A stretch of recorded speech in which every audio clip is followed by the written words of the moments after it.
Florence Scovel Shinn, The Secret Door to Success, read by receivejoy. So the people shouted when the priests blew with the trumpets, and it came to pass, when the people heard the sound of the trumpet, and the people shouted with a great shout, that the wall fell down flat, so that the people went up into the city, every man straight before him, and they took the city. Joshua 6:20. A successful man is always asked, what is the secret of your success? People never ask a man who is a failure, what is the secret of your failure? It is quite easy to see that they are not interested. People all want to know how to open the secret door of success. For each man there is a success, but it seems to be behind a door or wall. In the Bible reading, we have heard the wonderful story of the falling of the walls of Jericho. Of course, all biblical stories have a metaphysical interpretation. We will talk now about your wall of Jericho, the wall separating you from success. Nearly everyone has built a wall around his own Jericho. This city you are not able to enter contains great treasures, your divinely designed success, your heart's desire. What kind of wall have you built around your Jericho? Often it is a wall of resentment. Resenting someone or resenting a situation shuts off your good. If you are a failure and resent the success of someone else, you are keeping away your own success. I have given the following statement to neutralize envy and resentment. What God has done for others, He now does for me and more. A woman was filled with envy because a friend had received a gift. She had made this statement, and an exact duplicate gift was given her, plus another present. It was when the children of Israel shouted that the walls of Jericho fell down. When you make an affirmation of truth, your wall of Jericho totters. I gave the following statement to a woman. The walls of lack and delay now crumble away, and I enter my promised land under grace. She had a vivid picture of stepping over a fallen wall and received the demonstration of her good almost immediately. In this, the word of realization which brings about a change is in your affairs, for words and thoughts are a form of radioactivity. Taking an interest in your work, enjoying what you are doing, opens a secret door to success. A number of years ago, I went to California to speak at the different centers by way of the Panama Canal, and on a boat I met a man named Jim Tully. For years he had been a tramp. He called himself the King of Hobos. He was ambitious and picked up an education. He had a vivid imagination and commenced writing stories about his experiences. He dramatized tramp life. He enjoyed what he was doing and became a very successful author. I remember one book called Outside Looking In. It was made into a motion picture. He is now famous and prosperous and lives in Hollywood. What opened the secret doors to success for Jim Tully? Dramatizing his life. Being interested in what he was doing. He made the most of being a tramp. On the boat, we all sat at the captain's table, which gave us a chance to talk. Mrs. Grace Stone was also a passenger on the boat. She had written The Bitter Tea of General Yen and was going to Hollywood to have it made into a motion picture. She had lived in China and was inspired to write the book. That is the secret of success, to make what you are doing interesting to other people. Be interested yourself, and others will find you interesting. A good disposition, a smile, often opens the secret door. The Chinese say, a man without a smiling face must not open a shop. The success of a smile was brought out in a French moving picture in which Chevalier took the lead. The picture was called With a Smile. One of the characters had become poor, dreary, and almost a derelict. He said to Chevalier, "What good has my honesty done for me?" Chevalier replied, "Even honesty won't help you without a smile." So the man changes on the spot, cheers up, and becomes very successful.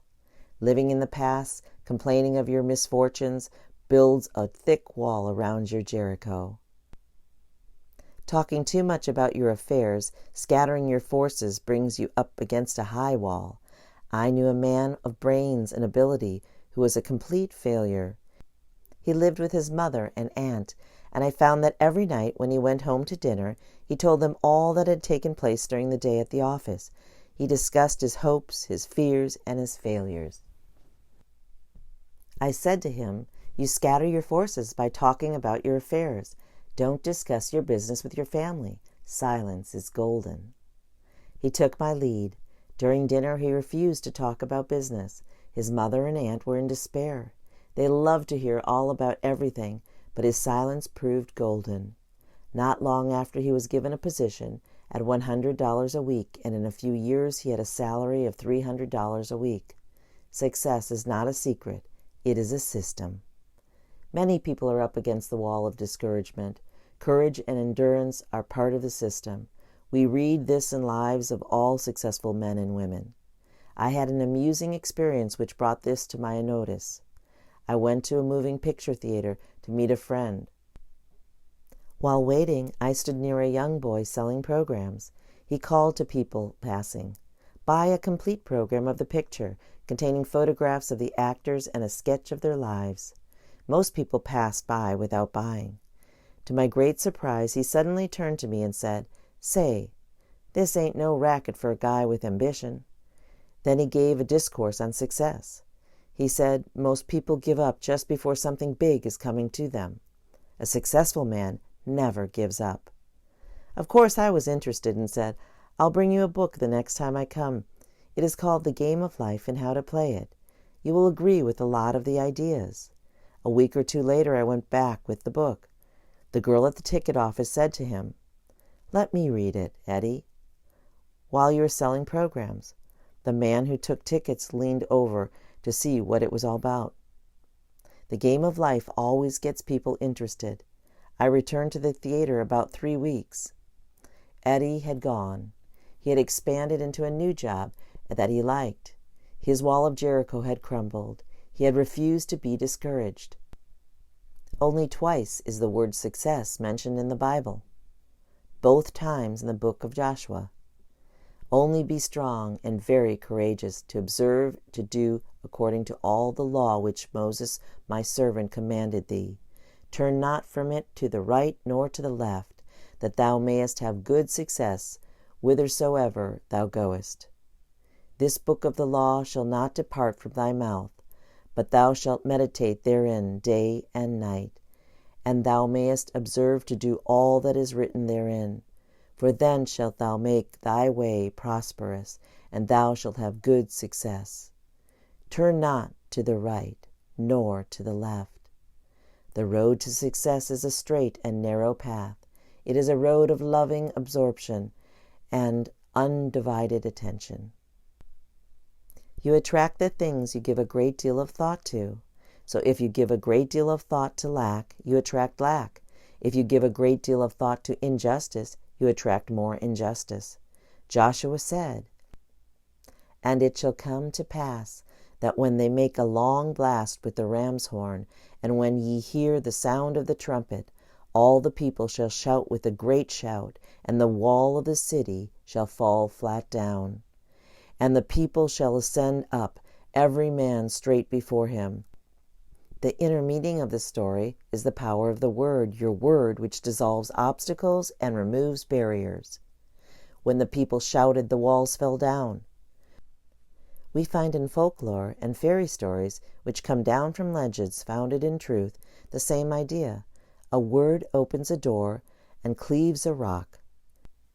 We have it again in the Arabian Nights story, Ali Baba and the 40 Thieves. I saw it made into a motion picture. Ali Baba had a secret hiding place, hidden somewhere behind rocks and mountains. The entrance may only be gained by speaking a secret word. It is "Open Sesame." Ali Baba faces the mountain and cries, "Open Sesame," and the rocks slide apart. It is very inspiring, for it gives you the realization of how your own rocks and barriers will part at the right word. So let us now take the statement, "The walls of lack and delay now crumble away, and I enter my promised land under grace."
and 5 of them were wise. And 5 of them were wise, and 5 were foolish. They that were foolish took their lamps, and took no oil with them. Matthew 25, 2 and 3. My subject is the parable of the wise and the foolish virgins. And 5 of them were wise, and 5 were foolish.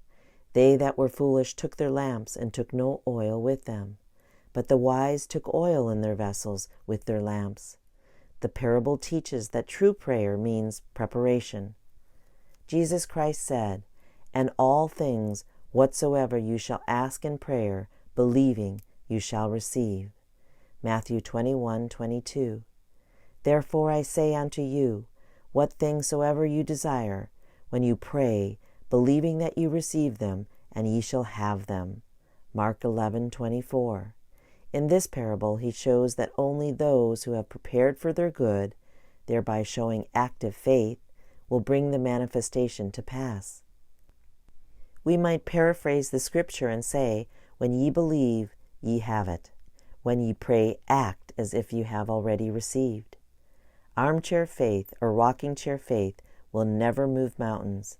In the armchair, in the silence or meditation, you are filled with the wonder of this truth and feel that your faith will never waver. You know that the Lord is your shepherd, you shall never want. You feel that your God of plenty will wipe out all burdens of debt or limitations. Then you leave your armchair and step out into the arena of life. It is only what you do in the arena that counts. I will give you an illustration showing how the law works, for faith without action is dead. A man, one of my students, had a great desire to go abroad. He took the statement, "I give thanks for my divinely designed trip, divinely financed under grace in a perfect way." He had very little money, but knowing the law of preparation, he bought a trunk. It was a very gay and happy trunk with big red band around its waist. Whenever he looked at it, it gave him a realization of a trip. One day he seemed to feel his room moving. He felt the motion of a ship. He went to the window to breathe the fresh air, and it smelt like the aroma of the docks. With his inner ear he heard the shriek of the seagull and a creaking of the gangplank. The trunk had commenced to work. It had put him in the vibration of his trip. Soon after that, a large sum of money came to him, and he took the trip. He said afterwards that it was perfect in every detail. In the arena of life, we must keep ourselves tuned up to concert pitch. Are we acting from motives of fear or faith? Watch your motives with all diligence, for out of them are the issues of life. If your problem is a financial one, and it usually is, you must know how to wind yourself up financially and keep wound up by always acting your faith. The material attitude towards money is to trust in your salary, your income, and investments which can shrink overnight.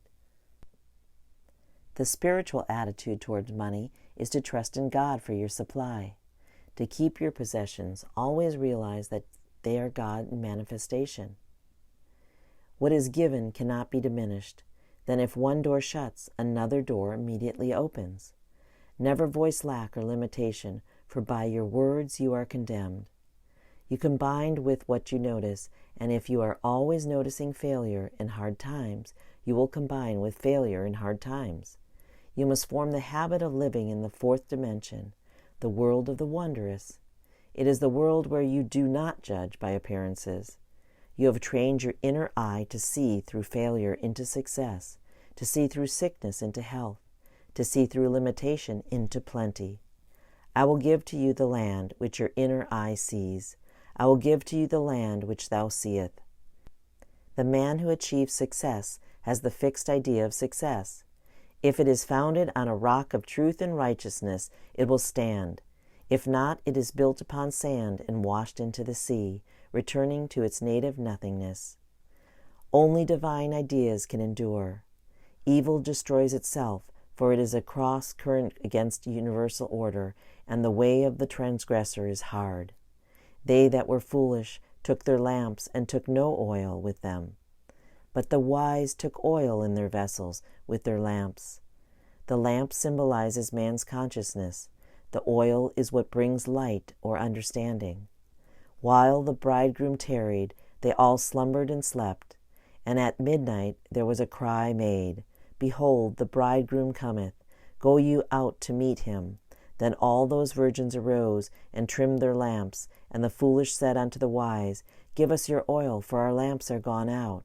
The foolish virgins were without wisdom and understanding. Which is oil for the consciousness, and when they were confronted with a serious situation, they had no way of handling it. And when they said to the wise, Give us your oil, the wise answered, saying, Not so, lest there be not enough for us and you. But go ye rather to them that sell, and buy for yourselves. That means that the foolish virgins could not receive more than was in their consciousness and what they were vibrating to. The man received the trip because it was in his consciousness as a reality. He believed that he had already received. As he prepared for the trip, he was taking oil for his lamps. With realization comes manifestation. The law of preparation works both ways. If you prepare for what you fear or don't want, you begin to attract it. David said, The thing I feared has come upon me. We hear people say, I must put away money in case of illness. They are deliberately preparing for ill. Or I'm saving for a rainy day. The rainy day is sure to come at most inconvenient time. The divine idea for every man is plenty. Your barn shall be full, and your cup shall flow over, but we must learn to ask aright. For example, take this statement. I call on the law of accumulation. My supply comes from God, and now pours into and piles up under grace. This statement does not give any picture of stint or saving or sickness. It gives a fourth-dimensional feeling of abundance, leaving the channels to infinite intelligence. Every day you must make a choice. Will you be wise or foolish? Will you prepare for your good? Will you take the giant swing into faith, or serve the doubt and fear and bring no oil for your lamps? And while they went to buy, the bridegroom came, and they that were ready went in with him to the marriage, and the door was shut. Afterward came all the other virgins, saying, Lord, Lord, open to us. But he answered and said, Verily I say unto you, I know you not. You may feel that the foolish virgins paid very dearly for neglecting to bring oil for their lamps, but we are dealing with the law of karma, or the law of comeback. It has been called the judgment day, which people usually associate with the end of the world. Your judgment day comes, they say, in sevens, 7 hours, 7 days, 7 weeks, 7 months, or 7 years. It might even come in 7 minutes. Then you pay some karmic debt, the price of having violated spiritual law. You failed to trust God. You took no oil for your lamps. Every day examine your consciousness and see just what you are preparing for. You are fearful of lack and hang on to every cent, thereby attracting more lack. Use what you have with wisdom, and it opens the way for more to come to you. In my book, Your Word is Your Wand, I tell about the magic purse in the Arabian Nights. They tell the story of a man who had a magic purse. As money went out, immediately money appeared in it again. So I made the statement, my supply comes from God. I have the magic purse of the Spirit. It only stays full. As money goes out, immediately money comes in. It is always jammed with abundance, under grace in a perfect ways. This brings a vivid picture to mind. You are drawing on the bank of the imagination. A woman who did not have much money was afraid to pay any bills and see her bank account dwindle. It came to her with great conviction. I have the magic purse of the Spirit. It is always full. As money goes out, immediately money comes in. She joyfully paid her bills, and several large checks came to her that she did not expect. Watch and pray, lest ye enter into the temptation of preparing for something destructive instead of something constructive. I knew a woman who told me she always kept a long crepe veil handy in case of funerals. I said to her, You are a menace to your relatives and are preparing to hurry them all off so that you can wear the veil. She destroyed it. Another woman who had no money decided to send her 2 daughters to college. Her husband scorned the idea and said, Who will pay for their tuition? I have no money for it. She replied, I know some unforeseen good will come to us. She kept on preparing her daughters for college. Her husband laughed heartily and told all their friends that his wife was sending the girls to college on some unforeseen good. A rich relative suddenly sent her a large sum of money. Some unforeseen good did arrive, for she had shown active faith. I asked what she had said to her husband when the check arrived. She replied, Oh, I never antagonize George by telling him I am in the right. So prepare for your unforeseen good. Let every thought and every act express your steadfast faith. Every event in your life is crystallized idea, something you have invented through either faith or fear, something you have prepared for. So let us be wise and bring oil for our lamps, and when we least expect it, we shall reap the fruits of our faith. My lamps are now filled with the oil of faith and fulfillment. What do you expect? According to your faith be it unto you. Matthew 9:29.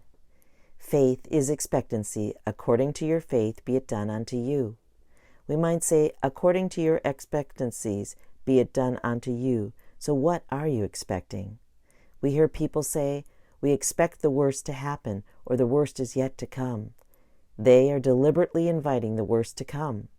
We hear others say, I expect a change for the better.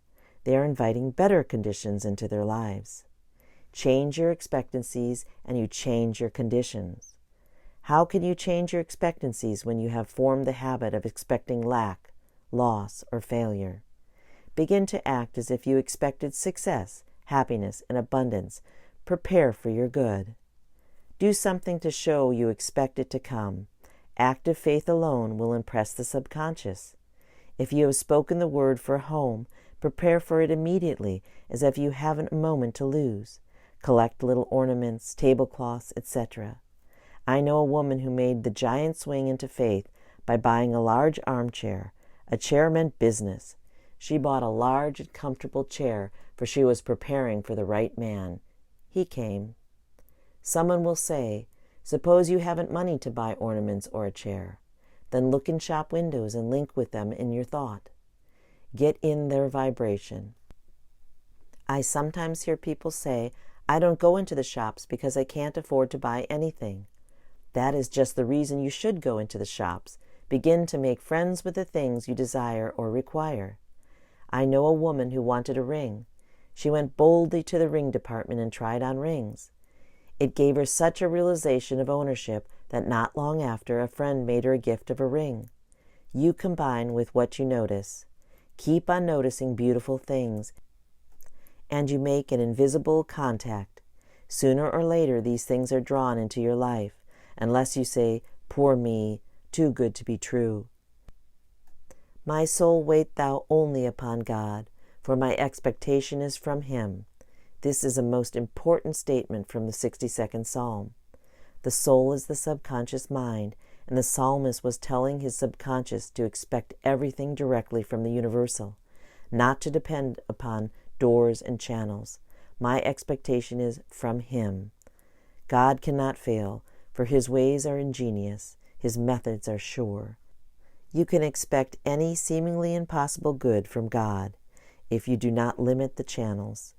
Do not say how you want it done or how it can't be done. God is the giver and the gift and creates His own amazing channels.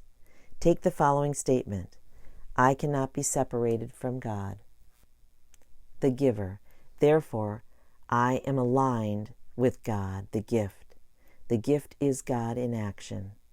Get the realization that every blessing is good in action, and see God in every face and good in every situation. This makes you master of all conditions. A woman came to me saying that there was no heat in her radiators in their apartment, and that her mother was suffering from the cold. She added, the landlord has declared that we can't have heat until a certain date. I replied, God is your landlord. She said, that's all I want to know, and rushed out. That evening the heat was turned on without asking. It was because she realized that the landlord was God in manifestation. This is a wonderful age, for people are becoming miracle-minded. It is in the air. Quoting from an article which I found in the New York Journal and American by John Anderson, it corroborates what I just said. The title of the article is "Theater-Goers Make Hits of Metaphysical Plays." A cynical manager said with a silent accent of sarcasm in his voice, the other night on an intermission curbside talk, "You fellows," meaning the critics, "know so much about what the New York public wants. Why don't you tell me what to produce? Why don't you run me into business instead of out of business? Why don't you tell me what sort of play that playgoers want to see? I would," I said, "but you wouldn't believe it." "You're hedging," he said. "You don't know, and you're trying to cover up by pretending to know more than you're willing to say. You haven't any more idea than I have this minute what sort of plays generally succeed." "I have," I said. "There is one surefire success, one theme that works and has always worked, whether it is competing with boy meets girl, mysteries, historical tragedies, etc. No play on the theme has ever completely failed, if it had any merit at all, and a lot of poor ones had been big hits." "You're stalling again," said Mr. Pemberton. "What sort of plays are they?" "Metaphysical," I said, following slightly with a big word and waiting quietly for the effect. "Metaphysical," said Mr. Pemberton. "You mean metaphysical?" I paused a moment, and since Mr. Pemberton said nothing, went right on spouting such titles as "The Green Pastures," "The Star Wagon," "Father Malachi's Miracle," etc. Some of these, I added, reached the public over the heads of the critics, but Mr. Pemberton had departed to ask, probably in every theater in town, "Is there a metaphysician in the house?" People are beginning to realize the power of their words and thoughts. They understand why faith is the substance of things hoped for, the evidence of things not seen.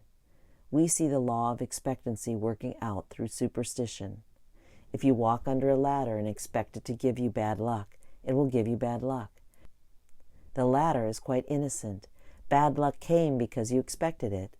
We might say expectancy is the substance of the things hoped for, or the expectancy is the substance of things man fears. The thing I expected has come upon me. Nothing is too good to be true. Nothing is too wonderful to happen. Nothing is too good to last, when you look to God for your good. Now think of the blessings which seem so far off and begin to expect them now. Under grace, in an unexpected way, for God works in unexpected ways, His wonders to perform. I was told that there are 3,000 promises in the Bible. Let us now expect all these blessings to come to pass. Among them we are promised riches and honor, eternal youth. Your flesh shall become as a little child's, and eternal life. Death itself shall be overcome. Christianity is founded upon the forgiveness of sins and an empty tomb. We now know that all these things are scientifically possible. As we call on the law of forgiveness, we become free from mistakes and consequences of mistakes. Though your sins be as scarlet, you will be washed whiter than wool. Then our bodies will be bathed in light and express the body electric, which is incorruptible and indestructible, pure substance expressing perfection. I expect the unexpected. My glorious good now comes to pass. The long arm of God. The eternal God is thy refuge, and underneath are the everlasting arms. Deuteronomy 33:27. In the Bible, the arm of God always symbolizes protection. The writers of the Bible knew the power of symbols. It brings a picture which impresses the subconscious mind. They use the symbols of the rock, sheep, shepherds, vineyard, lamp, and hundreds of others. It would be interesting to know how many symbols are used in the Bible. The arm also symbolizes strength. The eternal God is thy refuge, and underneath are the everlasting arms. And he shall thrust out the enemy from before thee, and shall say, Destroy them. Who is the enemy before thee? The negative thought forms which you have built up in your subconscious mind. A man's enemies are only those of his own household. The everlasting arms thrust out these enemy thoughts and destroy them. Have you ever felt the relief of releasing some negative thought form? Perhaps you have built up a thought form of resentment until you are always boiling with anger about something. You resent people you know, people you don't know, people in the past, and people in the present. And you may be sure that people in the future won't escape your wrath. All the organs of the body are affected by resentment. For when you resent with every organ of your body. You pay the penalty with rheumatism, arthritis, neuritis, etc. For acid thoughts produce acid in the blood. All this trouble comes because you are fighting the battle, not leaving it to the long arm of God. I have given the following statement to many of my students. The long arm of God reaches out over people and conditions, controlling this situation and protecting my interests. This brings a picture of a long arm symbolizing strength and protection. With the realization of the power of the long arm of God, you would no longer resist or resent. You would relax and let go. The enemy thoughts within you would be destroyed, therefore the adverse conditions would disappear. Spiritual development means the ability to stand still or stand aside and let infinite intelligence lift your burdens and fight your battles. When the burden of resentment is lifted, you experience a sense of relief. You have a kindly feeling for everyone, and all the organs of your body begin to function properly. A quote from Albert Edward Day reads, "Loving your enemies is good for your spiritual health." This is widely known and accepted. Yet that negation and poisonous emotion destroy physical health is a relatively new discovery. The problem of health is often an emotional one. Wrong emotions, entertained and repeated, are potent causes of illness. When a preacher talks about loving your enemies, the man on the street is apt to dismiss the idea as unendurable and pious. Yet the fact is, the preacher is telling you something which is one of the first laws of hygiene, as well as ethics. No man, even for his body's sake, can afford to indulge in hatred. It is like repeated doses of poison. When you are urged to get rid of fear, you are not listening to a moonstruck idealist. Rather, you are hearing counsel that is as significant for your health as advice about diet. We hear so much about a balanced diet, but without a balanced mind, you can't digest what you eat, calories or no calories. Remaining neutral is an art. When acquired, the world is yours. So many people are trying to force situations. Your lasting good will never come through forcing personal will. Flee from the things which flee from thee. Seek nothing, fortune seeketh thee. Behold his shadow on the floor. Behold him standing at the door. I do not know the author of these lines. Lovelock, the celebrated English athlete, was asked how to attain his speed and endurance in running. He replied, "Learn to relax. Let us attain this rest in action." He was most relaxed when running the fastest. Your big opportunity and big success usually slide in when you least expect it. You have to let go long enough for the great law of attraction to operate. You never saw a worried and anxious magnet. It stands up straight and hasn't a care in the world because it knows the needles can't help jumping to it. The things we rightly desire come to pass when we have taken the clutch off. I say in my correspondence course, do not let your heart's desires become your heart's disease. You are completely demagnetized when you desire something too intensely. You worry, fear, and agonize. There is an occult law of indifference. None of these things move me. Your ships come in over a don't care sea. Many people, in truth, antagonize friends because they are too anxious for them to read the books and go to the lectures. They meet opposition. A friend took my book, The Game of Life and How to Play It, to her brother's house to read. The young men of the family refused to read it. No nut stuff for them. One of these young men drives a taxicab. One night he drove a taxi which belonged to another man. In going over the garage, he found a book stuffed away somewhere. It was The Game of Life and How to Play It. The next day he had said to his aunt, "I found Mrs. Shinn's book in the taxi last night. I read it, and it's great. There's a lot of good reading in it. Why doesn't she write another book? God works in roundabout ways his wonders to perform." I meet unhappy people and a few grateful and contented people. A man said to me one day, "I have a great deal to be thankful for. I have good health, enough money, and I'm still single." The 89th Psalm is very interesting, for we find that two individuals take part: the man who sings the psalm, for all psalms are songs or poems, and the Lord God of hosts answers him. It is a song of praise and thanksgiving, extolling the strong arm of God. I will sing of the mercies of the Lord forever. O Lord God of hosts, who is strong, Lord, like unto thee. Thou hast a mighty arm, strong is thy hand, and high is thy right hand. Then the Lord of hosts replies, "With whom my hand shall be established, mine arm also shall strengthen him. My mercy will I keep for him forevermore, and my covenant shall stand fast with him." We only hear the words forevermore in the Bible and fairy tales.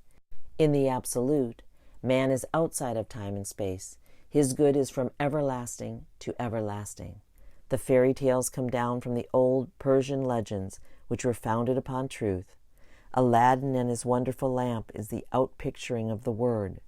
Aladdin rubbed the lamp, and all his desires came to pass. Your word is your lamp. Words and thoughts are a form of radioactivity and do not return void. A scientist had said that words are clothing in light. You are continually reaping the fruits of your words. A friend in one of my meetings said that she had brought a man to my class who had been out of work for a year or more. I gave the statement, "Now is the appointed time. Today is the day of my amazing good fortune." It clicked in his consciousness. Soon after, he was given a position which paid him $9,000 a year. A woman told me that when I blessed the offering, I said that each offering would return 1,000-fold. She had put $1 in the collection. She said with great realization, that $1 is blessed and returns $1,000. She received $1,000 a short time afterwards in a most unexpected way. Why do some people demonstrate this truth so much more quickly than others? It is because they have the ears to hear. Jesus Christ tells the parable of the man who sowed the seed, and it fell upon the good ground. The seed is the word. I say, listen for the statement that clicks, the statement that gives you realization. The statement will bear fruit. The other day I went into a shop where I knew the employer quite well. I had given one of his employees an affirmation card. I said to him jokingly, "I wouldn't waste an affirmation card on you. You wouldn't use it." He replied, "Oh, sure, give me one. I'll use it." The following week, I gave him a card.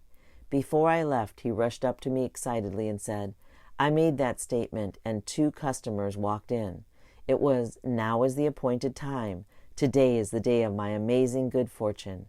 It had clicked. So many people use their words in exaggerated and reckless statements. I find a great deal of material for my talks in the beauty parlor.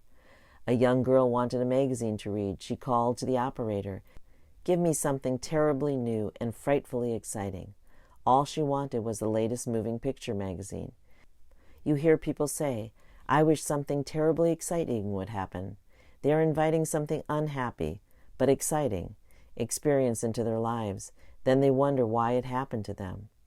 There should be a chair of metaphysics in all colleges. Metaphysics is the wisdom of the ages. It is the ancient wisdom taught all through the centuries in India and Egypt and Greece. Hermes was the great teacher in Egypt. His teachings were closely guarded and have come down to us over 10 centuries. He lived in Egypt in the days when the present race of man was in its infancy. Yet if you read the Kabbalion carefully, you will find that he taught just what we are teaching today. He said that all mental states were accomplished by vibrations. You combine with what you vibrate to. So let us all now vibrate to success, happiness, and abundance. Now is the appointed time. Today is the day of my amazing good fortune. The fork in the road. Choose you this day whom you will serve. Joshua 24:15. Every day there is a necessity of choice, a fork in the road. Shall I do this or shall I do that? Shall I go or shall I stay? Many people do not know what to do. They rush about letting other people make decisions for them, then regret having taken their advice. There are others who carefully reason things out. They weigh and measure the situation like dealing in groceries and are surprised when they fail to attain their goal. There are still other people who follow the magic path of intuition and find themselves in their promised land in the twinkling of an eye.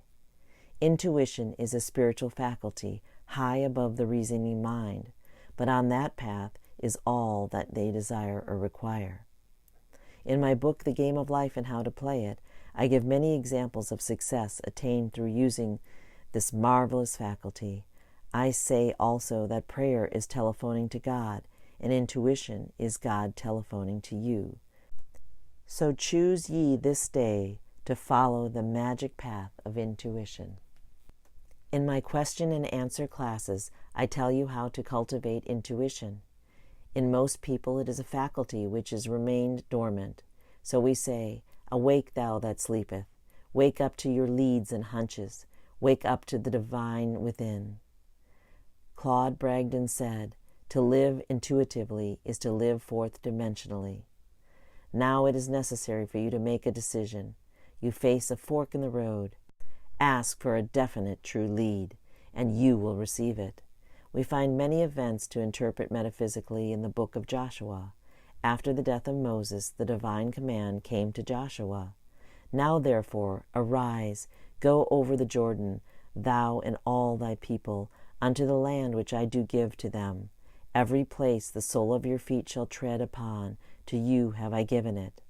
The feet are the symbol of understanding, so it means metaphysically, all that we understand stands under us in consciousness, and what is rooted there can never be taken from us. For the Bible goes on to say, there shall not any man be able to stand before thee all the days of thy life. I will not fail thee, nor forsake thee. Only be thou strong and very courageous, that thou mayest observe to do according to all the law which Moses my servant commanded thee. Turn not from it to the right hand, nor to the left, that thou mayest prosper whitherso thou goest. So we find we have success through being strong and very courageous in following spiritual law. We are back again to the fork in the road. The necessity of choice. Choose you this day whom you will serve, the intellect or divine guidance. A well-known man who has become a great power in the financial world said to a friend, I always follow intuition, and I am luck incarnate. Inspiration, which is divine guidance, is the most important thing in life. People come to truth meetings for inspiration.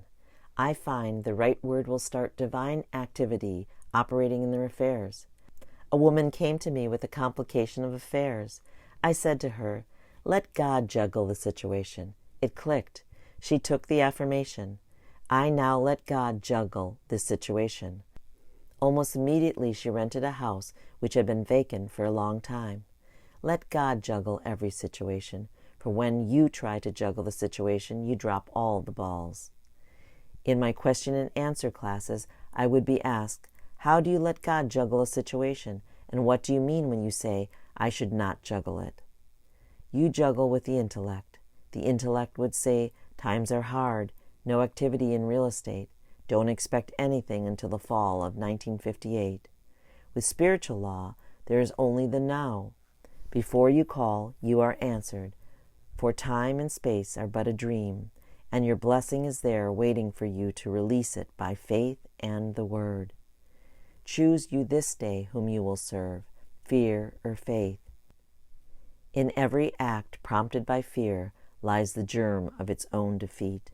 It takes much strength and courage to trust God. We often trust Him in little things, yet when it comes to a big situation, we feel we had better attend to it ourselves. Then comes defeat and failure. The following extract from a letter which I received from a woman in the West shows how conditions can change in the twinkling of an eye. I've had the pleasure of reading your wonderful book, The Game of Life and How to Play It. I have 4 boys, 10, 13, 15, and 17, and thought how wonderful for them to grasp it in their early life and be able to get things which are theirs by divine right. The lady who let me read her copy gave me other things to read, but it seemed when I picked up this book, it was magnetic, and I could not let it go. After reading it, I realized I was trying to live divinely, but did not understand the law, or I would have been much further advanced. At first I thought it quite hard to find a place in the business world after so many years of being a mother. But I got this statement, God makes a way where there is no way. And He did that very thing for me. I am grateful for my position and smile when people say, "How do you do it? Manage 4 growing boys, a home, after all the times you've been hospitalized with such major operations and none of your relatives near you?" I have that statement in my book. God makes a way where there is no way. God made a way for her in business when all her friends said it couldn't be done. The average person will tell you almost anything can't be done. I had an example of this the other day. In a shop I found a delightful little silver drippolator, which would have made 1 cup of anything. I showed it to some friends with enthusiasm, thinking it was so very cute, and one said, "It will never work." The other said, "If it belonged to me, I'd throw it away." I stood up for the little drippolator and said, "I know it would work," which it did. My friends were simply typical of the average person who says it can't be done. All big ideas meet with opposition. Do not let other people rock your boat.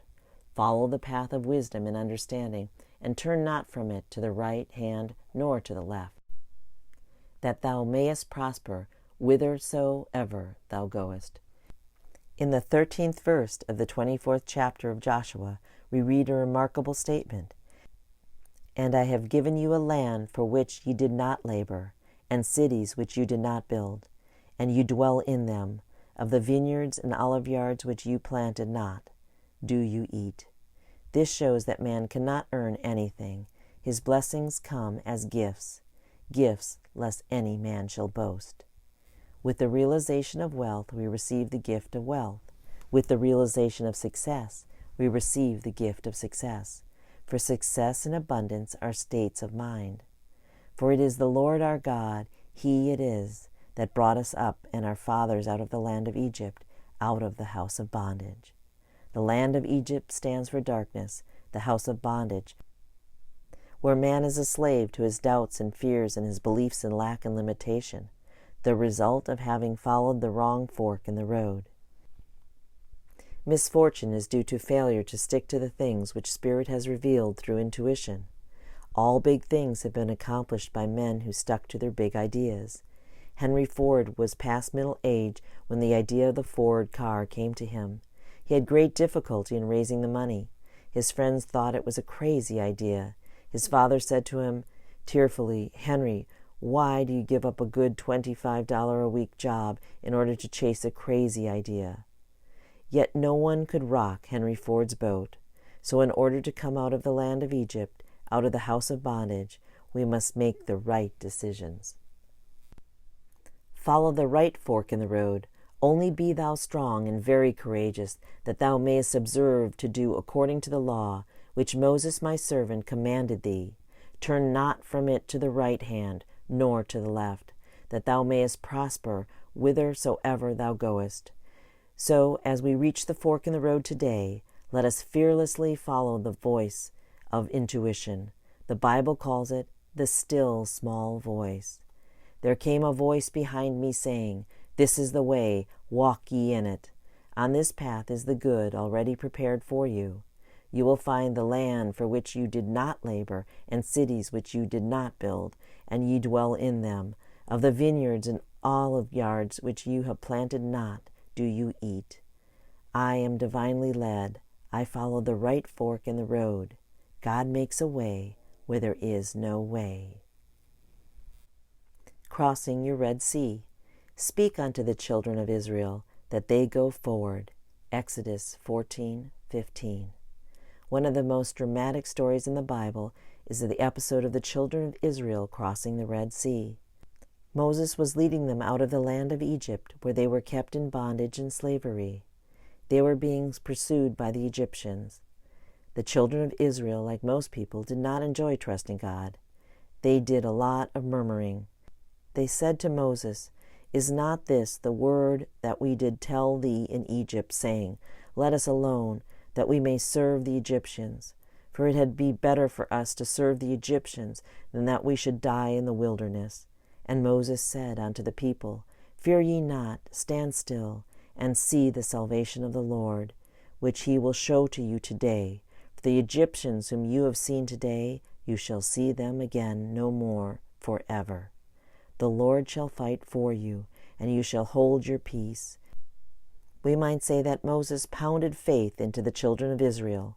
They preferred being slaves to their old doubts and fears, for Egypt stands for darkness, than to take the giant swing into faith and pass through the wilderness to their promised land. There is indeed a wilderness to pass through before your promised land is reached. The old doubts and fears encamp around you, yet there is always someone to tell you to go forward. There is always a Moses on your pathway. Sometimes it is a friend, sometimes intuition. And the Lord said to Moses, "Wherefore cries thou unto me? Speak unto the children of Israel, that they go forward. But lift thou up thy rod, and stretch out thy hand over the sea, and divide it. And the children of Israel shall go on dry ground through the midst of the sea."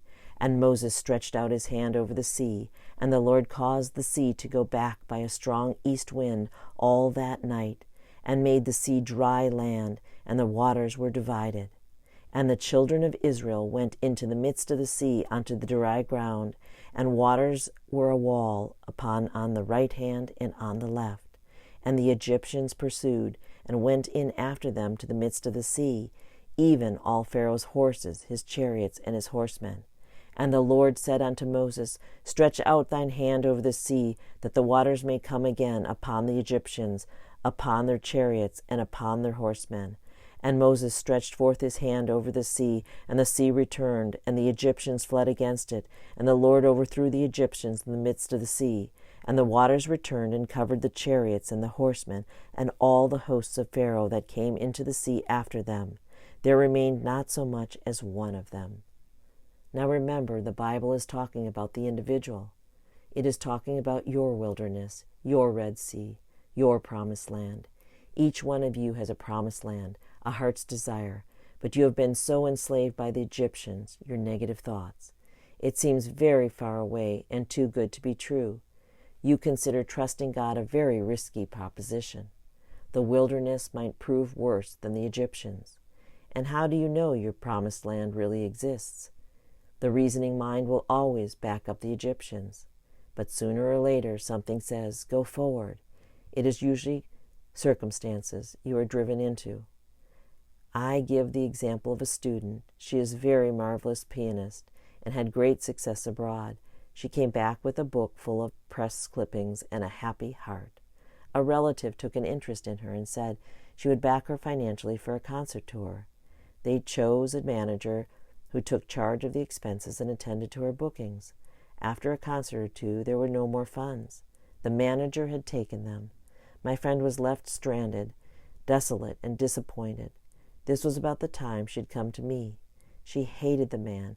It was making her ill. She had very little money and could afford only a cheerless room where her hands were often too cold to practice.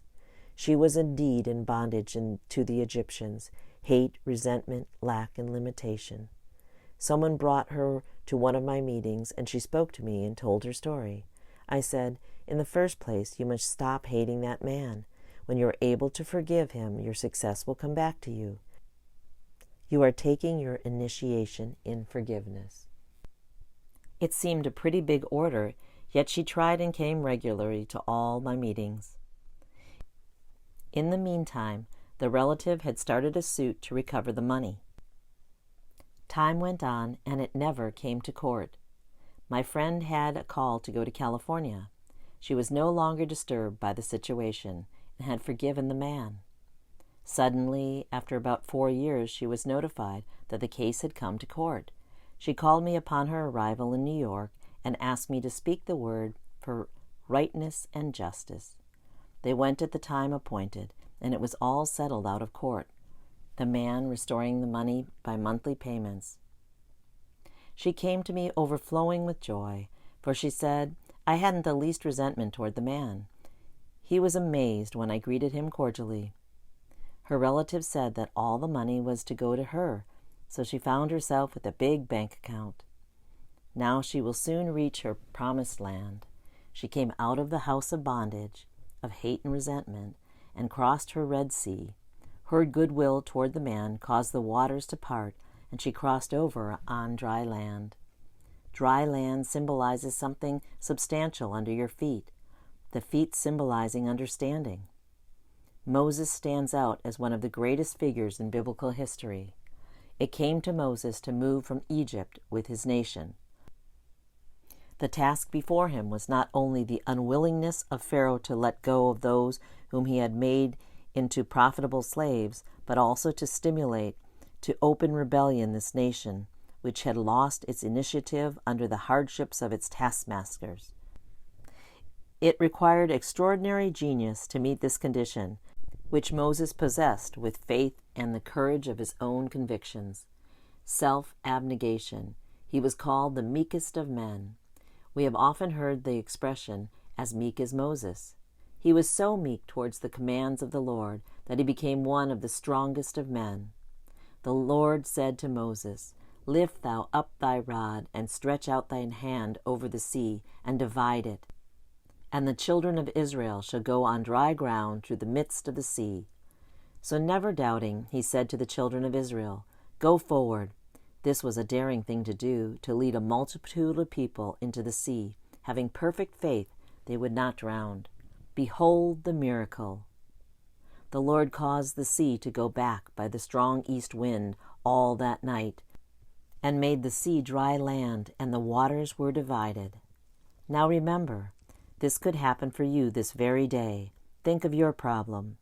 Maybe you have lost your initiative from living so long a slave to Pharaoh, your doubts, fears, and discouragements. Say to yourself, Go forward. The Lord caused the sea to go back by a strong east wind. We will think of this strong east wind as a strong affirmation.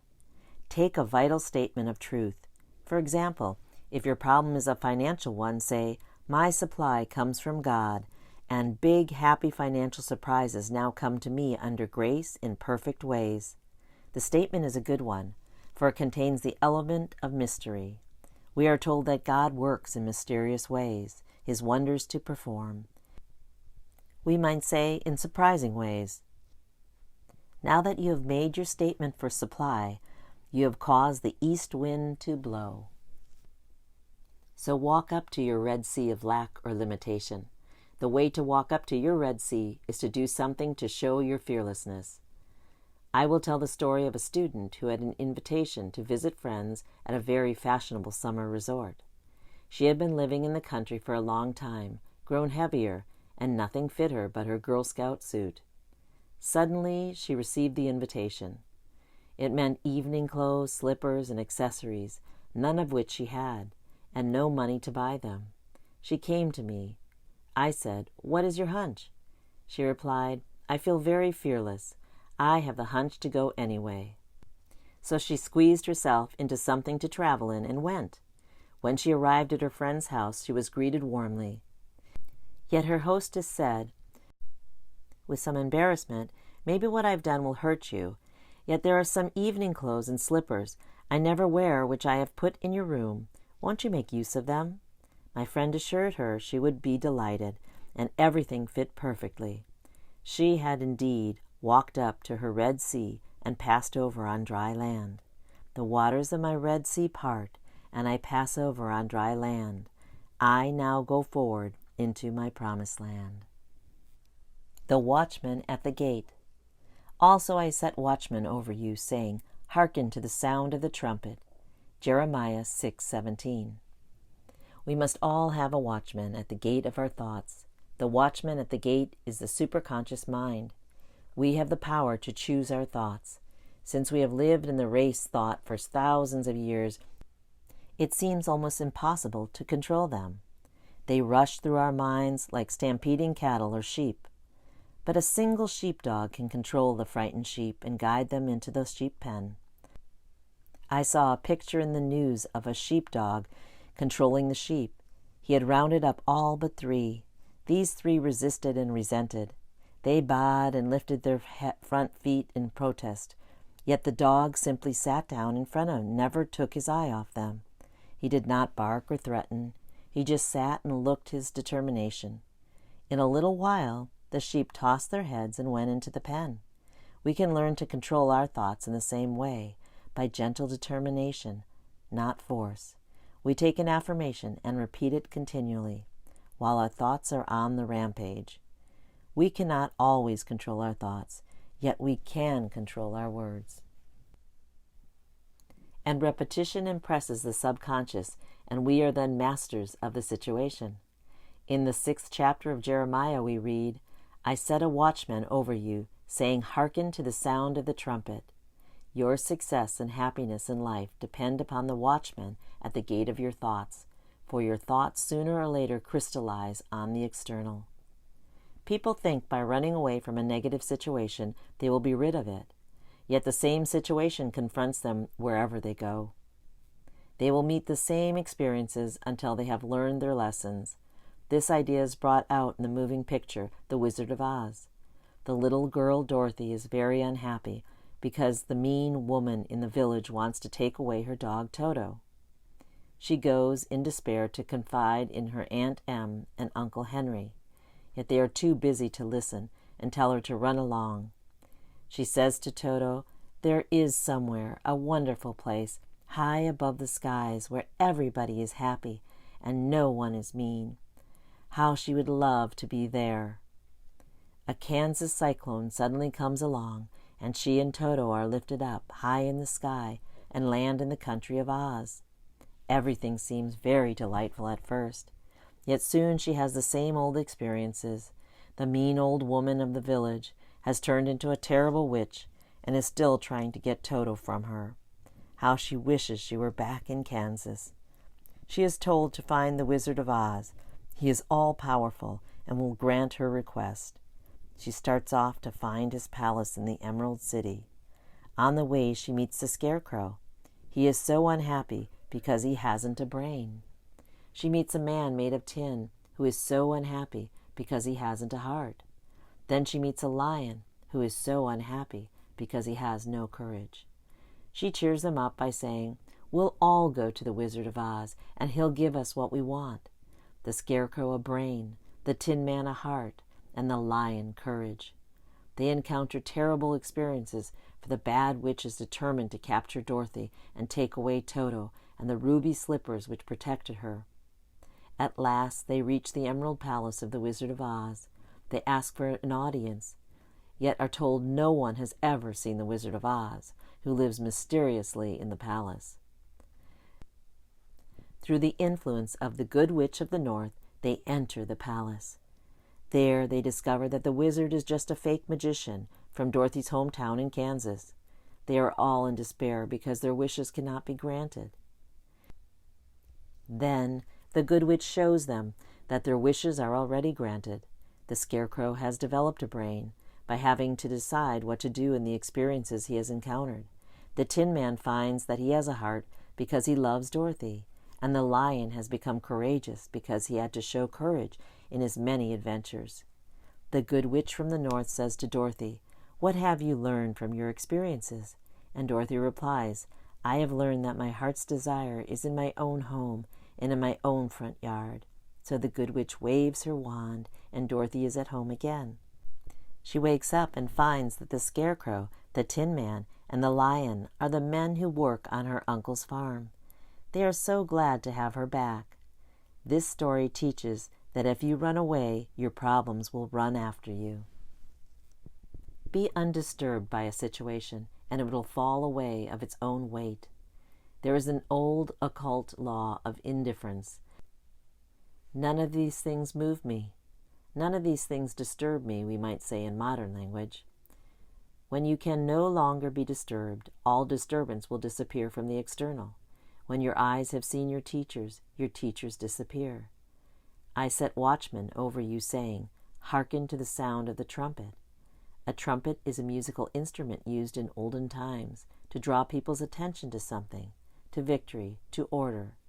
You will form the habit of getting attention to every thought and word when you realize their importance. The imagination, the scissors of the mind, is constantly cutting out the events to come into your life. Many people are cutting out fear pictures, seeing things which are not divinely planned. With the single eye, man sees only the truth. He sees through evil, knowing that out of it comes good. He transmutes injustice into justice. He disarms his seeing enemy by sending goodwill. We read in mythology of the Cyclops, a race of giants said to have inhabited Sicily. These giants had only one eye in the middle of their forehead. The seat of the imagining faculty is situated in the forehead, between the eyes. So these fabled giants came from this idea. You are indeed a giant when you have a single eye. Then every thought will be a constructive thought, and every word a word of power. Let the third eye be the watchman at the gate. If therefore thy eye be a single, thy whole body is full of light.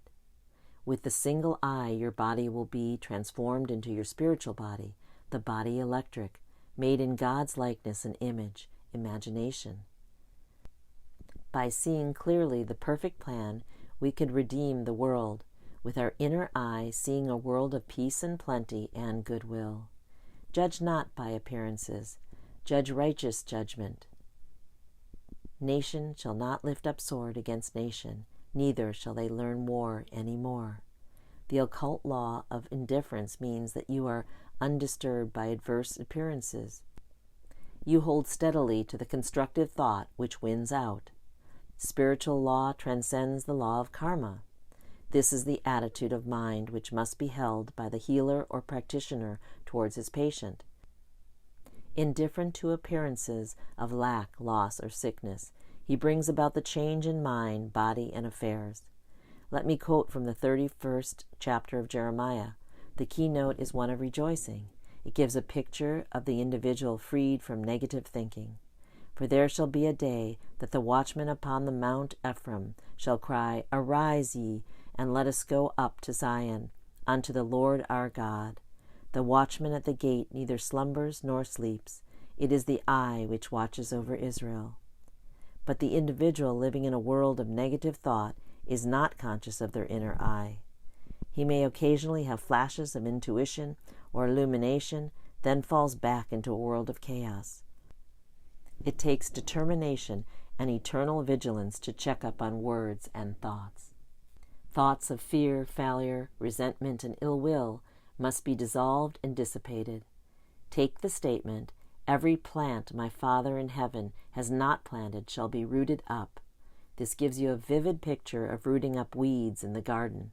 They are thrown aside and dry up because they are without soil to nourish them. You nourish negative thoughts by giving them your attention. Use the occult law of indifference and refuse to be interested. Soon you will starve out the army of aliens. Divine ideas will crowd your consciousness, false ideas fade away, and you will desire only that which God desires through you. The Chinese have a proverb, the philosopher leaves the cut of the coat to the tailor. So leave the plan of your life to the divine designer, and you will find all conditions permanently perfect. The ground I am on is holy ground. I now expand rapidly into the divine plan of my life, where all conditions are permanently perfect. Then shalt thou lay up gold as dust. Job 22:24. The way of abundance. The way of abundance is a one-way street. As the old saying is, there are no two ways about it. You are either heading for lack or heading for abundance. The man with a rich consciousness and a man with a poor consciousness are not walking on the same mental street. There is a lavish supply divinely planned for each individual. The rich man is tapping it, for rich thought produces rich surroundings. Change your thoughts, and in the twinkling of an eye, all your conditions change. Your world is a world of crystallized ideas, crystallized words. Sooner or later, you reap the fruits of your words and thoughts. Words are bodies or forces which move spirally and return in due season to cross the lives of their creators. People who are always talking lack and limitation reap lack and limitation. You cannot enter the kingdom of abundance bemoaning your lot. I know a woman who had always been limited in her ideas of prosperity. She was continually making her old clothes do, instead of buying new ones. She was very careful of what money she had and was always advising her husband not to spend so much. She said repeatedly, "I don't want anything I can't afford." She couldn't afford much, so she didn't have much. Suddenly her whole world cracked up. Her husband left her, weary of her nagging and limited thoughts. She was in despair when one day she came across a book on metaphysics. It explained the power of thought and words. She realized that she had invited every unhappy experience by wrong thinking. She laughed heartily in her mistakes and decided to profit by them. She determined to prove the law of abundance. She used what money she had fearlessly to show her faith in her invisible supply. She relied on God as the source of her prosperity. She no longer voiced lack and limitation. She kept herself feeling and looking prosperous. Her old friends scarcely recognized her. She had swung into the way of abundance. More money came to her than she had ever had before. Unheard of doors opened. Amazing channels were freed. She became very successful in a work she had no training for. She found herself on miracle ground. What had happened? She had changed the quality of her words and thoughts. She had taken God into her confidence and into all her affairs. She had made the 11th hour demonstrations, but her supply always came, for she dug her ditches and gave thanks without wavering. Someone called me up recently and said, "I am looking desperately for a position." I replied, "Don't look desperately for it. Look for it with praise and thanksgiving. For Jesus Christ, the greatest of metaphysicians, said to pray with praise and thanksgiving. Praise and thanksgiving open the gates, for expectancy always wins." Of course, the law is impersonal, and a dishonest person with rich thoughts will attract riches. Yet a thing ill got has ever bad success, as Shakespeare says. It will be of short duration and will not bring happiness. We have only to read the papers to see that the way of the transgressor is hard. That is the reason it is so necessary to make your demands a right on the universal supply, and ask for what is yours by divine right and under grace in a perfect way. Some people attract prosperity, yet cannot hold it. Sometimes their heads are turned, sometimes they lose it through fear and worry. A friend in one of my question and answer classes told this story. Some people in his town had always been poor. Suddenly they struck oil in their backyard. It brought great riches. The father joined the country club and went in for golf. He was no longer young. The exercise was too much for him, and he dropped dead on the links. This filled the whole family with fear. They all decided they might have heart trouble, so they are now in bed with trained nurses watching every heartbeat. In their race thought, people must worry about something. They no longer worried about money, so they shifted their worries to health. The old idea was that you can't have everything. If you got one thing, you'd lose another. People were always saying, "Your luck won't last. It's too good to be true." Jesus Christ said, "In the world thought, there is tribulation. Yet be of good cheer. I have overcome the world," thought. In the superconscious, or Christ within, there is a lavish supply for every demand, and your good is perfect and permanent. If thou return to the Almighty, thou shalt be built up in consciousness. Thou shalt put away iniquity far from thy tabernacles. Then shalt thou lay up gold as dust, the gold as the stones of the brooks. Yea, the Almighty shall be thy defense, and thou shalt have plenty of silver. What a picture of opulence, the result of returning to the Almighty in consciousness. With the average person who has thought in terms of lack for a long time, it is very difficult to build up a rich consciousness. I have a student who attracted great success by making the statement, "I am the daughter of the king. My rich father now pours out his abundance upon me. I am the daughter of the king. Everything makes way for me." Many people put up with limited conditions because they are too lazy mentally to think themselves out of them. You must have a great desire for financial freedom. You must feel yourself rich. You must see yourself rich. You must continually prepare for riches. Become as a little child and make believe you are rich. You are then impressing the subconscious with expectancy. The imagination is man's workshop, the scissors of the mind, where he is constantly cutting out the events of his life. The superconscious is the realm of inspiration, revelation, illumination, and intuition. Intuition is usually known as a hunch. I do not apologize for the word hunch anymore. It is now in Webster's latest dictionary. I had a hunch to look up hunch, and there it was. The superconscious is the realm of perfect ideas. The great genius captures his thoughts from the superconscious. Without the vision, imagination, my people perish.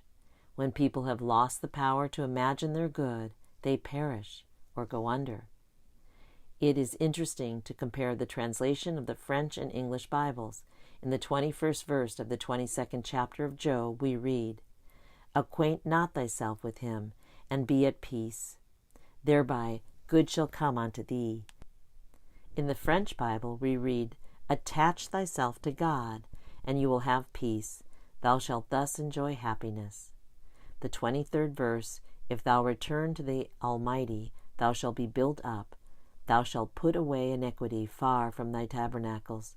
In the French translation, we read, "Thou shalt be reestablished if thou returnest to the Almighty, putting iniquity far off from your dwellings."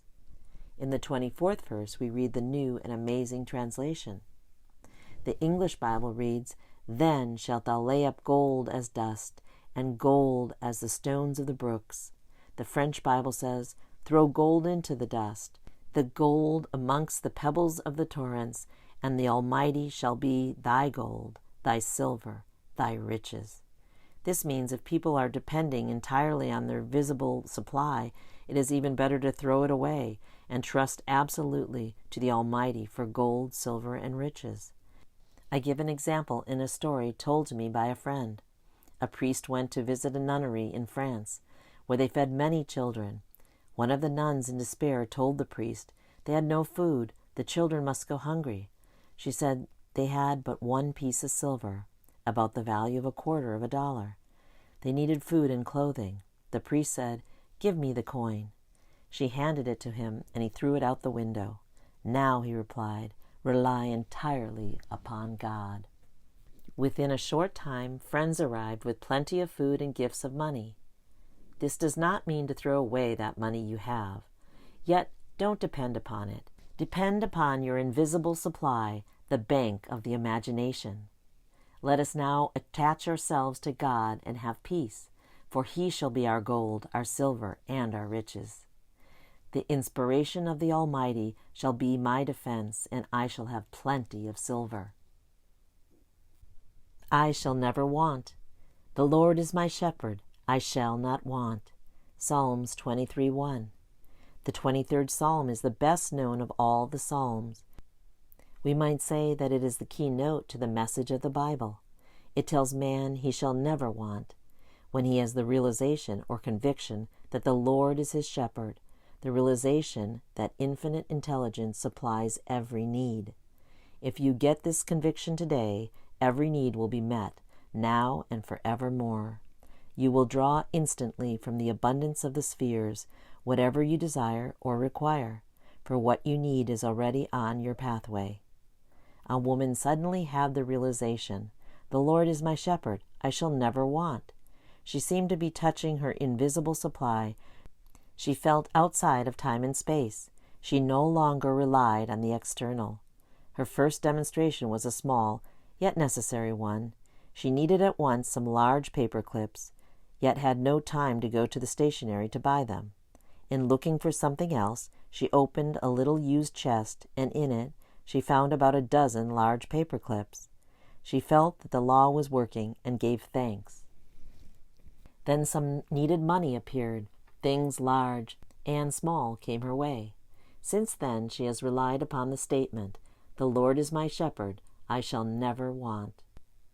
We used to hear people say, "I do not think it is right to ask God for money or things." They did not realize that this creative principle is within each man, the Father within. True spirituality is proving God as your supply, daily, not just once in a while. Jesus Christ knew this law, for whatever he desired or required appeared immediately on his pathway, the loaves and fishes, money from the fish's mouth.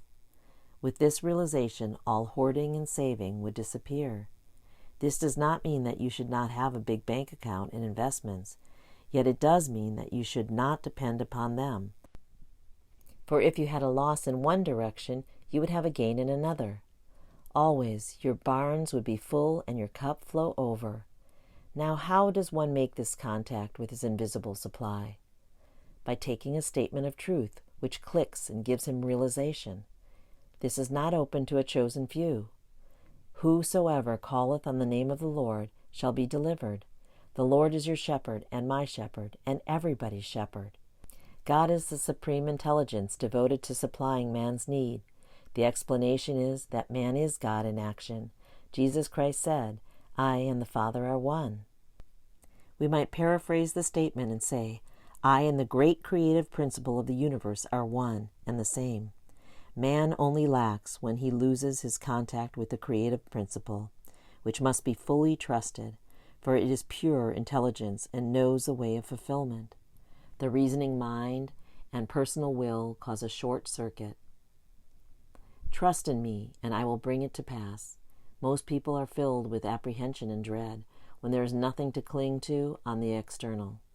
A woman came to a practitioner and said, "I'm only a poor little woman with no one but God back of me." The practitioner said, "You needn't worry if you have God back of you, for all the kingdom affords is yours." A woman called me on the phone and said, almost in tears, "I'm so worried about the business situation." I replied, "The situation with God remains the same. The Lord is your shepherd, you shall not want. If one door shuts, another door opens."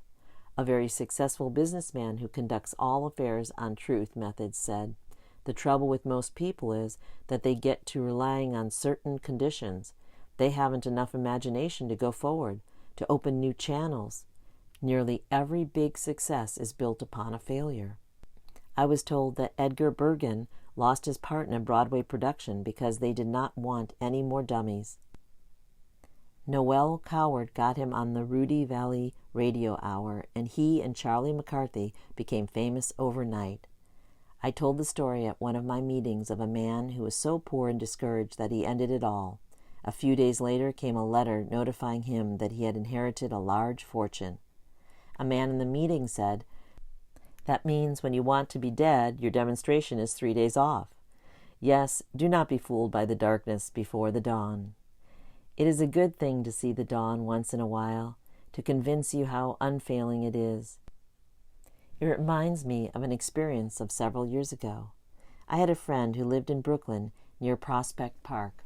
She liked to do unusual things and said to me, "Come to visit me, and we'll get up early and see the sunrise in Prospect Park." At first I refused, and then came the hunch that it would be an interesting experience. It was in the summer. We got up about 4 o'clock, my friend, her little daughter, and myself. It was pitch dark, yet we sailed forth down the street to the entrance of the park. Some policemen eyed us curiously. Yet my friend said to them with dignity, "We are going to see the sunrise," and it seemed to satisfy them. We walked through the park to the beautiful rose garden. A faint pink streak appeared in the east, then suddenly we heard a most tremendous uproar. We were near the zoo, and all the animals were greeting the dawn. The lions and tigers roared, the hyenas laughed. There were shrieks and howls. Every animal had something to say, for the new day was at hand. It was indeed most inspiring. The light slanted through the trees. Everything had an unearthly aspect. Then, as it grew lighter, our shadows were in front instead of behind us. The dawn of the new day. This is a wonderful dawn which comes to each one of us after some darkness. Your dawn of success, happiness, and abundance is sure to come. Every day is important, for we read in the wonderful Sanskrit poem, "Look well, therefore, to this day, such is the salutation of the dawn. This day the Lord is your shepherd. This day you shall not want," as you and this great creative principle are one and the same. The 34th Psalm is also a psalm of security. It starts with a blessing for the Lord. "I will bless the Lord at all times. His praise shall continually be in my mouth. They that seek the Lord shall not want any good thing." Seeking the Lord means that man must make the first move. "Draw near to me, and I will draw near to thee, saith the Lord." You seek the Lord by making your affirmation, expecting and preparing for your good. If you ask for success and prepare for failure, you will receive the thing you have prepared for. I tell in my book, The Game of Life and How to Play It, of a man who asked me to speak the word that all his debts will be wiped out. After the treatment, he said, "Now I'm thinking what I'll say to the people when I haven't the money to pay them." A treatment won't help you if you haven't faith in it, for faith and expectancy impresses the subconscious mind with the picture of fulfillment. In the 23rd Psalm we read, "He restoreth my soul." Your soul is your subconscious mind and must be restored with the right ideas. Whatever you feel deeply is impressed upon the subconscious and manifests in your affairs. If you are convinced that you are a failure, you will be a failure until you impress the subconscious with the conviction you are a success. This is done by making an affirmation which clicks. A friend in a meeting said that I have given her the statement as she was leaving the room, "The ground you are on is harvest ground." Things with her had been very dull, yet this statement clicked. Harvest ground, rang in her ears. Good things immediately commenced to come to her, and happy surprises. The reason it is necessary to make an affirmation is because repetition impresses the subconscious. You cannot control your thoughts at first, yet you can control your words. And Jesus Christ said, "By your words you are justified, and by your words you are condemned." Every day choose the right words, the right thoughts. The imaging faculty is the creative faculty.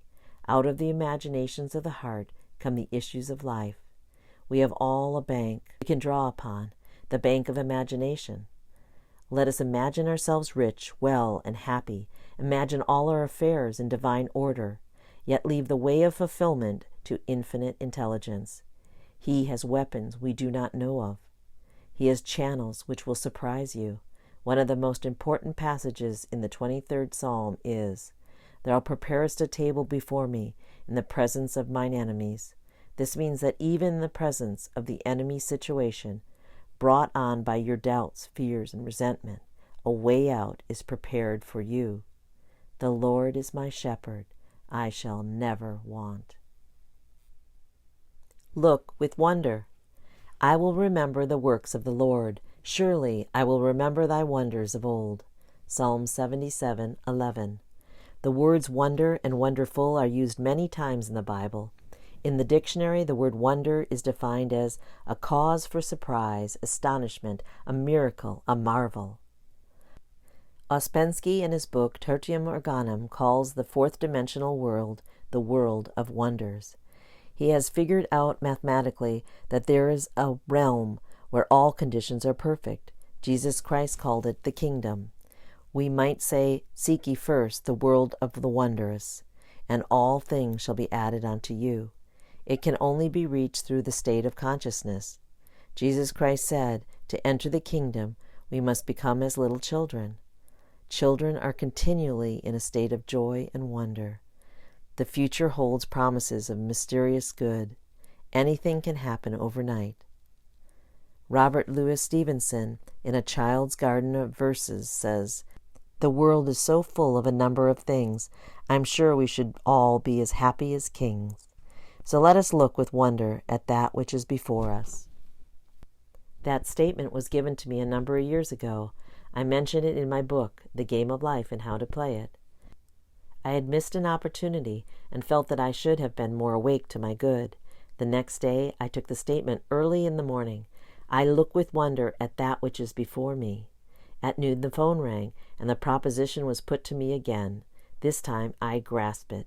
I did indeed look with wonder, for I never expected the opportunity to come to me again. A friend in one of my meetings said the other day that this statement had brought her wonderful results. It fills the consciousness with happy expectancy. Children are filled with happy expectancy until grown-up people and unhappy experiences bring them out of the world of the wondrous. Let us look back and remember some of the gloomy ideas which were given us. Eat the speckled apples first. Don't expect too much. Then you won't be disappointed. You can't have everything in this life. Childhood is your happiest time. No one knows what the future will bring. What a start in life. These are some of the impressions I picked up in early childhood. At the age of 6, I had a great sense of responsibility. Instead of looking with wonder at that which was before me, I looked with fear and suspicion. I feel much younger now than I did when I was 6. I have an early photograph taken about that time, grasping a flower, yet with a careworn and a hopeless expression. I had left the world of the wondrous behind me. I was now living in the world of realities, as my elders told me, and it was far from wondrous. It is a great privilege for children to live in this age, when they are taught truth from their birth. Even if they are not taught actual metaphysics, the ethers are filled with joyous expectancy.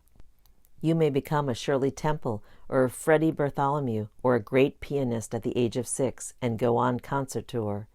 We are all now back in a world of the wondrous, where anything can happen overnight, for when miracles do come, they come quickly. So let us become miracle conscious, prepare for miracles, expect miracles, and we are then inviting them into our lives. Maybe you need a financial miracle. There is a supply for every demand. Through active faith, the word, and the intuition, we release this invisible supply. I will give an example. One of my students found herself almost without funds. She needed $1,000, and she had plenty of money at one time and beautiful possessions, yet had nothing left but an ermine wrap. No fur dealer would give her much for it. I spoke the word that it would be sold to the right person for the right price, or that the supply would come in some other way. It was necessary that the money manifest at once. It was no time to worry or reason. She was on the street making her affirmations. It was a stormy day. She said to herself, "I'm going to show active faith in my invisible supply by taking a taxicab." It was a very strong hunch. As she got out of the taxi, at her destination, a woman stood waiting to get in. It was an old friend, a very, very kind friend. It was the first time in her life she had ever taken a taxi. But her Rolls-Royce was out of commission that afternoon. They talked, and my friend told her about the wrap. "Why," her friend said, "I will give you $1,000 for it." And that afternoon she had the check. God's ways are ingenious. His methods are sure. A student wrote me the other day that she was using that statement. God's ways are ingenious. His methods are sure. A series of unexpected contacts brought about a situation she had been desiring. She looked with wonder at the working of the law. Our demonstrations usually come within a split second. All is timed with amazing accuracy and divine mind. My student left the taxi just as her friends stopped to enter. A second later, she would have hailed another taxi.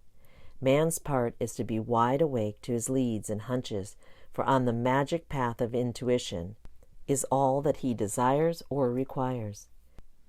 In the modern reader's Bible, the book of Psalms is recognized as the perfection of lyric poetry. The musical meditation, which is the essence of lyrics, can find no higher field than the devout spirit which at once raises itself to the service of God and overflows on the various sides of active and contemplative life. The Psalms are also human documents, and I have selected the 77th Psalm because it gives the picture of a man in despair. Yet, as he contemplates the wonders of God, faith and assurance are restored to him.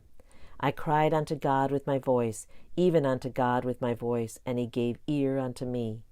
In the day of my trouble I sought the Lord. My soul refused to be comforted. Will the Lord cast off forever? And will he be favorable no more? Hath God forgotten to be gracious? Hath he in anger shut up his tender mercies? And I said, This is my infirmity. Yet I will remember the years of the right hand of the Most High. I will remember the works of the Lord. Surely I will remember thy wonders of old. I will meditate also of all thy work, and talk of thy doings. Thy way, O God, is in the sanctuary. Who is so great a God as our God? Thou art the God that doest wonders. Thou hast with thine arm redeemed thy people. This is a picture of what the average truth student goes through when confronted with a problem. He is assailed by thoughts of doubt, fear, and despair. Then some statement of truth will flash into his consciousness. God's ways are ingenious, his methods are sure. He remembers other difficulties which had been overcome. His confidence in God returns. He thinks, What God has done before, he will do for me and more. I was talking to a friend not long ago who said, I would be pretty dumb if I didn't believe God could solve my problems. So many times before, wonderful things had come to me. I know they will come again. So the summing up of the 77th Psalm is, What God has done before, he now does for me and more.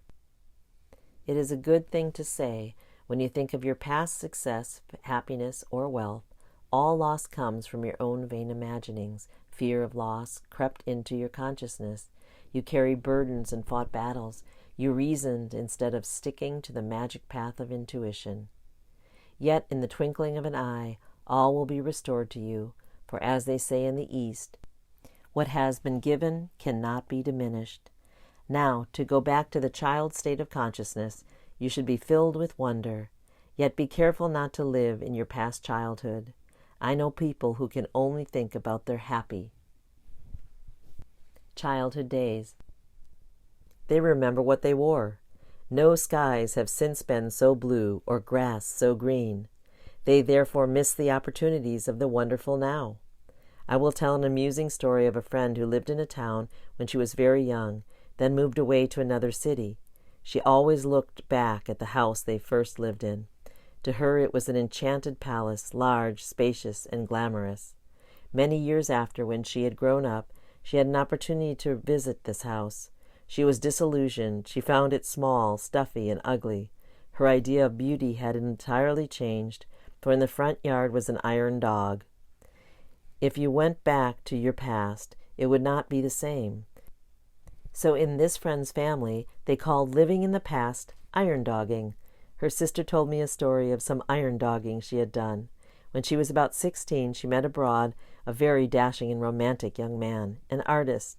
This romance didn't last long, yet she talked about it a lot to the man she afterwards married. Years rolled by. The dashing and romantic young man had become a well-known artist and came to this country to have an exhibition of his pictures.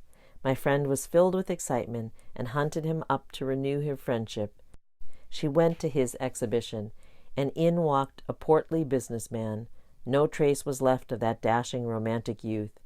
When she told her husband, all he said was, iron dogging. Remember, now is the appointed time. Today is the day, and your good can happen overnight. Look with wonder at that which is before you. We are filled with divine expectancy. I will restore to you the years which the locusts have eaten.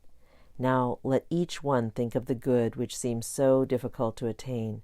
It may be health, wealth, happiness, or perfect self-expression. Do not think how your good will be accomplished. Just give thanks that you have already received on the invisible plane. Therefore the steps leading up to it are secured also. Be wide awake to your intuitive leads, and suddenly you find yourself in your promised land. I look with wonder at that which is before me. Catch up with your good. And it shall come to pass that before they call, I will answer, and while they are yet speaking, I will hear. Isaiah 65:24. Catch up with your good. This is a new way of saying, before they call, I will answer. Your good precedes you. It gets there before you do. Yet how to catch up with your good? For you must have ears that hear and eyes that see, or it will escape you. Some people never catch up with their good in life. They will say, my life has always been one of hardship. No good luck ever comes to me. They are the people who have been asleep to their opportunities, or through laziness haven't caught up with their good. A woman told a group of friends that she had not eaten for 3 days. They dashed about asking people to give her work, but she refused it. She explained that she never got up until 12 o'clock. She liked to lie in bed and read magazines. She just wanted people to support her while she read Vogue and Harper's Bazaar. We must be careful not to slip into lazy states of mind. Take the affirmation, I am wide awake to my good. I never miss a trick. Most people are only half awake to their good. A student said to me, if I don't follow my hunches, I always get into a jam. I will tell the story of a woman, one of my students, who followed her intuitive lead, which brought amazing results. She had been asked to visit a friend in a nearby town. She had very little money. When she arrived at her destination, she found the house locked up. They had gone away. She was filled with despair, then commenced to pray and said, Infinite intelligence, give me a definite lead. Let me know just what to do. The name of a certain hotel flashed into her consciousness. It persisted. The name seemed to stand out in big letters. She had just enough money to go back to New York and the hotel. As she was about to enter, an old friend suddenly appeared who greeted her warmly and whom she hadn't seen for years. She explained that she was living at the hotel, yet was going away for several months, and added, Why, you should stay in my suite while I go away. It won't cost you a cent. My friend accepted gratefully and looked with amazement on the working of spiritual law. She had caught up with her good. By following intuition, all going forward comes from desire. Science today is going back to Lamarck and his dint of wishing theory. He claims that birds do not fly because they have wings. They fly because they wanted to fly. Result of the push of the emotional wish. Think of the irresistible power of thought with clear vision. Many people are in a fog most of the time, making wrong decisions and going the wrong way. During the Christmas rush, my maid said to a saleswoman at one of the big shops, I suppose this is your busiest day. She replied, Oh no, the day after Christmas is our busiest day, when people bring most of the things back. Hundreds of people choosing the wrong gifts because they were not listening to their intuitive leads. No matter what you are doing, ask for guidance. It saves time and energy and often a lifetime of misery. All suffering comes from the violation of intuition. Unless intuition builds the house, they labor in vain who build it. Get the habit of hunching, then you will always be on the magic path. And it shall come to pass that before they call, I will answer, and while they are yet speaking, I will hear. Working with spiritual law, we are bringing to pass that which already is. In the universal mind, it is there as an idea, yet is crystallized in the external by a sincere desire. The idea of a bird was a perfect picture in a divine mind. The fish caught the idea and wished themselves into birds. Are your desires bringing you wings? We should all be bringing some seemingly impossible things to pass. One of my affirmations is, the unexpected happens, my seemingly impossible good now comes to pass. Do not magnify obstacles. Magnify the Lord. That means magnify God's power. The average person will dwell on all the obstacles and hindrances which are there to prevent his good coming to pass. You combine with what you notice. So if you give obstacles and hindrances your undivided attention, they grow worse and worse. Give God your undivided attention. Keep saying silently, in the face of all obstacles, God's ways are ingenious, His methods are sure. God's power is invincible. Call upon me, and I will answer thee, and show thee great and mighty things which thou knowest not. In demonstrating our good, we shall look away from adverse appearances. Judge not by appearances. Get some statement which will give you a feeling of assurance. The long arm of God reaches out over people and conditions, controlling the situation and protecting my interests. I was asked to speak the word for a man who was to have a business interview with a seemingly unscrupulous person. I used the statement, and rightness and justice came out of the situation at just the exact time I was speaking.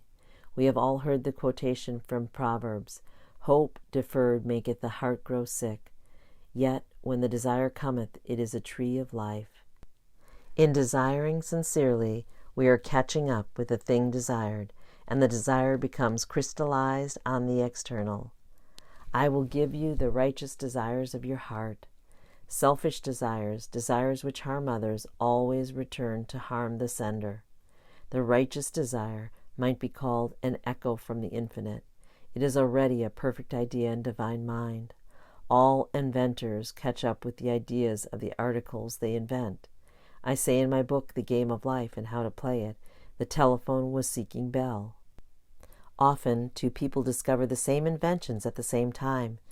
They have tuned in with the same idea. The most important thing in life is to bring the divine plan to pass. Just as the picture of the oak is in the acorn, the divine design of your life is in your superconscious mind, and you must work out the perfect pattern in your affairs.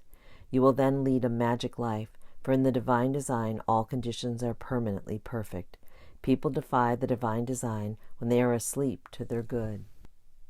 Perhaps the woman who liked to lie in bed most of the day and read magazines should be writing for magazines. Yet her habits of laziness dulled all desire to go forward. The fishes who desired wings were alert and alive. They did not spend their day on the bed of the ocean, reading Vogue and Harper's Bazaar. Awake, thou that sleepeth, and catch up with your good. Call on me, and I will answer thee, and show thee great and mighty things which thou knowest not. I now catch up with my good, for before I called I was answered. Rivers in the desert. Behold, I will do a new thing. Now it shall spring forth. Shall ye not know it? I will even make a way in the wilderness and rivers in the desert.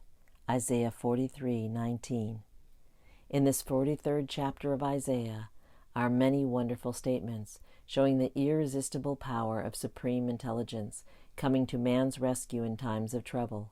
No matter how impossible the situation seems, infinite intelligence knows the way out.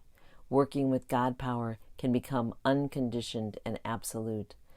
Let us get a realization of this hidden power we can call upon at any moment. Make your contact with infinite intelligence, the God within, and all appearance of evil evaporates, for it comes from man's vain imaginings. In my question and answer class, I would be asked, how do you make a conscious contract with this invincible power? I reply, by your word. By your word you are justified. The centurion said to Jesus Christ, speak the word, Master, and my servant shall be healed. Whosoever calleth on the name of the Lord shall be delivered. Notice the word call. You are calling on the Lord or law when you make an affirmation of truth. As I always say, take a statement which clicks. That means gives you a feeling of security. People are enslaved by ideas of lack of love, lack of money, lack of companionship, lack of health, and so on. They are enslaved by the ideas of interference and incompletion. They are asleep in the Adamic dream. Adam, generic man, ate of the tree of illusion and saw two powers, good and evil. The Christ's mission was to wake people up to the truth of one power, God. Awake, thou that sleepeth. If you lack any good thing, you are still asleep to your good. How do you awake with the Adamic dream of opposites? After having slept soundly in the race thought for hundreds of years, Jesus Christ said, when two of you agree, it shall be done. It is the law of agreement. It is almost impossible to see clearly your good for yourself. That is where the healer, practitioner, or friend is necessary. Many successful men say they have succeeded because their wives believed in them. I will quote from a current newspaper giving Walter P. Chrysler's tribute to his wife. Nothing, he once said, has given me more satisfaction in life than the way my wife had faith in me from the very first. Through all those years Chrysler wrote of her, it seemed to me I could not make any one understand that I was ambitious except Della. I could tell her, and she would nod. It seemed to me I even dared to tell her that I intended someday to be a master mechanic. She always backed my ambitions. Talk about your affairs as little as possible, and then only to the ones who will give you encouragement and inspiration. The world is full of wet blankets, people who tell you it can't be done, that you are aiming too high. As people sit in truth meetings and services, often a word or an idea will open a way in the wilderness. Of course, the Bible is speaking of the states of consciousness. You are in a wilderness or desert when you are out of harmony, when you are angry, resentful, fearful, or undecided. Indecision is the cause of much ill health, being unable to make up your mind. One day, when I was on a bus, a woman stopped it and asked the conductor its destination. He told her, but she was undecided. She got halfway on and then got off, and then on again. The conductor turned to her and said, "Lady, make up your mind." So it is with so many people. Ladies, make up your minds. The intuitive person is never undecided. He is given his leads and hunches and goes boldly ahead, knowing he's on the magic path. In truth, we also ask for definite leads, just what to do. We will always receive one if we ask for it. Sometimes it comes as intuition, sometimes from the external. One of my students named Ada was walking down the street, undecided whether to go to a certain place or not. She asked for a lead. 2 women were walking in front of her. One turned to the other and said, "Why don't you go, Ada?" The woman's name just happened to be Ada. My friend took it as a definite lead and went on her destination, and the outcome was very successful. We really lead magical lives, guided and provided for at every step, if we have ears to hear and eyes to see. Of course, we have left the plane of the intellect and are drawing from the superconscious, the God within, which says, "This is the way, walk ye in it." Whatever you should know will be revealed to you. Whatever you lack will be provided. Thus saith the Lord, which maketh a way in the sea and a path in the mighty waters. Remember ye not the former things, neither consider the things of old. People who live in the past have severed their contact with the wonderful now. God knows only the now. Now is the appointed time. Today is the day. Many people lead lives of limitation, hoarding, and saving, afraid to use what they have, which brings more lack to more limitation. I give the example of a woman who lived in a small country town. She could scarcely see to get about, and had little money. A kind friend took her to an oculist and presented her with glasses, which enabled her to see perfectly. Some time later, she met her on the street without the glasses. She exclaimed, "Where are your glasses?" The woman replied, "Well, you don't expect me to hack them up by using them every day, do you? I only wear them on Sundays. You must live in the now and be wide awake to your opportunities. Behold, I will do a new thing. Now it shall spring forth. Shall ye not know it? I will even make a way in the wilderness and rivers in the desert." This message is meant for the individual. Think of your problem and know that infinite intelligence knows the way of fulfillment. I say the way, for before you called, you were answered. The supply always precedes the demand. God is the giver and the gift, and now creates his own amazing channels. When you have asked for the divine plan of your life to manifest, you are protected from getting the things that are not in the divine plan. You may think that all your happiness depends upon obtaining one particular thing in life. Later on, you praise the Lord that you didn't get it. Sometimes you are tempted to follow the reasoning mind and argue with your intuitive leads. Suddenly, the hand of destiny pushes you into your right place. Under grace, you find yourself back on the magic path again. You are now wide awake to your good. You have the ears that hear your intuitive leads and the eyes which see the open road of fulfillment. The genius within me is released. I now fulfill my destiny. The inner meaning of Snow White and the 7 Dwarfs. I have been asked to give a metaphysical interpretation of Snow White and the 7 Dwarfs, one of Grimm's fairy tales. It is amazing how this picture, a fairy story, swept sophisticated New York and the whole country due to Walt Disney's genius. This fairy tale was supposed to be for children, yet men and women had packed the theater. It is because fairy tales came down from old legends of Persia, India, and Egypt, which are founded on truth. Snow White, the little princess, had a cruel stepmother who was jealous of her. This cruel stepmother idea appears also in Cinderella. Nearly everyone has a cruel stepmother. The cruel stepmother is a negative thought form you have built up in the subconscious. Snow White's cruel stepmother is jealous of her and always keeps her in rags and in the background. All cruel thought forms do this. The cruel stepmother consults her magic mirror every day, saying, "Magic mirror on the wall, who is the fairest of them all?" One day the mirror replies, "Thou, queen, mayest fair and beauteous be, but Snow White is lovelier far than thee." This enrages the queen, so she decides to send Snow White to the forest to be killed by one of her servants. However, the servant's heart melts when Snow White begs for her life, so he leaves her in the woods. The woods are filled with terrifying animals and many pitfalls and dangers. She falls in terror to the ground, and while there, a most unusual spectacle presents itself. Scores of most delightful little animals and birds creep up and surround her: rabbits, squirrels, deer, beavers, raccoons, etc. She opens her eyes and greets them with pleasure.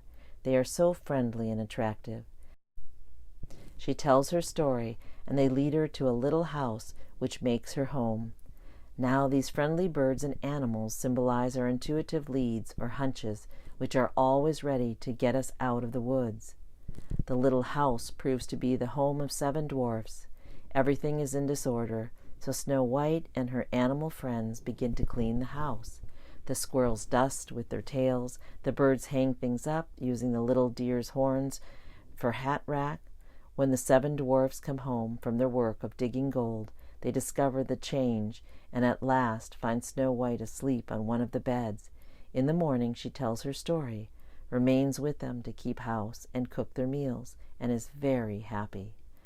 The 7 dwarfs symbolize the protective forces all about us. In the meantime, the cruel stepmother consults her mirror, and it says to her, "Over the hills in the green wood, where the 7 dwarfs their dwelling have made, there Snow White is hiding her head, and she is lovelier far, O queen, than thee." This infuriates the queen, so she starts off disguised as an old hag with a poisoned apple for Snow White. She finds her in the house of the 7 dwarfs and tempts her with the big, red, luscious apple. The birds and animals endeavor to tell her not to touch it. They try to give her the hunch not to eat it.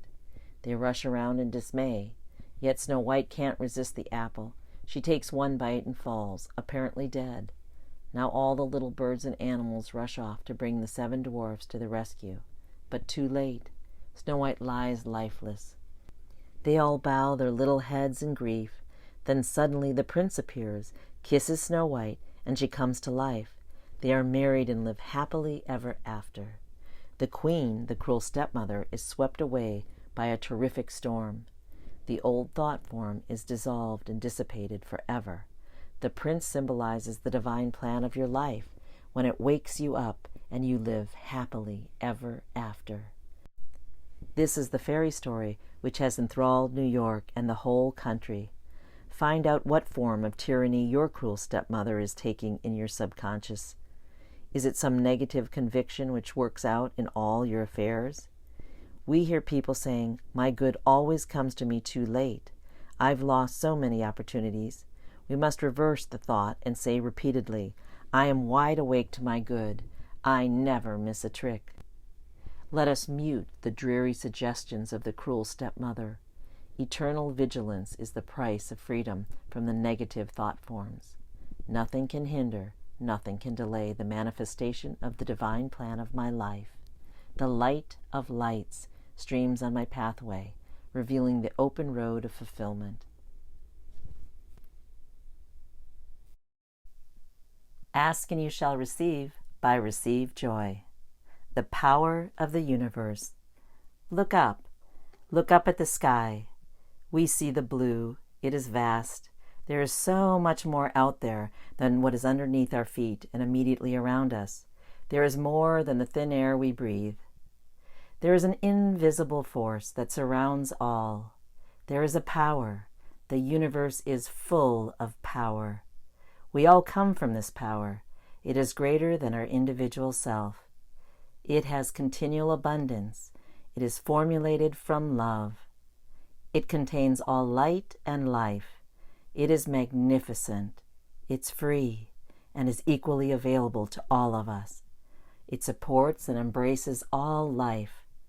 Somehow we have an inner knowledge that we are from this vast heavenly power, containing continual awesome perfection. It is a beautiful energy that exists and is full of absolute intelligence. It is consistent and flows progressively. This power is called many names: God, Holy Spirit, Holy Ghost, Spirit of God, Almighty Power, God Source, Source Light Energy, the Kingdom of Heaven, the Universe, the Quantum Field, the Morphic Field, Firmament, the Universal Energy, the Universal Force, Ether, the Heavenly Dimensions, the Divine, Outer Space, Worlds Beyond, and so on. There are many words we use to describe this power. How can we become more consistently aware of the power? Let us be more mindful of the divine power so that we can access and call on it. We all agree that there is something powerful, tremendous, awesome, and mysterious out there which is greater than ourselves and part of ourselves. It is outside of us and it is inside of us. Although we sometimes feel we are separate from it, we are indeed connected to it. As it surrounds us, it literally fills the space between every cell of our body, and it fills all matter. When God flung the stars into existence, He set up a divine delivery system. Since we are His most valued creation, He wishes for us to be aware of it, understand it, access it, communicate with it, and use it in our daily lives for our greatest good. It is always fully available to us. Bring the whole tithe into the storehouse, that there may be food in my house. Test me in this, says the Lord Almighty, and see if I will not throw open the floodgates of heaven and pour out so much blessing that there will not be room enough to store it. Malachi 3:10. There is more than enough of everything for everyone. There is absolute abundance. It is time to decide to open ourselves and our lives to receive. We have the choice to allow ourselves to flow with this awesome force. When God breathed into us His gift of life, we received connection to His almighty power. Let us embrace this power. God gave us His kingdom, which includes this universe and all its power, as our inheritance.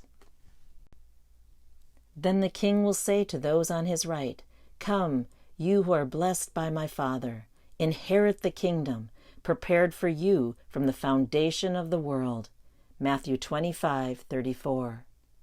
Let us decide to cash the check, use the wealth. Let us understand that the heavenly dimensions are here for us and that they support us. This universal energy is our divine gift, our birthright, given to us by God and our inheritance. The cosmos is carefully designed to please us, to help us, to make us happy, to give us everything we wish for and everything our heart desires. It has been said many times in many ways, what we can conceive and believe, the universe will help us achieve. This almighty power was set up for our use. Now it is time to learn its language and allow ourselves to use it.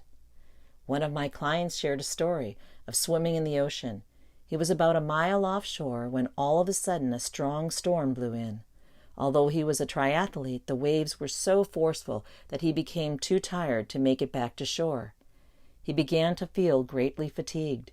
He told God that it was all right if this was his time to go. He started sinking. Instantly he felt a big rock under his feet. He was able to stand on the rock as he saw his friends rowing a boat from shore. They had to pull him into the boat. From that moment he knew there was a power watching over him. "The Lord is my rock, my fortress, and my deliverer. My God is my rock, in whom I take refuge, my shield and the horn of my salvation, my stronghold." Psalms 18:2. God, the almighty power of the universe, is always with us. His power is right here to call upon, especially when we seek him most. 14 years ago, I was sitting at my desk at work and I realized I desired new Rolodex cards. I had gone to the office supply store 4 times, and every time I had forgotten to buy Rolodex cards. At that moment, I looked up to God and said, "Your memory is superior to mine. Please remind me about the Rolodex cards tomorrow." When I came to work the next morning at 7 a.m., there were 2 large metal boxes leaning against the door blocking my entry.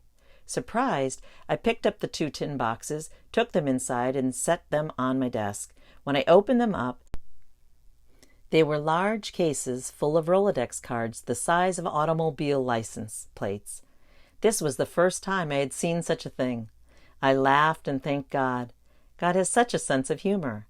I will remember Rolodex cards for the rest of my life.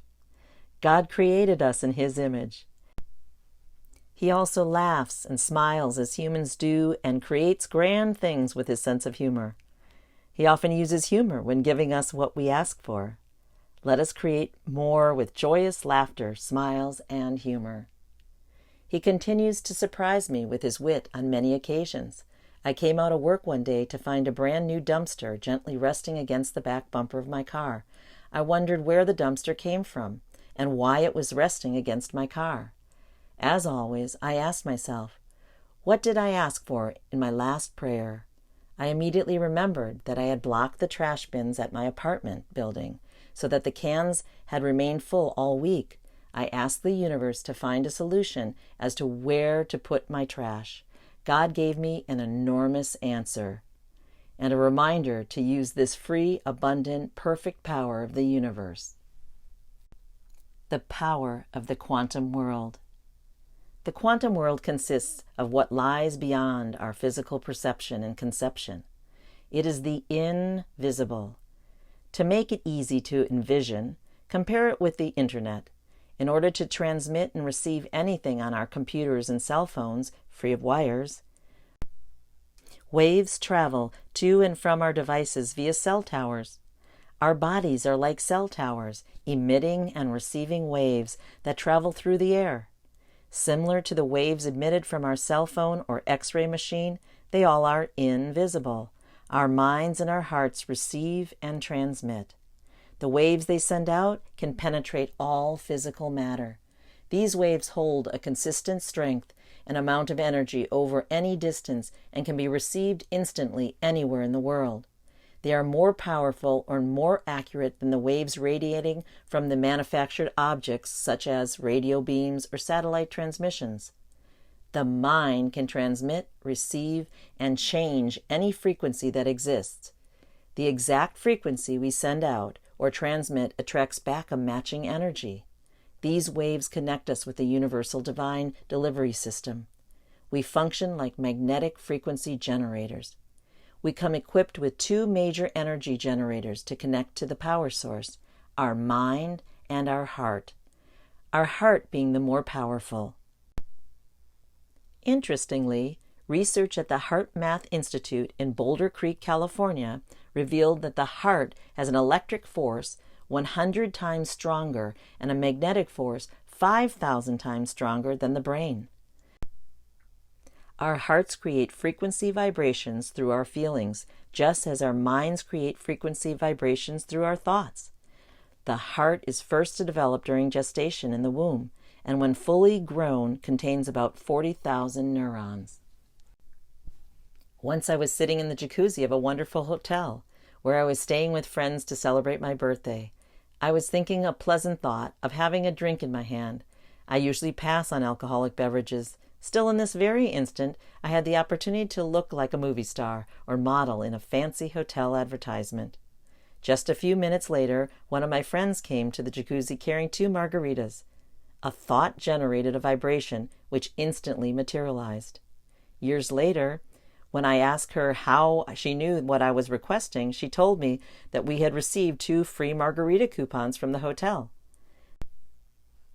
I thought she chose margaritas because we had vacationed together years ago in the Florida Keys and had enjoyed margaritas at Jimmy Buffett's Margaritaville. The universe hears our requests and acts on them. Our mind and thought processes are independent of our physical brain. The flesh of our brain is part of our physical body. It registers all sensations. For example, it is attached to the nervous system, which makes the heart beat. The vessel inside lacks thought process. Our whole body, including the physical brain, is entirely controlled by our mind. The mind is so powerful that it can override all systems in the body. We may think, why is my body reacting this way? When actually the body does what the mind tells it to do, and our body feels what the mind focuses on. Emotion is absent from the physical body. It is the mind that is in charge of all feelings and the processing of sensations. We are eternal beings with physical bodies, living within a quantum world. As we are vibrational beings, we oscillate at the same vibration with God. We will live vibrationally connected by our matching frequencies to His abundant source of energy.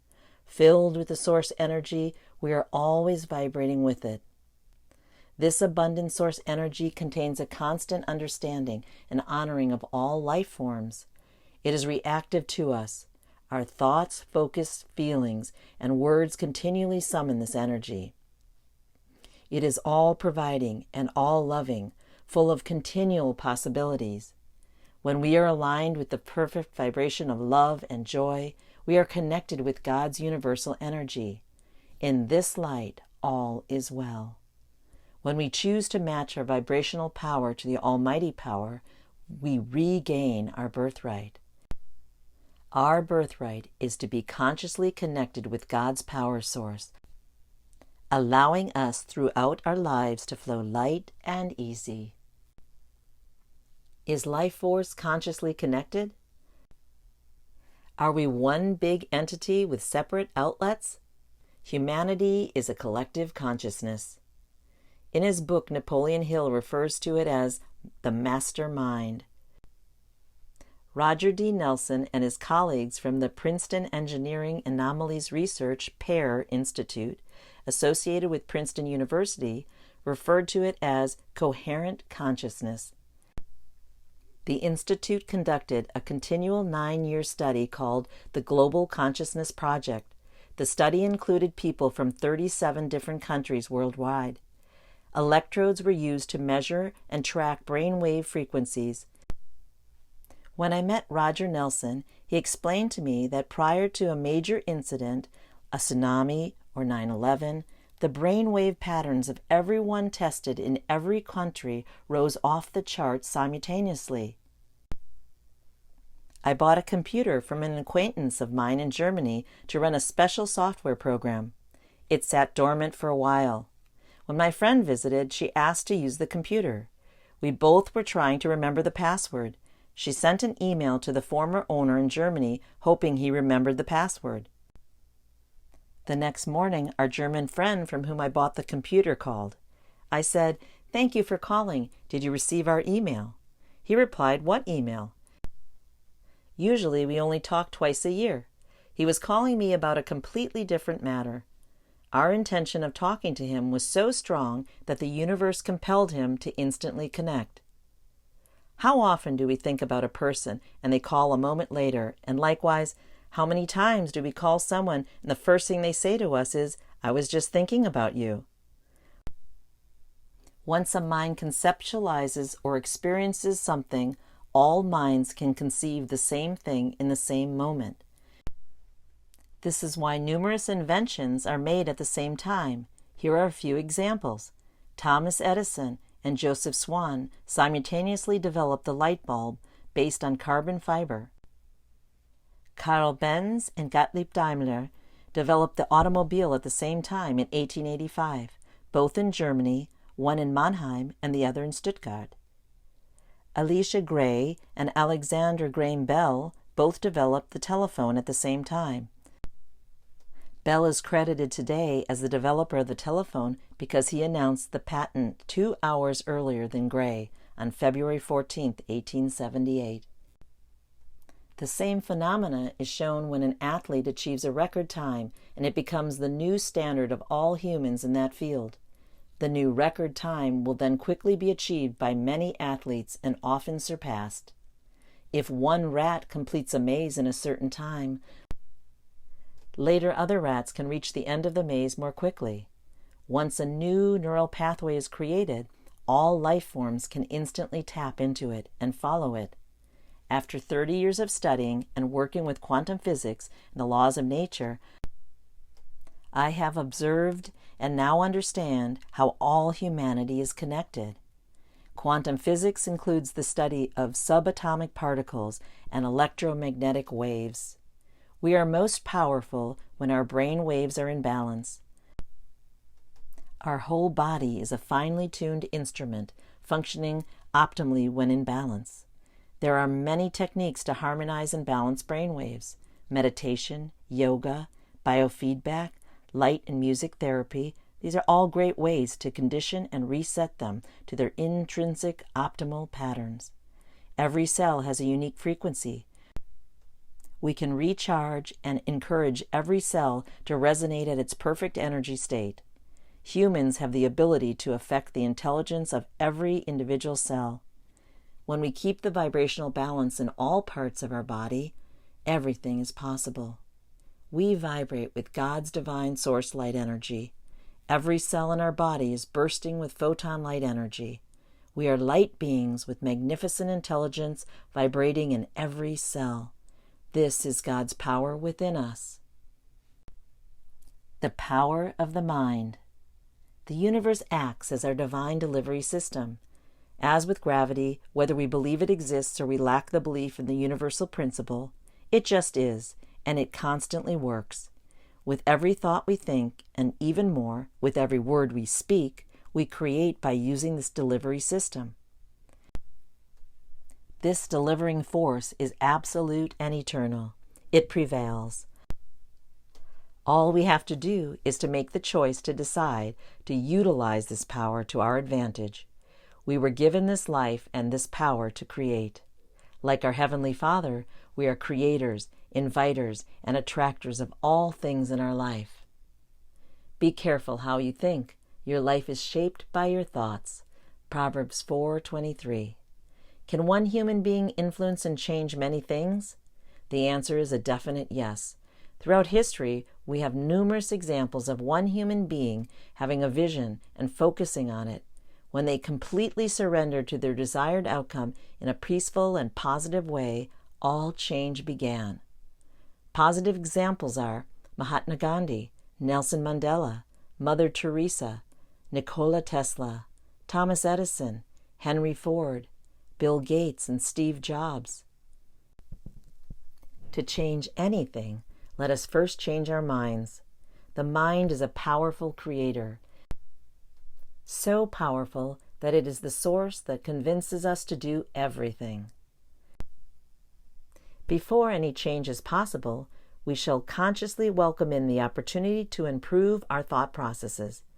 Change starts with our mind. Change happens when we focus our awareness on what we truly desire and start to target what brings us the most joy. Let us decide to focus on receiving happiness and what makes our heart sing. It is self-caring and self-nurturing to keep our focus there. Let us always focus on the solution, especially when we pray. Let us pray into the positive desired outcome. Let us ask for our desires and act as if they are already here. Ask, ask, ask. The 4 components of focusing our thoughts are: 1. Think it, speak it, and write it as if we have it already. 2. Visualize ourselves with our goal in every detail. 3. Affirm and anchor the desired achievement in our mind and heart. 4. Adopt a positive attitude and celebrate the desired achievement. What we focus on and constantly think about, we attract. To use this powerful resource, we shall hold our attention on what we prefer. Focus only on the good. Let us feel great as we attract our creations. When we have tapped into God's power and have increased our focused consciousness, only then can we create more in a year than we can accomplish by drifting through our entire life with lack of purpose. The method to accomplish this greatness is as follows. 1. Think many identical thoughts of our desires. 2. Stay with these thoughts, hold them and ponder them for more than a minute at a time. 3. Revisit these empowering thoughts as often as you wish. Let us give the thought a chance to anchor deeply in our mind and create new neural pathways. A neural pathway is a series of neurons connected together, forming a path that enables a signal to be sent from one region of the brain to another. 2 years after my father passed away, my mother came to our house and asked my husband if he knew a suitable man for her to date. After 45 years of marriage, she wished for company. My husband replied, "There is only one guy I know your age who is single. He is over there sitting on the couch." This gentleman had been a friend of the family for many years, and my mother already knew him well. He had been single his whole life and had come to a number of our family gatherings. "Really? That is John," she answered. My husband replied, "Yes, you asked for a single man, and he is the only one I know." They have now been happily married for 10 years. My mother opened her heart and changed her mind toward him. When we ask, the universe answers. It answers in many ways. Some of them are surprising. Let us open our minds and our hearts to receive what we ask for. After our dog collar had gone missing multiple times, I often asked my youngest daughter to help me find it, and she always did. Before she went to bed, she focused on it being found. In the morning, she knew where it was. On one occasion, it was lying under her bed. Another time, she knew exactly where to look in the lake. There it was, lying in the shallow water. Asking with a determined focus on the preferred result and with a clear intention to receive what the universe answers creates amazing results. Have faith in the power of intention. My younger sister asked for a rain jacket for Christmas. I called her and asked her to describe her perfect jacket to me. This built our excitement and desire to have it. I asked God to honor her Christmas request for my sake of having the perfect gift for her to make her happy. She desired it to be purple, have a hood, hang below the waist, and be waterproof. I added as a parameter for it to be on sale.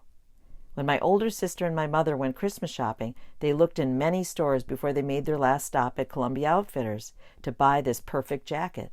My mother was ready to go home, and they almost passed the store when my sister insisted they go inside because she knew it was there.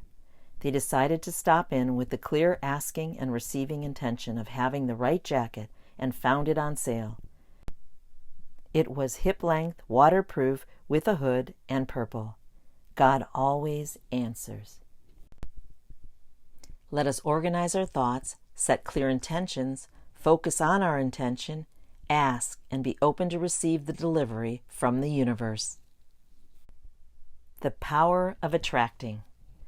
Every vibration that radiates out of us is in the form of thought, word, and deed, is a form of asking, and by the law of the universe comes back. This is the only possibility. We often refer to this drawing effect as the law of attraction, the golden rule, karma, the boomerang effect, like attracts like, and so on. The basic principle behind all of this is similar. Our thoughts, words, and deeds cause matching reactions. The human mind is a magnetic force, drawing toward it everything we focus on, consciously or subconsciously, positive or negative, of good intention or the lack thereof. Everything that goes out receives a matching return vibrational answer. The answer is automatically summoned to us. This magnetic attraction is our creation power. I imagine my life as living in a hall of mirrors. Inside are only me and our Creator, and He only creates good. Everything in our lives reflects right back at us. Every good that goes out of us comes right back, as does everything else. Let us choose to radiate what is good, kind, blessed, loving, encouraging and uplifting. God gave us creation power. He created us and everything around us. In the beginning, God created the heavens and the earth. Genesis 1:1. So God created mankind in His own image. In the image of God, He created them, male and female. He created them. Genesis 1:27. God loves us so much that He desired us to be co-creators with the great I Am. To do this, He created a universal power and designed us to be able to tap into that and harness that power. It is here for the asking, and so we shall ask. Let us decide now to consciously create good and glorify God with His eternal absolute law of attraction. Let us give full praise to God for setting up His divine, powerful delivery system. Human prosperity is based on this absolute law. But whose delight is in the law of the Lord, and who meditates on His law day and night, that person is like a tree planted by streams of water, which yields its fruit in season, and whose leaf does not wither. Whatever they do prospers. Psalms 1, 2, and 3. Does this mean we co-create everything? Yes. We do create everything in our reality. We create with our thoughts and words, and then our actions follow. A woman in her 40s was having financial challenges and recently found herself single again. Since she desired to make positive changes in her life, she decided that attracting wealth to her was to be her first step. She visualized herself as a rich woman and posted sticky notes all around her house saying, "I am rich, money flows easily, I am a millionaire." A few months later, she married again. This time she married one of the wealthiest men in town. Applying her conscious creation power, she currently lives the happy, wealthy life of her dreams. A friend of mine once gave her mother's diamond ring to her future son-in-law to be redesigned into a ring for her daughter. At their engagement party, the couple was playing volleyball, and the stone fell out of the setting into the grass. A few hours later, her daughter noticed it missing. It was dark when the party ended, and her mom said, "Let's go home, and we'll come back in the morning and find the diamond." The next day, the mother and the couple went out to look for the stone in the backyard. The mother told the groom, "Walk to the tree, and you will find the diamond in the grass under the tree." As he came back, he told her, "You were right. It was sitting in the grass under the tree." My friend decided that the diamond was to be found wherever she desired to consciously create it. Prior to her surgery, a friend wished for a particular doctor who was the best in his field for this type of procedure. The doctor was over 80 years old and ready to retire. Miraculously, she was his last patient. She decided to reward herself for her successful surgery with a leather jacket. On the way home, she stopped by her neighborhood leather store. Out front was a sale rack with one leather jacket on it. She put on the jacket, it fit perfectly, and she had the exact amount of money in her pocket to buy it. Let us use focused intention for creating things in all areas of our life. Remember, the universe pulls from all abundance. It is already set up to deliver. Imagine the universe continually coming to us with truckloads full of resources and yearning to deliver. In order to find room to restock, the universe eagerly offloads everything day and night.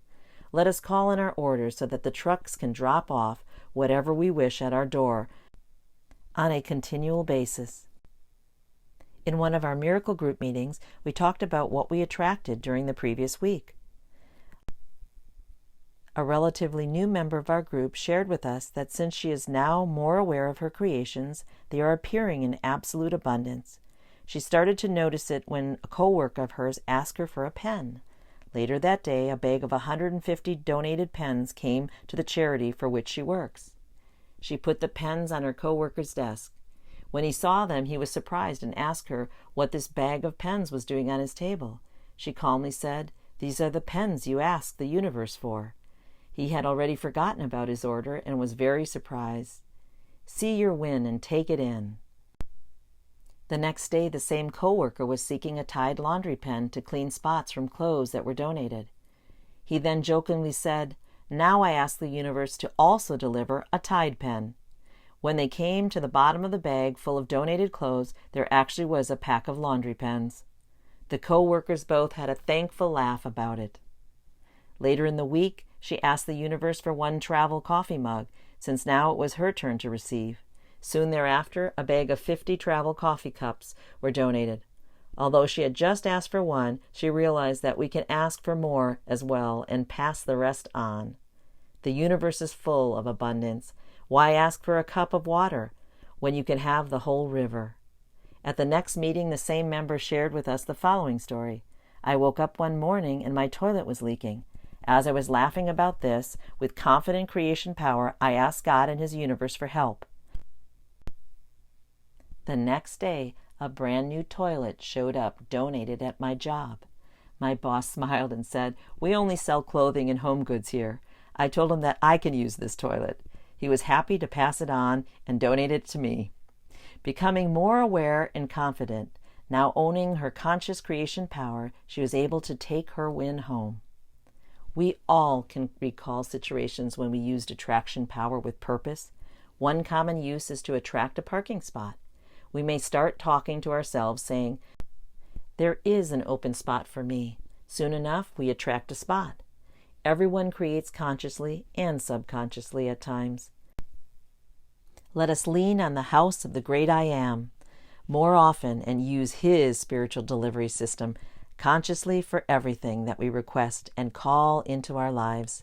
Even if God's mighty law of attracting is new to us, we seem to have a built-in knowledge and awareness of it at times when something becomes very important to us. For example, after we buy a new car, the next few weeks we notice the same model and color car everywhere, because we have a fresh awareness. Our focus directs our energy. We all may wish for more joy in our lives. To attract and receive joy, simply choose to align with God's original blessed declaration that all is good. Let us choose to focus on our birthright of seeing the goodness in all creation. All is well all the time.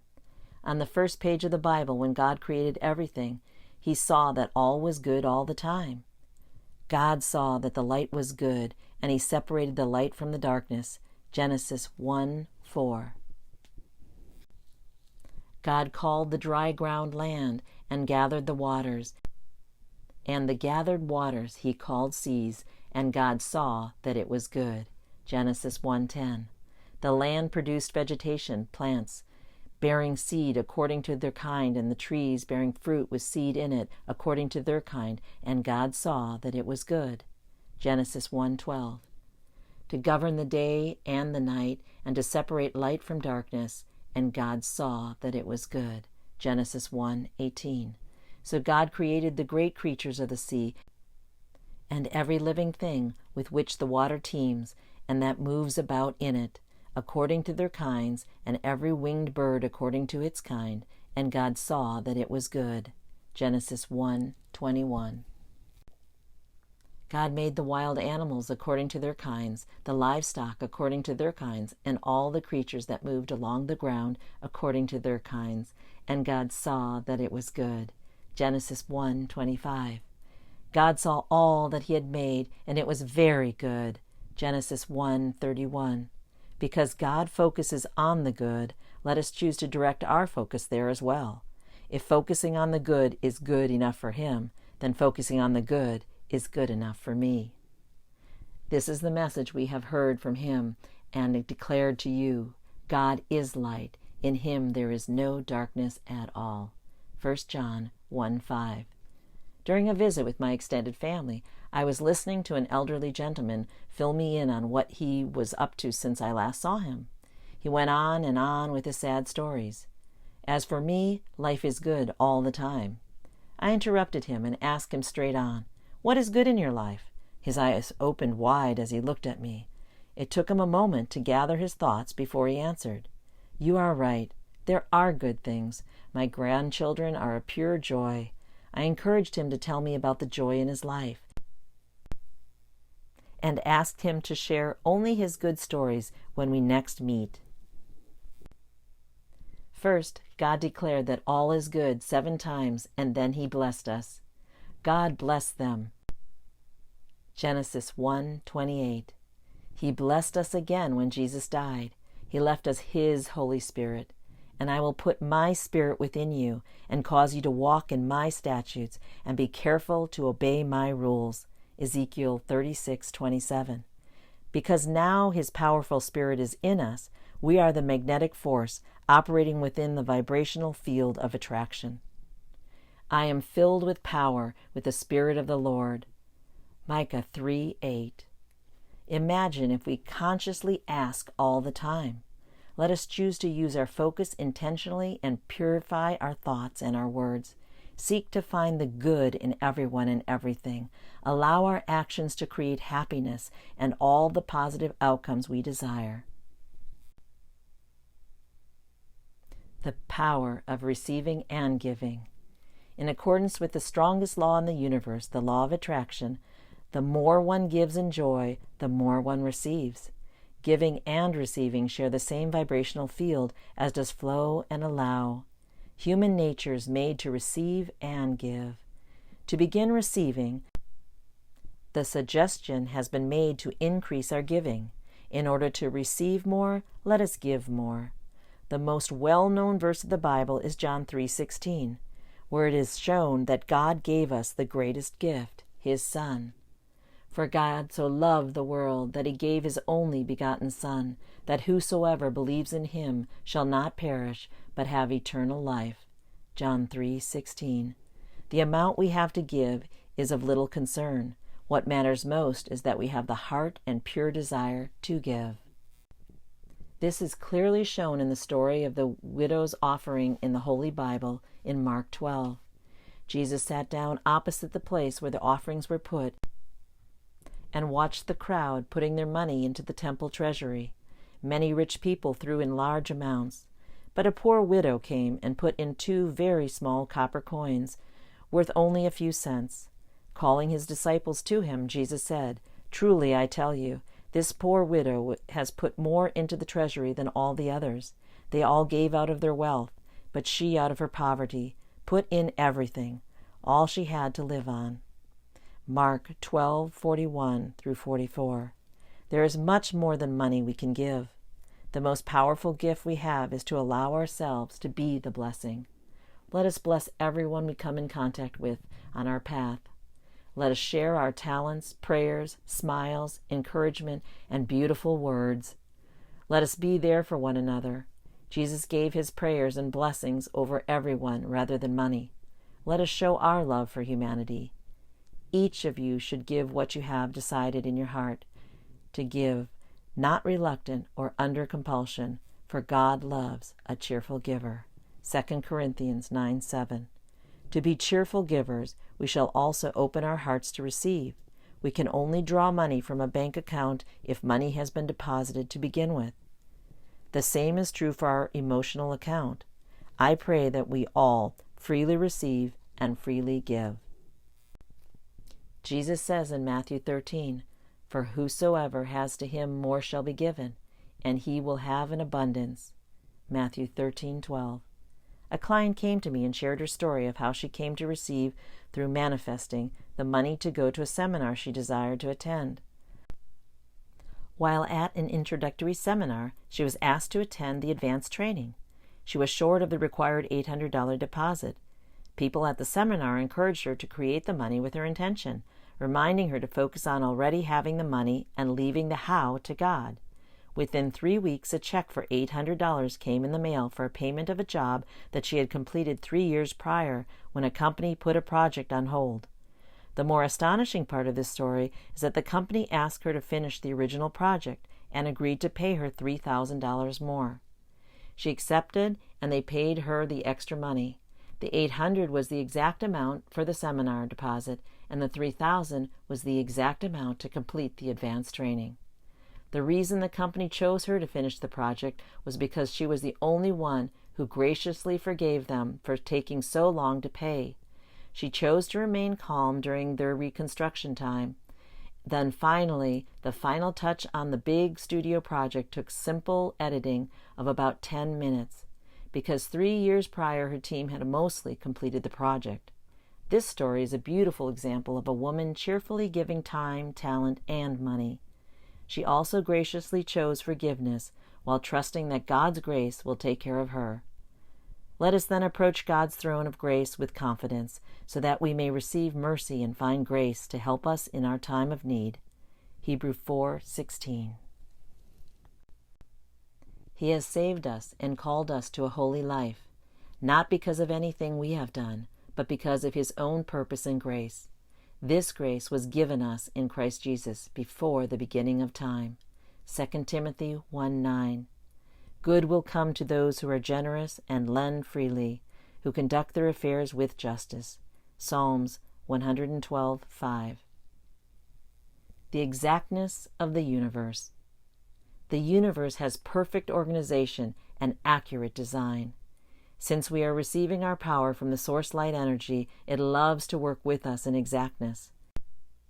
When we are connected with the source light energy, we can order in extreme detail. Also, our orders can be multidimensional, combining many parameters. For example, we can add dates, names, places, attitudes, color, amounts, and desired outcomes. The universe puts everything in place with beautiful synchronicity. The universe moves things around in our favor to allow its precise accuracy to be fulfilled, to match perfectly with our orders. We have the opportunity to create with perfect accuracy if we so desire. Allow the universe to demonstrate, to determine how it will be done. Still, the exact details are ours to designate as we wish. Ask, and we shall receive. All matter exists in neutrality, waiting for our mind and words to mold it. God molds us, and we mold our lives. Let us choose to ask by declaring our detailed desires with precision, using beautiful words. A client of mine shared his story of creating a car for himself. A black Toyota was his greatest desire. At the time, he was living in Jamaica and owned a barbershop. One February, he was looking at his savings account, and it made him realize that the car of his dreams was still just a dream. He had heard of the power of attraction and decided to give it a try. He knew that it was important to ask for what he desired and leave the how open. He placed a picture of the dream car on the ceiling over his bed to look at it before he went to bed and when he woke up. He visited the car dealership. He sat in the car, started the engine, felt and smelled it, pushed buttons and turned on the air conditioner. He talked with his friends about the car. He fueled his desire with his exciting emotion for the color. I love black. He noticed black cars everywhere he looked. He knew the cost to buy this car was $4,500. After about a month, he was almost ready to call it quits. He resisted the urge to giving in and continued to believe, remained calm, and acted as if he was already the owner of his new car. He actively turned on his inner positive voice and reminded him to stay focused on possessing the car. I will have this car for my birthday in May, he told himself. It was March. During the next week, a customer came into his shop, noticing that he had extra space available. This customer desired a place for his business and told him the empty area was just what he was looking for. He wished to consult his business partner and contact him later. My client paid the rent for the whole space, so subleasing the empty portion was a great idea. His customer's business entailed nutrition, which complemented his shop. 6 weeks later, he finally heard from the customer again. He had almost forgotten about it. A call came from overseas. It was the customer telling him that he was still interested in the space. He wired his rent for an entire year in advance, and the extra money to have the space cleaned and painted. $2,000 immediately, and another $2,000 was promised when the customer returned. My client was honored by the trust extended to him. He cleaned up the space and made it ready. When the businessman arrived, he was so pleased with the job that he paid him a $500 bonus. Thus, my client acquired the exact amount for his car. He received his dream car in time for his birthday with one alteration. He decided on a silver one. A dear friend in my neighborhood asked for a biofeedback machine for Christmas. It was 2 days before Christmas, and our miracle group met for dinner. At the meeting, she explained that the biofeedback machine was her only Christmas wish. She wrote down her desire, and our miracle group encouraged her with our agreement. I asked her how much she wished to pay for the device and why she desired it. She said she was willing to pay $7,000. She asked to have this device in order to help herself, her family, and her friends with their health. The group prayed over her desired gift. Since it was only 2 days before Christmas, there was little time to order online. She wished it to come with a laptop and software already installed, ready for immediate use. A further parameter was it was available locally for easy pickup. That night, I went out to a business dinner with my husband. The moment I stepped into a restaurant, I bumped into an old friend, and the first thing he mentioned to me was that he had his biofeedback machine for sale, and inquired if I knew anyone who was interested in buying it. I asked him how much he was willing to sell it for, and he replied the exact number my friend was willing to spend, $7,000. I said, "Sold. We will come to your house in the morning and pick it up." The moment I came home, I called to tell my friend that we will be picking up her Christmas gift in the morning. She had been out walking and affirming her excitement of having her gift. With our combined precious focus and willful intention, her Christmas wish became reality that very day. A businessman sought a bonus that satisfied him for his strategic brilliance. When his wife asked him what amount shall compensate him for his work, he replied, $500,000 is my number. His wife wrote down, "My husband is paid $500,000 bonus this year." When the bonuses were distributed, his was $500,000. Out of all possible numbers, the universe delivered the exact amount he and his wife asked for. Two sisters were on the phone discussing a charity dinner. One told the other that she was in charge of the ticket sales and coordinating the supplies to match the sales for the event. For the event to be a true success, she and her colleagues desired more sales. She further explained that she had spent a great deal of time arranging for food and resources for a great number of meals to be served, and forecasted ticket sales accordingly. The charity dinner was being held in 2 days to benefit her child's school. Her sister asked, "How many dinners do you wish to sell?" When she hesitated, her sister suggested that she read the number on the package of the paper plates. 144, she replied. Both wrote down in their journals that 144 dinners were sold. After the event, the final count revealed that exactly 144 dinners were sold that night. God's universe delivered the very precise, very wonderful, very fantastic miracle of exactly 104 dinner tickets sold. While my girlfriend and I visited at my house to discuss our future business plans, my husband came in and shared that it was essential for a company he was involved in to receive an additional $10 million in funding. My husband and I had invested a large amount of money already, so I was motivated to ask for the new money with these parameters. First, our shares hold their value. Second, the money comes from a source other than us personally. Third, the money comes easily with little work for my husband. My girlfriend and I wrote everything down and seconded the asking. It was a Monday night. By the end of the week, the company received a loan offer in the amount of $10 million with a low interest rate. The money acquired met all my parameters and made my husband and me very happy. Let us be as specific as possible and set parameters. When we order, to allow ourselves to receive everything we desire and be joyful. When our desires are clear and we value our goals enough, we will be specific with our asking. When children write a wish list for Santa Claus, it is a very important mission to them. They make their list as long as possible and are very specific. They know exactly what they are hoping for and what the desired gift looks like. It is easier to go shopping from a list of desires than to guess what they might be interested in. As parents, we are pleased to see our children's eyes sparkle on Christmas morning. We intend for them to be full of joy for more than 1 or 2 days of the year. We aspire to fulfill their desires. God is our Heavenly Father. He also aspires to fill our desires and delights in our happiness and satisfaction every day. One morning when my daughter was about 8 years old, she came into the kitchen and declared to me, "I am asking for $100,000. The evening before, we were on a long walk, and I had explained to her that she can be, have, and do whatever she desires. A friend came to visit and slept in my daughter's bedroom. Shortly after, my friend came out for breakfast.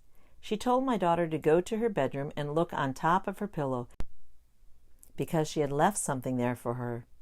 My daughter ran into her room and came back with a chocolate bar with a picture on the wrapper of a $100,000 bill.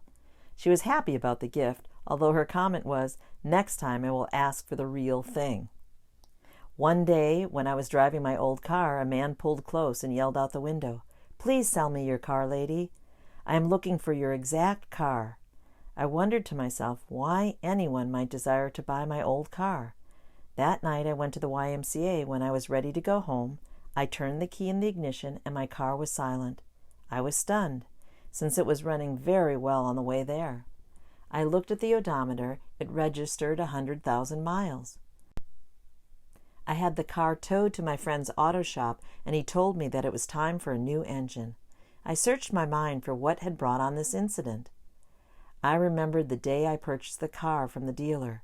On my way home, I thought about how long I intended to keep it.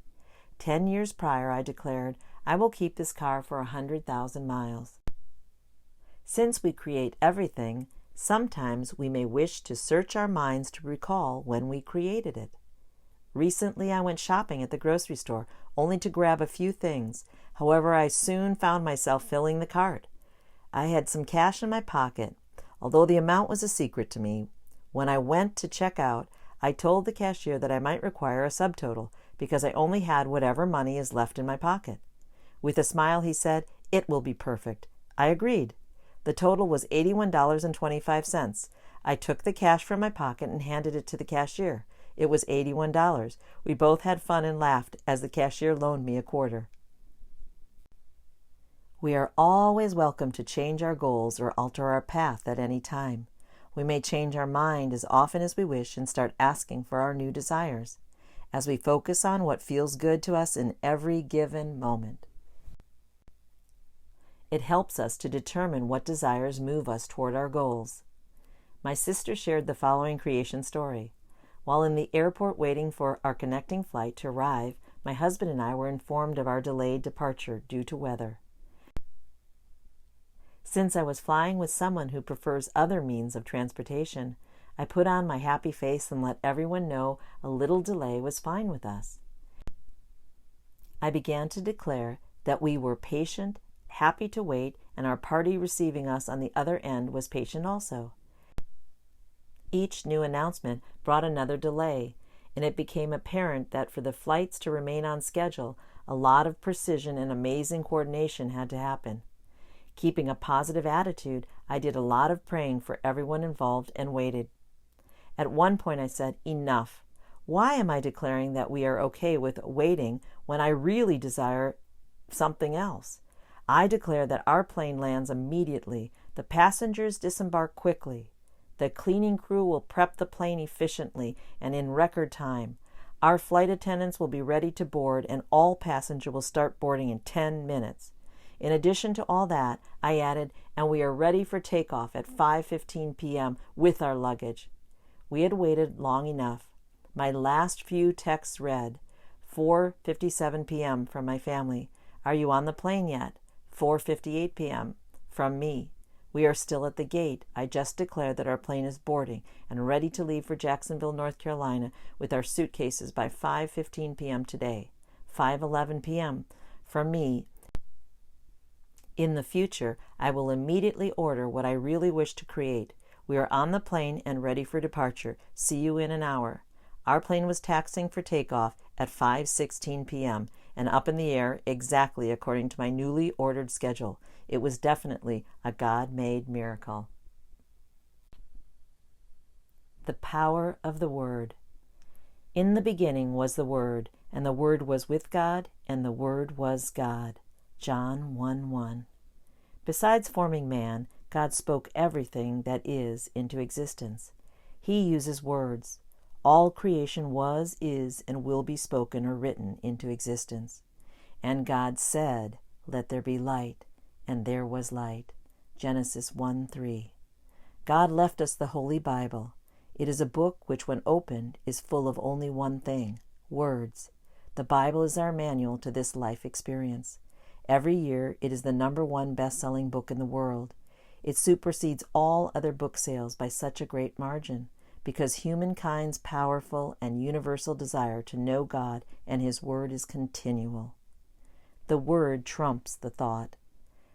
At a seminar, I had the privilege to walk across hot coals, and even though my mind knew they were hot and my body was questioning my mind, I successfully crossed the coals because of my chanting and anchoring positive words of, "Yes, I can. I am walking on cool moss." When my mind questioned the ability of my body to achieve it, my words trumped my mind. Being a magnetic force, humans attract consciously and subconsciously with the frequencies transmitted from our minds and our hearts. Creation is conscious when we master our words. God was so smart making the word final. Our mind tends to be scattered. Our mind wanders constantly, day and night, in this dimension and others. Everything is created in our conscious state. Our dream state is merely a reflection of our own consciousness. The Word performs the final creation. The thought attracts, the Word creates. For the Word of God is alive and active, sharper than a double-edged sword. It penetrates even to dividing soul and spirit, joints and marrow. It judges the thoughts and attitudes of the heart. Hebrews 4:12. Because we are children of God, we share His creation power in this universe. We shall be aware that we have as much power to create the positive as the opposite. For whoever would love life and see good days must keep their tongue from evil and their lips from deceitful speech. 1 Peter 3:10. Humans are the only creatures on earth that are able to speak words. This grants us the unique ability to co-create with God. We are His greatest creation, and we are made in His image. Because He creates, we can create, and He creates by speaking things into existence. Like Him, we create with the use of our words. Let us be conscious of our use of our words. Let us extend our vocabulary to say what we really mean in order to always create what is good. Words are symbols whose meanings people have agreed on. God told Adam to name every animal on earth. He has the ability to name everything himself, and yet He has the desire to interact and co-create with us. Right from the beginning, God chose man to co-create with Him and encouraged us to use our words to do it. Now the Lord God had formed out of the ground all the wild animals and all the birds in the sky. He brought them to the man to see what he would name them, and whatever the man called each living creature, that was its name. So the man gave names to all the livestock, the birds in the sky, and all the wild animals. Genesis 2:19 and 20. The agreements about the meanings we have for every single word we use prompts thoughts, images, and stories in our minds. A thought takes us one place at a time. A word can set a whole movie full of many connected thoughts in motion. Every word sparks a unique memory for everyone. Compound words generate a different image or movie in our mind than a single word. Think about the word God. We may think about His creation power, our relationship with Him, or our favorite Bible verse. Next, let us think about Father. We may picture God or our biological father with a whole flood of memories. Now let us visualize Godfather. Most likely a person dear to us pops into our head, or possibly an entire movie. Combined words hold a different creation power than a single word. One of my favorite exercises to show this phenomena came from a writing class in which the teacher wrote a random word on the board, and we were to write our memory about it in 1 minute. He chose common words like hair and bread. Everyone came up with brilliant stories from years gone by. Each word activated a memory. Every story for every word is unique for every one, as are the pictures in our mind and our agreements of each meaning. Try this out. Think of the word Cinderella. What does it evoke in your mind? We may think about when someone read the story to us at bedtime or when we watched the famous Disney movie. We may even identify with one of the characters. Are we the princess or the prince living happily ever after? Are we identifying with the stepmother or one of the mice? A friend of mine definitely identifies with the fairy godmother. This is what she is for my children. The association my sister holds with this story and other fairy tales is that the mother always dies. The concept I took from the movie was, whomever the shoe fits. What I mean by this is, we all have our own beliefs fitting us in this moment. There are also words with a variety of meanings. For example, the word shalom. It's so complex and beautiful that it holds the meaning of peace, harmony, wholeness, completeness, prosperity, welfare, tranquility, hello and goodbye. Namaste contains the understanding of, I bow to the divine in you. Growing up, we simply accept word definitions we are taught. Then along the way, we form our own meanings through our own experiences. Our belief system is formed. We all come from different backgrounds, which leads to varied beliefs and understanding of words. These different realities are articulated especially in our relationships with our loved ones. So classification about what we really mean is advisable when we speak with others, as their understanding might differ from ours. The creation power comes with the tongue. With the use of our words, we influence all matter, including ourselves and even water. The power of imprinting water with words. Vibration is the force that moves us. Everything in existence vibrates. Our words vibrate, creating resonance, which forms energy. Words themselves are energy. Energy is vibration, and vibrations form life, light, and sound. Therefore, words are life. These vibrations have an immediate impact on the physical. Our world is constantly changing, and water is the first to recognize change. Water registers and reflects any frequency it is exposed to. Dr. Masaru Emoto spent his life researching and educating humanity about water's true nature and the effects of words and all vibrations have on water. His incredible water crystal photography demonstrates to our amazement how our thoughts, words, emotions, prayers, and music are truly vibrations that actually change the structure of water. Emoto's legacy involved freezing water samples after they had been exposed to various vibrational frequencies to see if they are formed into beautiful crystals or showed the absence of molecular structure, almost resembling mud. When a vial of water had a beautiful word such as love, gratitude, happiness, or thank you labeled on it, according to Dr. Emoto's tests, the water in the vial froze into perfect, beautiful snowflakes, with every word forming a unique crystal. The language the word was written in on the vial was irrelevant. Continually, the positive words froze with beautiful crystal structure, and the negative words froze without structure. He proved to the world that positive words hold creation power and are in tune with nature. Negative words lack creation power. Here's a sample of words and phrases that form beautiful water crystals. Affection, amen, angel, beautiful, change, compassion, courtesy, dream, dreams come true, emotion, energetic, Jehovah, let's do it, love and gratitude, love and thanks, love of country, love of humanity, mom, wife, peace, peace of mind, resonance, you are beautiful, wisdom, and so on. Thus, I encourage myself and all humanity to add these words and phrases to our vocabulary. There is also a list of words and phrases that have an absence of form when frozen. Thus, I encourage myself and all humanity to omit negative words and phrases from our vocabulary. We live on a planet covered with water. Just as in our human body, 70% is made up of water. Water is life. In the beginning of the Bible, the Holy Spirit and the water already existed. The earth was without form and void, and darkness was over the face of the deep, and the Spirit of God was hovering over the face of the waters. Genesis 1:2.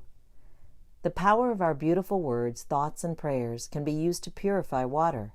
In a water study, one photograph was taken before an incantation of love and beauty, and another was taken after the prayer. The second photograph showed a fantastic difference. The water was remarkably clearer. Every word holds the energy of the Holy Spirit. The power of the prayer came from the spirit of the spoken word. Is it possible that this energy of the Holy Spirit purified the water in the lake? It was marvelous. The water became more and more transparent as they looked at it. The vibration of words are affecting objects, people, and water in an immediate way. The voice of the Lord is upon the waters.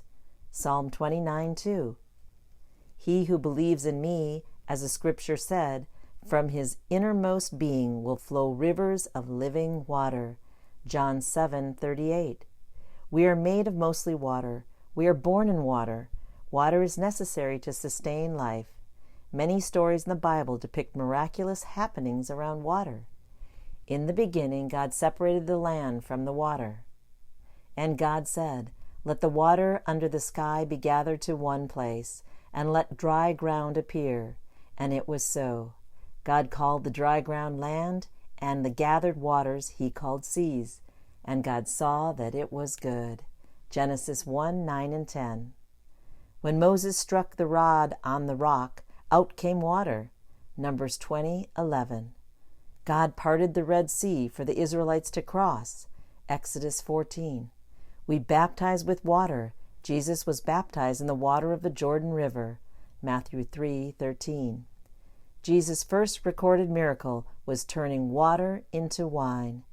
John 2:1-12. Peter walked on water. Matthew 14:29. In Noah's time, the great flood cleansed the earth with water. Genesis 6:9-9:17. Water is a theme throughout the Bible. Since Dr. Emoto has made us aware that water is imprintable with beautiful words, let us take the time to speak kind words over our water before we drink it. We can label our glasses, glass water bottles, as well as our pitchers with beautiful words. Then our water is blessed with our words, and the blessings are poured into our body throughout the day. In addition, we can label our water with everything we wish for. For example, I am in perfect health. My life is full of happiness. I am a genius. Money flows frequently and abundantly to me. I have the power to control and direct my own mind. I have God's wisdom. I make wise decisions. Beyond the imprinted effects, reading the affirmations and inspirations throughout the day anchors them into our mind. God spoke over his church body and blessed it. To make her holy, cleansing her by the washing with water through the word. Ephesians 5:26. For an angel of the Lord went down at certain seasons into the pool and stirred up the water. Whoever then first after the stirring up of the water stepped in was made well from whatever disease with which he was afflicted. John 5:4. The angel's vibration over the water created a reaction influencing the molecular structure of the water. Humans are as imprintable as water. It does matter which words we use to talk to ourselves and other beings. Every word matters. Matter changes to match our words. Jesus changed matter and healed with his words. He sent out his word and healed them. Psalms 107:20. Then Jesus said to him, "Get up, pick up your mat and walk." At once the man was cured. He picked up his mat and walked. John 5:8 and 9. The centurion replied, "Lord, I do not deserve to have you come under my roof, but say the word and my servant will be healed." Matthew 8:8. Then the father realized that this was the exact time at which Jesus had said to him, "Your son will live." So he and his whole household believed. John 4:53.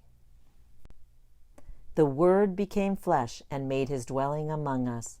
We have seen his glory, the glory of the one and only Son, who came from the Father, full of grace and truth. John 1:14. Let us rediscover the truth of the Word. The power of using positive words as a blessing. Every word is a creation. We can choose to create love, joy, gratitude, hope, compassion, mercy, praise, and much more positivity with our words, or we can choose to create the lack thereof. So is my word that goes out from my mouth. It will not return to me empty, but will accomplish what I desire and achieve the purpose for which I sent it. Isaiah 55:11. Are our words supporting our purpose? Let us be conscious of which words we send out to achieve what we desire. One of my favorite neighbors volunteered to co-chair a local charity event. Besides being asked to raise money, solicit sponsorships, and create collateral for the event, she was also assigned the task of collecting donations for a grand winner-takes-all raffle drawing. Over a period of 8 months, she put her heart and soul into the project and personally collected more than $28,000 in gift certificates, services, and merchandise ranging from a year of haircuts at a local salon, a 6-hour appointment with a professional organizer, and a diamond necklace to a deluxe massage package and a complete car detailing for the drawing. 2 days before the event, I went over to see how things were coming along and noticed that the gift baskets, bags, and boxes previously contained to the guest room had surprisingly taken over her entire condominium. When I pointed this out, my friend said, "In 2 days it will all be gone and out of my house, and all I can say is it better not come back." I was cognizant of the power of her words, and sure enough, a few days later, I saw all the baskets, bags, and boxes piled up in the middle of her living room. As it turns out, her mother, who had attended the event as her guest, had purchased 9 raffle tickets and won the entire lot. In a state of shock, my friend and her mother loaded up their cars and brought everything back home to be sorted out and inventoried, divvied up, and donated all over again to 5 very appreciative local charities. This truly was the gift that kept on giving. What she really meant to say was, "I am ready once again to enjoy my clean house," or "I am excited to have my house and space to myself again." Let us speak clearly of what we invite in our lives. The universe chooses to focus and react to words with creation ability to provide what we are asking for. It sorts, processes, and eliminates other words. Our word choice might confuse the meaning of what we are trying to accomplish and may cause a reaction taking us in a complete opposite direction from our goal. Not what goes into the mouth defiles a man, but what comes out of the mouth, this defiles a man. Matthew 15:11. When my 91-year-old friend and yoga instructor was ready to live in a nursing home, he went through all his important documents. He chose me to be executor of his will. I talked with him about his long-term insurance policy and asked him to tell me the story when he bought it. His words were, "The salesperson told me that I will most likely never use it, but it is good to have anyway." He bought the policy and paid the annual premiums for 35 years, which amounted to roughly $350,000. The policy stated that in the case that the policyholder moves to a nursing home, the first 60 days' rent will be paid by the policyholder before the insurance begins coverage. My friend passed on after 59 days in the nursing home. For the mouth speaks what the heart is full of. Luke 6:45. Are our words defining us? Are we conscious and aware of our own words? Do we understand the power of our own words? Are we encouraging ourselves and others with every word we speak? Words come from organized thoughts, so it is important to write down our words for organization. A study by Dr. Matthias Mehl and his team at the University of Arizona found that women and men speak an average of 16,000 words per day. The Laboratory of Neuroimaging estimates an average person has roughly 70,000 thoughts per day. Monitoring thoughts takes time, right-mindedness, extreme concentration, and awareness. Editing words is more doable. Since our words come from our thoughts, if we simply listen to our own words, we can tell how positive our thoughts are in every moment. Positive thoughts become positive words. If our use of positive words requires further development, this may show that our thoughts yearn for conscious enhancement. In the beginning was the Word. We can start by rediscovering all the good words and train our minds to use expanded positive vocabulary. Let us always speak kind words of abundance. To some of us, it might feel like learning a new language. This new language is called conscious creation. From today forward, please actively use the following list of beautiful words to enhance your current vocabulary. This is a shortened list of words I've collected. I hope they inspire you to write your own list or add to mine.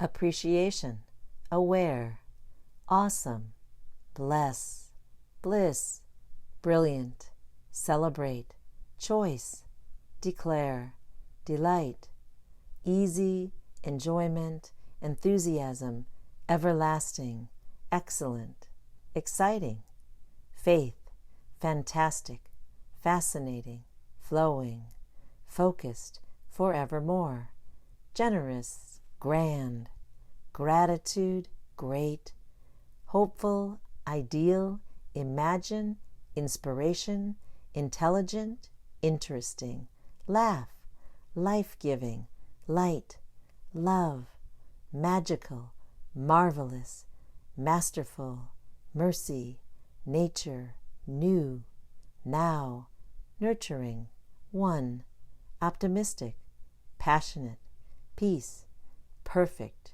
positive, prosperous, pure, quiet, radiance, rejoice, rejuvenate, rich, satisfied, self-love, simple, splendid, transform, trust, truth, unique, valuable, vibrant, victorious, wealthy, welcome, well-being, wonderful, words, worthy. Please email receivejoy at ask@receivejoy.com for a free extensive list of beautiful words, as in the printed copy of Ask and You Shall Receive, page 91 to 101. Receive Joy created a recording of these beautiful words to play in the car or whenever you use background music to increase or activate vocabulary of positive words and to bless us and our environment. Please refer to www.receivejoy.com for more information. Jesus says in Revelation, "Coming out of his mouth is a sharp sword, with which to strike down the nations. He will rule them with an iron scepter." Revelation 19:15. That tells us that when he comes back, he will bring only one thing, his tongue, to clean up the world with his word. In the Holy Bible, Paul reminds us, "Let our conversations be gracious and attractive, so that we will have the right response for everyone." Colossians 4:6. Let us always be consciously aware of our words. Let us train to clean up our words. Let us edit ourselves constantly. Life is a masterpiece of continual creation.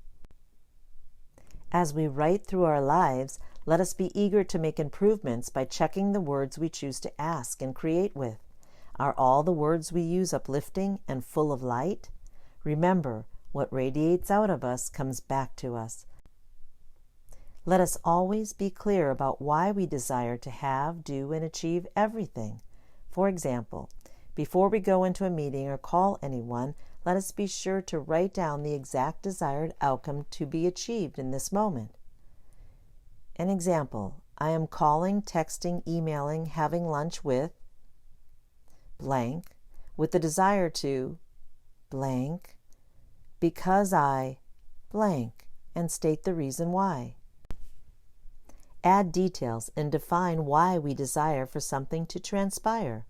Knowing why we desire something creates emotional connection to the outcome and increases the power of attraction. Feel wonderful about asking for it, declaring it will occur, and calling it in. Be happy and excited to receive the new creation. Whenever we wish to create anything, let us write it down, read it, revisit it, and edit ourselves 3 times. Make sure that everything is stated in the positive. Our words are uplifting. Our focus is clear and determined. Everything is written in the present tense as if it is happening or has already happened and is here now. Articulate why you desire to have it. Remember, the universe needs and wants for nothing. God's universe already has and contains everything. If you are going to get something or want something, the quantum field allows you to keep going and wanting and trying to get. Let us move on from the wanting state and declare that all is already here. When Moses said to God in Exodus 3:13, "Suppose I go to the Israelites and say to them, 'The God of your fathers has sent me to you,' and they ask me, 'What is his name?' Then what shall I tell them?" Exodus 3:13. God answered in Exodus 3:14, "I am that I am." Exodus 3:14. Human vocabulary is too confined to describe God. Thus his title remains wide open with all possibilities. When he said, "I am that I am," he is a true quantum being. He is the great I am of all. In Hebrew, I am can be translated as he who is, was, and will always be. God spoke, "I am that I am." Let us stay in flow with his creation power and choose to start our list of desires the same way. Let us also add the positive spirit of gratitude to be present in us throughout the day. Let us write our lists of what we truly request using the words, "I am grateful that I am," or "that I have." Please pause the recording, take your pen and your journal, and write a list of 100 desires or more now. Here are a few examples. I am grateful that I am in perfect health. I am grateful that I am fulfilled and have a fantastic relationship with my loving spouse. I am grateful that I am the owner of a new white truck with a powerful engine and large wheels that easily pull my jet skis to the ocean. The more details we write down, the more our mind focuses completely on our order. Also, it becomes more clear to us and the universe. Whenever we place our order for this very moment, we can add "and more" to leave it open to the universe to happily surprise us with additional blessings. When my friend was backing down the driveway, her son told her, "Mom, you're a bad driver." She replied, "Have I ever involved us in an accident?" While saying this, she backed into a tree. Let us practice restating our order by redeclaring what we prefer immediately. "What I really mean is," or "I prefer." Let us practice our positive words and use them always with all the people around us. A few years ago, my children gave me a plaque for Christmas with a common saying on it, "Don't worry about tomorrow, God is already there." The first thing I did was place a new phrase over the first two words, "Be inspired." It sat on my desk for over a month before I realized two more necessary corrections. We live in a series of present moments, and we ask our God to be here with us today. With this change, the plaque now declares, "Be inspired about today, God is already here." If our words have the power to bless or the opposite, let us decide to make every word count. This entails bringing the common phrases we use all the time to our awareness, allowing us to change every word to a blessing. Let us convert them into positive creations. Let us be conscious of what we are calling in with our exact words in every moment. For example, when we say that we will unleash our power, it suggests to the universe that it has to create a leash in order to fulfill our thought or command to be unleashed. Similarly, unstoppable suggests one may currently be stopped, and if by chance we are flowing, the universe now has an order to stop us in order to free us from the stop. This theory reveals that we spend a lot of time creating things to uncreate. It lacks efficiency, uses double the effort, and creates a confusing order. This is like running away from the finish line when our original intention is to run toward it. To be a warrior for peace, the universe will help to find a battle. The sky is the limit. Is the sky limited? Having unlimited power suggests a limit as well. Two phrases used too often are "don't worry" and "no worries." Why do we desire to create worry in order not to? When God created in the first page of the Bible, He said, "All is good." How brilliant! We humans tend to say, "Not bad," when what we really mean is the opposite. God uses proper words to say what He means. Let us follow in His image. We use these sayings even though they lack efficiency. The results we call in may be the opposite of what we desire to call in. Receive Joy prepared a list containing words and phrases that show advanced awareness and suggestions on how to replace these words and phrases with more creative choices. For example, instead of effortless, say easy. Use good for not bad. For pain-free, painless, no pain, rather say feel great or in perfect health.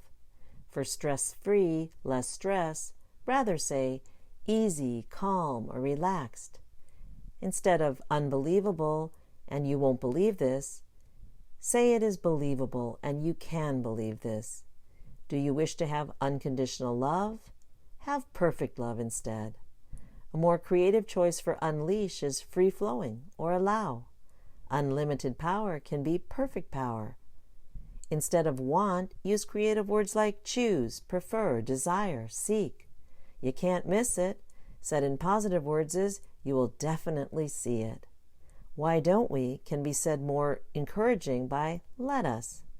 For a more extensive list, please email receivejoy at ask@receivejoy.com or refer to the printed version of Ask and You Shall Receive. Receive Joy also created a book called Blessed by the Tongue, which contains many pages of words and phrases we shall be more aware of.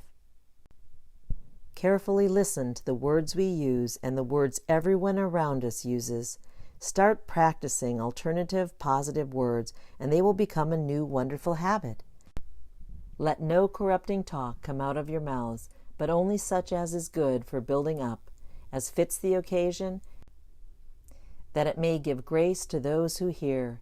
Ephesians 4:29. I tell you, on the day of judgment, people will give account for every careless word they speak. Matthew 12:36. This is why Mother Teresa said, if you invite me to an anti-war rally, I will pass. If you invite me to a peace gathering, I will be there. If anyone hands us words that lack blessing, respond with blessed, uplifting words. For example, yes, may God continue to bless you and me, or have a nice day. Gracious words are like a honeycomb, sweetness to the soul and health to the body. Proverbs 16:24. Let us also be conscious of only sharing our happy stories. Please refrain from telling the other stories.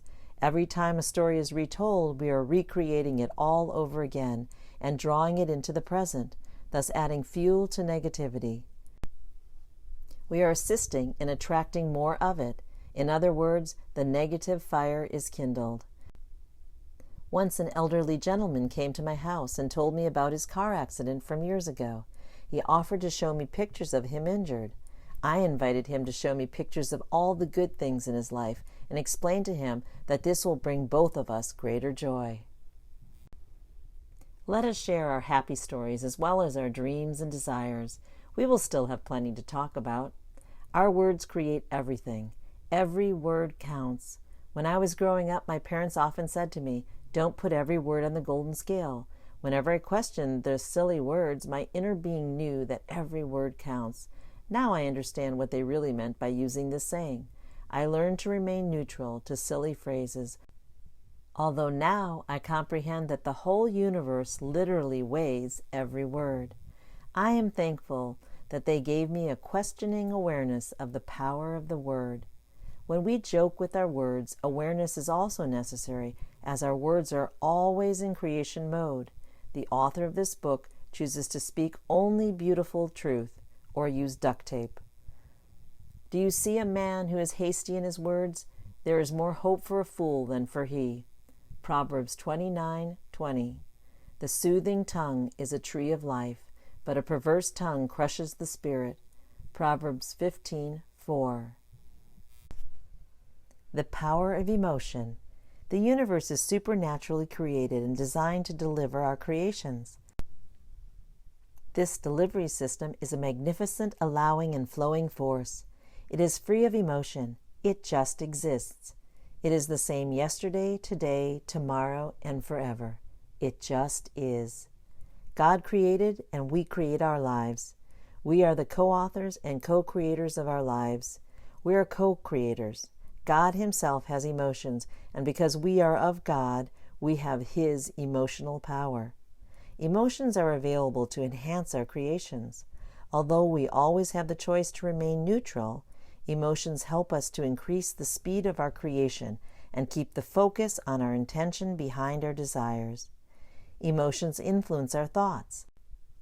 Our creative words can further be propelled by emotions. Emotions are the driving force behind the word.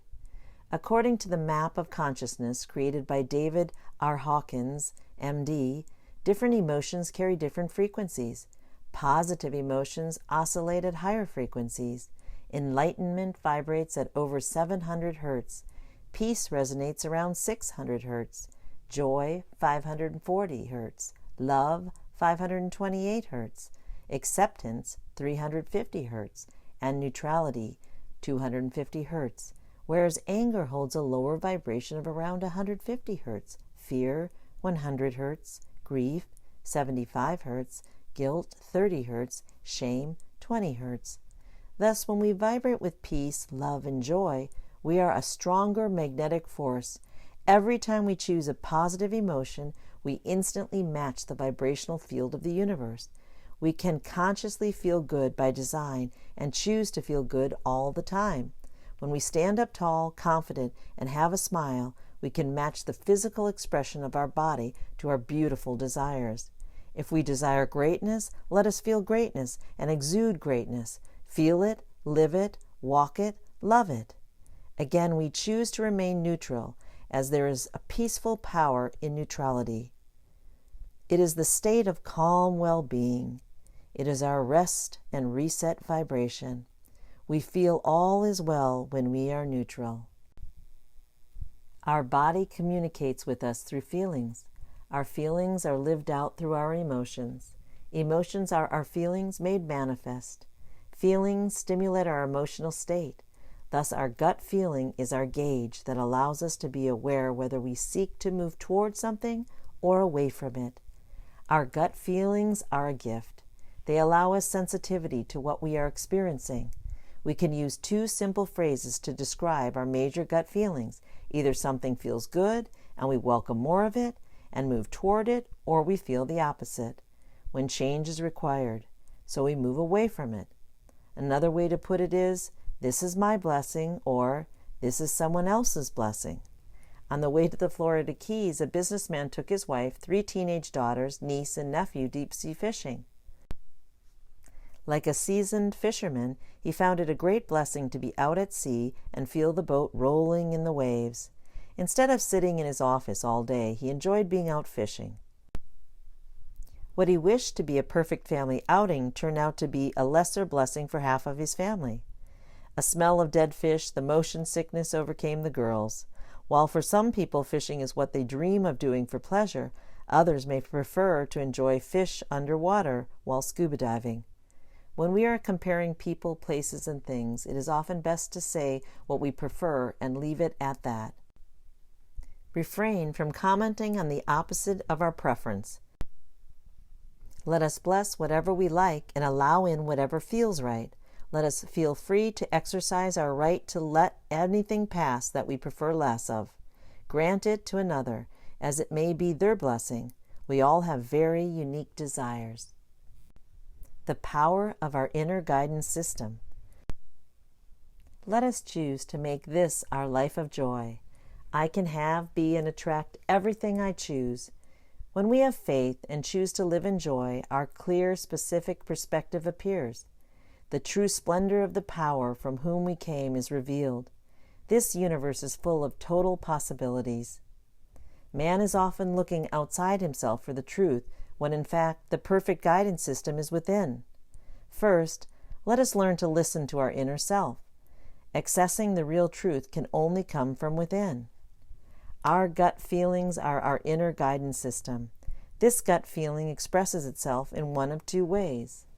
It makes us feel good and compels us to move toward it, or the opposite, when we choose to move away from it. Let us choose to feel good right now. Let us choose to feel better and better all the time. When I was a student in Germany, my university had 3 partner universities abroad with 9 scholarship positions. My dream was always to study abroad, and 3 spots were open at Michigan State University, 1 spot at Judson University in Illinois, and 5 spots in India. I was doing well academically, yet others were doing better. Overhearing lots of conversations in the hallways, I realized almost everyone was eager to apply for the study abroad program. I thought going to India held the highest possibility, and so I was preparing myself mentally to go to India when I filled out my application. One evening before the application due date, I had a gut feeling directing me to be completely honest with myself.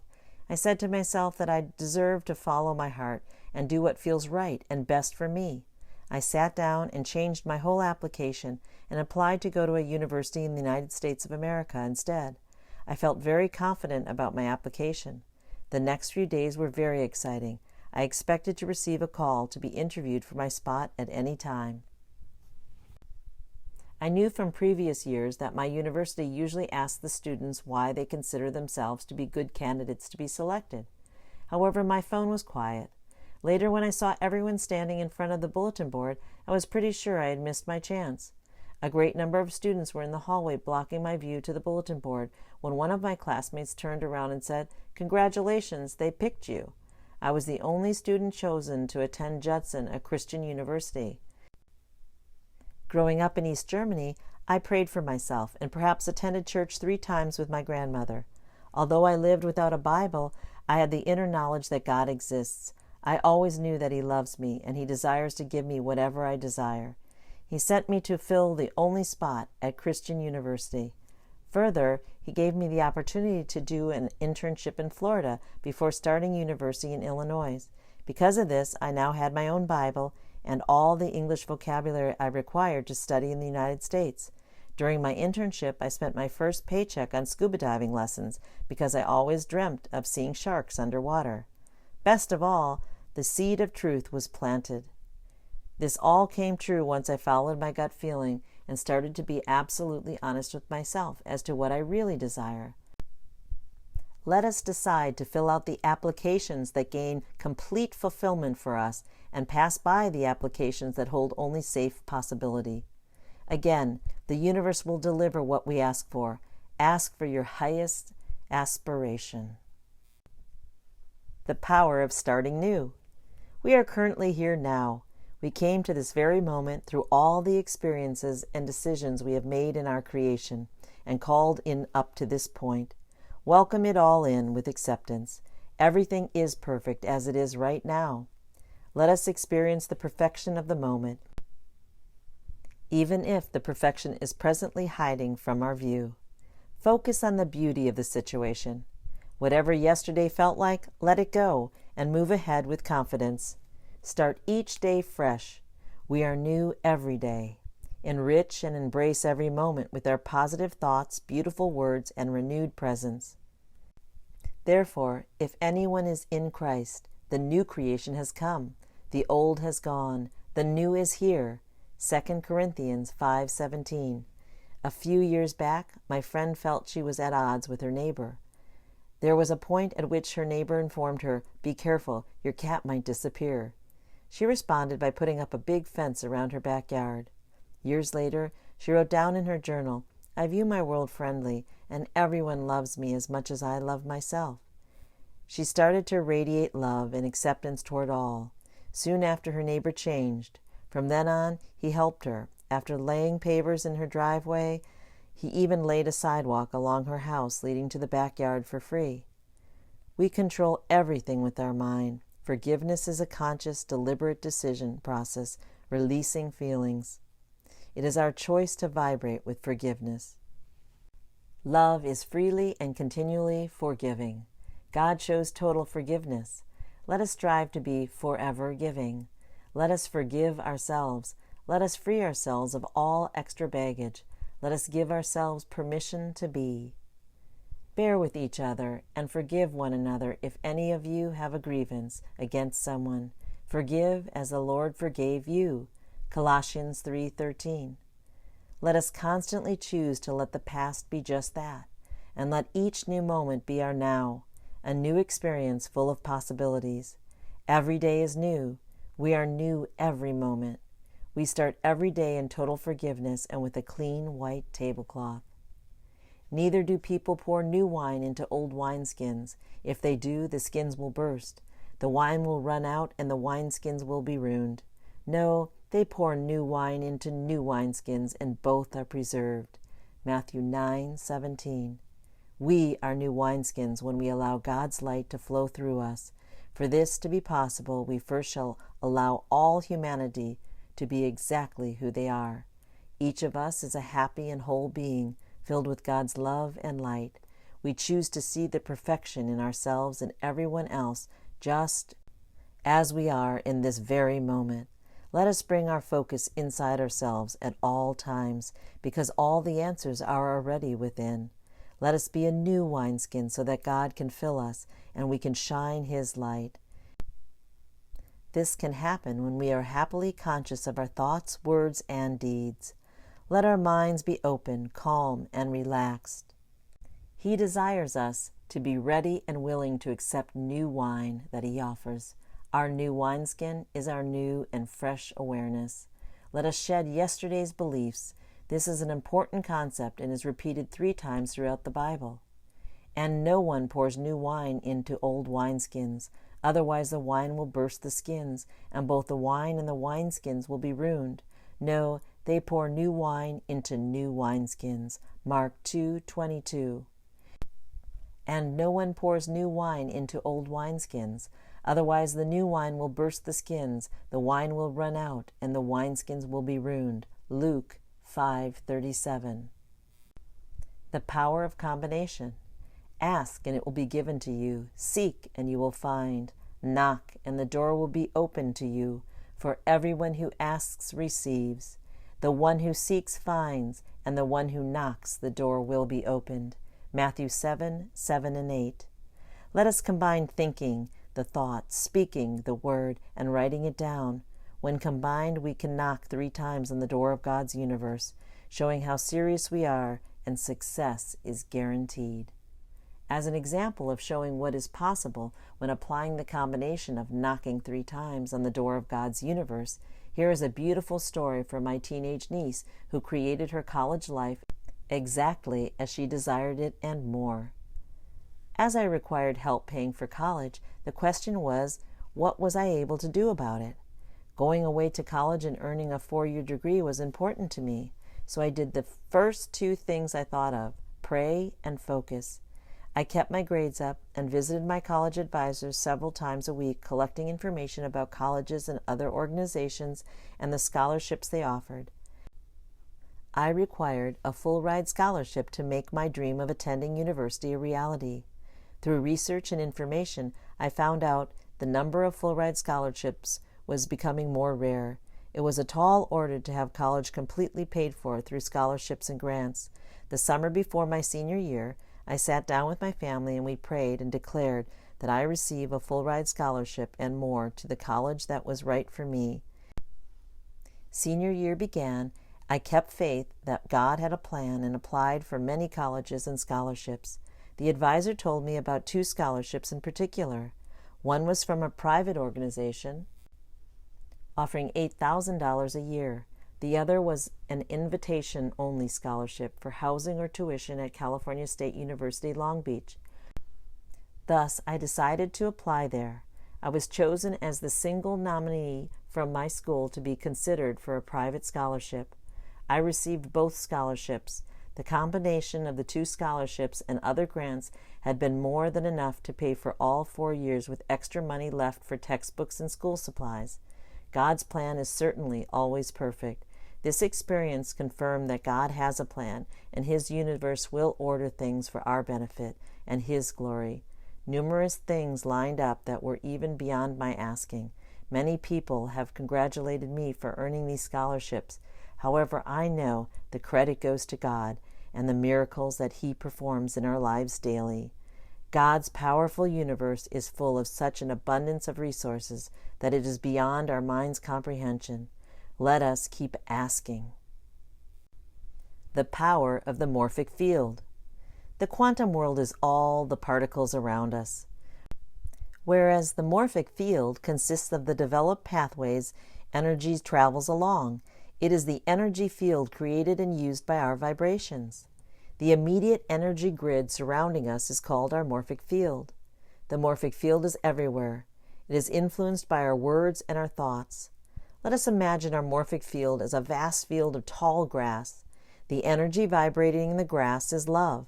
When we travel the same path back and forth, soon the grass is marked with our footprints. A clear path evolves from continuous travel. This clear path now is an imprinted route, which is easier and faster to traverse through than the rest of the grass field. In our brain, these routes are called neural pathways. Our receptive thoughts and words cut these paths in our morphic field. They shape our lives. Here is another way to visualize the morphic field. We each have our own individual grid, our own unique spider web that we have woven with our repetitive habits, beliefs, and thoughts. Let us consciously make sure that our paths are straight, accurate, blessed, and lead us to where we really desire to be. It is most efficient to form straight, direct, and conscious routes. When we commit to walking only along our new conscious selected paths, we will head directly toward our goals and our God. In all your ways acknowledge Him, and He will make straight your paths. Proverbs 3:6. Watch the path of your feet, and all your ways will be established. Proverbs 4:26. With positive thoughts and words, as well as clearly focused and stated desires, light and easy pathways are formed. We consciously imprint new paths with training and repetition, and soon the new paths are familiar and more comfortable to travel than the old ones. We actively retrain our subconscious. We are positively reshaping our thinking. The grass on the old paths will start to regrow and fill them in. Now our subconscious can use the new paths. Even when we are sleeping, it easily finds its way. Life is light and easy when we travel our rejoicing paths that lead to happiness and truth. This is when life feels good and flows abundantly, and our world is friendly. Albert Einstein reminded us that doing the same thing over and over brings the same results. We have the choice to imprint our morphic field with our desired good. Let's do it. The 9 steps to receive. All my life I understood and felt easily connected to the quantum world. It excited me. I played with it, and I called it in as my friend. I believed in it. I prayed to God who governs it. I depended on it. I leaned on it. I flowed with it. Everything appeared light and easy and exactly as I desired it all the time. I always knew there is a surrounding force in this world, and it matches my own frequencies. We vibrate harmoniously. I have witnessed many miracles since I started to actively and consciously live fully aware in this friendly world of quantum physics, light and vibrational frequencies. I know it is my gift to make it light and easy for people to understand, connect with, and make use of this force, the quantum world. My life's work is to help people vibrate at a higher frequency, allowing their unique personal vibrations to return to their intrinsic state and harmoniously resonate with health. Each vibration becomes a more powerful life force. I use harmonic waves to encourage balance between our personal vibrations and the universal frequencies. Changing our minds and beliefs along with optimizing our words will correct the vibrations we emit to the universe. The universe has a perfect language, and when we speak this language, we have beautiful communication power. My wish is to share my insights about the quantum world with all humanity. I wish for everyone to understand the power of the universe. In this section, I present my simple-to-follow 9-step recipe, allowing everyone to easily create their desired outcomes. Our mission is to rediscover who we are and to regain control of our own experiences. Each of us can investigate our inner self and choose to bring glory to our life. When our consciousness is pure, then God's perfect consciousness can and will enter and light our lives. As I said earlier, God reminds us to be a new wineskin repeatedly in the Holy Bible. After hearing this wonderful recording, we encourage you to purchase Ask and You Shall Receive by Receive Joy, or purchase the audiobook in full version. Here are the 9 steps to follow in order to consciously create. 1. Connect. Plug into God's almighty gift, the power of the universe, and discover your life's purpose. 2. Declare. Be clear about what you truly seek and ask for it. Have faith, focus, and be courageous. 3. Dominate. Receive your inheritance and put on your crown. Believe. 4. Be calm. Align your head with your heart. Have peace. 5. Take action. Focus on your breath and let the how be up to God. Let Him wow us with the how. 6. Lead with love. Let us love ourselves first. Have grace. 7. Bless everyone and everything with love and gratitude. Have mercy. 8. Expect the miracle in every moment. Know the truth. Be conscious of what you create and allow yourself to receive your desires. 9. Have fun and celebrate. Enjoy your creation and rejoice. Trust God. Over the past 40 years, I've had plenty of occasions to play around and have fun with my creating. I once challenged myself to recreate an exact experience I had before. It was December, and my girlfriend had invited me to attend her office Christmas party. The party was held on a casino ship where we were invited to eat dinner and gamble. Her company gave each employee and guest $50 to gamble with. My friend and I have little interest in gambling, and over dinner we discussed if gambling or keeping the money was more appealing to us. A memory came to me from a time years ago when I was in Las Vegas, and at the last minute before leaving the casino, I put $3 coins into the slot machine and won the jackpot. I had the fun thought to recreate this experience. I waited to hear the final call for gambling because the ship was docking shortly. I put my quarter in a slot machine and won the jackpot just as I had 25 years early in Las Vegas. In both of the experiences, I just pulled the lever once and won the jackpot. I modeled my behavior from the first success I had. Matched the thought processes. Duplicated the physiology I used just prior to winning the jackpot years before. Stood the way I stood. Breathed the same way. Centered myself. Spoke the same words. Felt the same feeling, chose to have absolute faith in my desired outcome. Step 1. Connect. If we have a wonderful electrical device, let us plug it in and connect it to an active power source. Only then is it useful. We plug in the cord and connect. What if we are wonderful devices ourselves and we can connect to and harness all power? In order to make the most of our device, our earthly life, let us connect to the gift. Connect to His righteousness. The strongest power source in this world is the power of the universe. God is the power. He is the power of the universe. He is the gift. He designed this universe as a perfect delivery system already stocked with total abundance of love, happiness, health, and wealth. Our first choice and opportunity is to plug in and connect to Him. Seek ye first the kingdom of heaven and His righteousness, and all these things shall be added unto you. Matthew 6:33.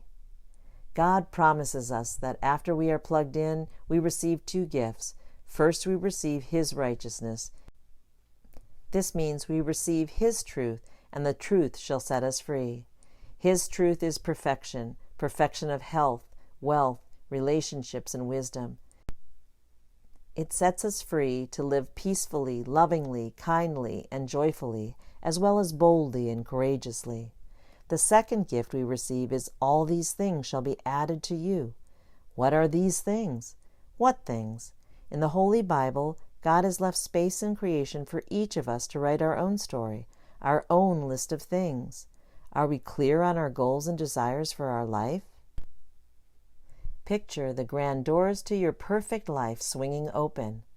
What do they reveal? What are your life's dreams and desires? This book will help to encourage you to create and define a direction and plan for your life. Pause this recording for a moment and take time to visualize what your grand doors may reveal. Receive Joy plays with this exercise in more depth in the book Connect to the Light, and a guided audio version is available on the Connect to the Light meditation recording. Along the path of studying, working, marriage, raising children, and tending to loved ones, we might forget what lies behind our doors. With constant meditation and focus, we are able to visualize our own heart's desires more clearly. We all know that what we focus on, we will receive more of. Thus, focus well. To begin, we can answer several questions for ourselves. Am I focused? Do I have a life's mission? Do I have a current personal mission statement? Have I defined my life's purpose? Pick up your pen and answer these questions. How do we even find our life's purpose? Everyone has a definite purpose in their life. It is important to take the time to acknowledge and then embrace our personal purpose. Let us explore and articulate our definite life's purpose. To find our life's purpose, we start by being aware of what we enjoy. This will enable us to define ourselves. Start with an awareness of what you enjoy. The following questions will help guide you to rediscover yourself. Take a piece of paper or your journal and write down your answers to the following questions. Are you an indoor person or an outdoor person? Do you enjoy living in the city or outside of the city? Do you prefer the ocean or the mountains? Do you prefer a beach house or a cabin in the woods? Do you like warm weather or cold weather? Sunshine, rain, snow, the tropics or the desert? What is your favorite season? If you can live anywhere in the world, where will it be? If you have a second home, where will it be? Do you prefer animals or people? Do you prefer to be with other people or to be alone? Do you enjoy working with youth or the elderly? What talents do you have? What are your hobbies? What sports do you enjoy? Do you prefer music or dancing? Do you like listening to music or playing music yourself? Do you enjoy taking pictures or making home videos? Do you prefer reading or watching movies? Do you enjoy learning or teaching? Are you a seminar enthusiast? Do you enjoy making or eating food? Cooking or baking? Do you enjoy spa treatments? Are you the giver or receiver of the spa treatments? Do you prefer to give time or money to charitable causes? What types of charities are you attracted to? What are you good at? What truly makes you happy? What do you do for fun? What do you do for hours and it seems like only minutes? What causes you to jump out of bed energetically, enthusiastically in the morning? This is your passion. Start collecting data on yourself. Start collecting data on your personal happiness. Pause the recording now and write your own fun list. This list contains things that make your heart sing. Next, create a second list of who I am, and then a third list of my ideal self. This list contains every attribute of who you desire to be. Continually add to your lists. Pause the recording now and fill in your lists. Now, circle the top 5 most important words on your lists. Formulate your mission statement using these 5 words. The following easy format will help you. Start with, my divine mission is to blank. For myself and others. For example, my divine mission is to give and receive joy and experience health for myself and others through rediscovering the truth. A second example, my divine mission is to share happiness with the universe. If we are ordering a pizza, we tell the person taking our order our exact desires. Do we like cheese crust? Do we prefer extra toppings? Are we a meat lover? Do we prefer only vegetables? Often in our life's pizza parlor, we just walk in, sit down, and talk to our friends. And because they have already ordered a pizza, we accept their order.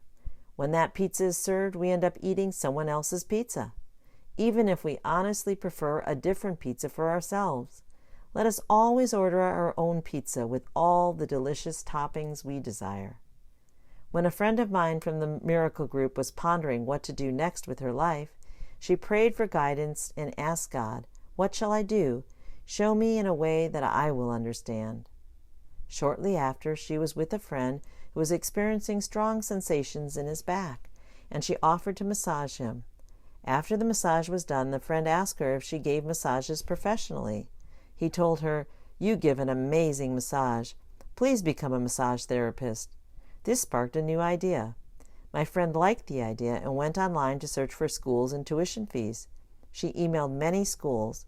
One school called her the same day and invited her for an interview. The representatives of the school explained the program, and my friend told them her vision. She was accepted immediately. She inquired about the cost, which was $22,000. She thanked the gentleman very much and said that she required time to consider this type of investment. He said the school had a financial aid department and suggested she stop there to inquire if it was possible for her to obtain a loan. She applied, was accepted, received a loan that very day, and the classes started the following week. She was also enrolled in the best class they offered. The more time she spent at school, the more she liked it. She often thought to herself, "This is my thing. It feels so good." Now she is a licensed massage therapist. Let us open our minds and hearts in prayer and allow God to speak to us and ask Him to assist us with our life's purpose. When my kids were very young, we moved into a new house. They were jumping on our new king-size bed. They were yelling with joy, "We are so glad we are millionaires. It's so much fun to be a millionaire." The patio door was wide open. As I entered the room, I heard their loud, energetic voices declaring their desires. I thought for a very brief moment, what will the neighbors think? 1 second later, I corrected my thought. Let them chant and create whatever they desire in their ingenious lives. I wondered, at that age of 1, 3, and 4, if they even knew what a millionaire is. 15 years later, it is a reality. They are millionaires. God wishes us to joyously declare whatever is our heart's desire. Sing it, dance it, jump on a bed. Let us check that we remain connected to God throughout the day through prayer. Be encouraged to further develop a personal relationship with God. Once we invite Him in our heart, ask Him to stay here all day long. Let us keep our channel of communication open to Him. Once we are connected and the channel is open, we are plugged in and will continue to prosper. Now we are set up to ask and receive. For I know the plans I have for you, declares the Lord, plans to prosper you and not harm you, plans to give you hope and a future. Jeremiah 29:11. Step 2. Declare. A navigation system using the Global Position System, GPS, is very beneficial. It guides us and keeps us on track. The device is a receiver for unique signals emitted from 24 satellites orbiting the Earth. When we enter an exact address in the navigation system, the GPS signal first helps us to determine our location and then finds ways to our destination. It provides the how to arrive there. To reach a definite location, we enter in every detail of the address, starting with the country, then adding the state, city, and street, including the street number. If anything is left out, we might end up in a different place. The same holds true for our creations. We shall ask in detailed declaration. The more detail we add in, the faster and more accurately we reach our targeted outcome. God is our navigation system for life. We supply the address, detailed goals. He supplies the guidance and the path to achieve our destination, our goals. Once we are plugged in and have declared an exact address in our navigation system, whichever way we turn in life, we will end up at our desired destination. If we miss a turn anywhere along the way, it will lead us right back to the right path toward our destination. We can make as many stops as we wish along our life's journey. Eventually, we will arrive at our destination. Let us ask by declaring our desires. Remember, every word counts. Everything happens when we ask. The universe gently flows and waits for us to organize our thoughts and ask. Then it goes into action and shakes out whatever we order. It pulls from all its resources of all existence, past, present, and future. It combines and processes our order. Total focused intention, coupled with strong positive will, leads to fast delivery. The clearer and more detailed we are with our orders, the more we will recognize them and truly know that they are ours when they appear. In our miracle group, one member had us second the asking for her to regain contact with an old friend who moved away. She desired her friend's forwarding information. A week later, she received a Christmas card from this friend, and that had her new mailing information on the envelope. Now they are back in contact. When we ask with a clear intention, we receive a fast answer. The question then becomes, what do we honestly desire? We are the authors of our life. Anything worth doing is worth writing about first. Thomas Edison filled over 1,000 notebooks with his thoughts, words, and diagrams. We still have notebooks from Leonardo da Vinci. All his genius is recorded on paper, pages upon pages. It is often said that success leaves clues.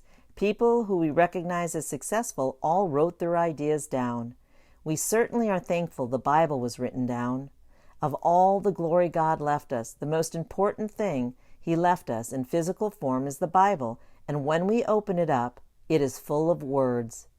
Knock 3 times, think the thought, speak the word, and write it down.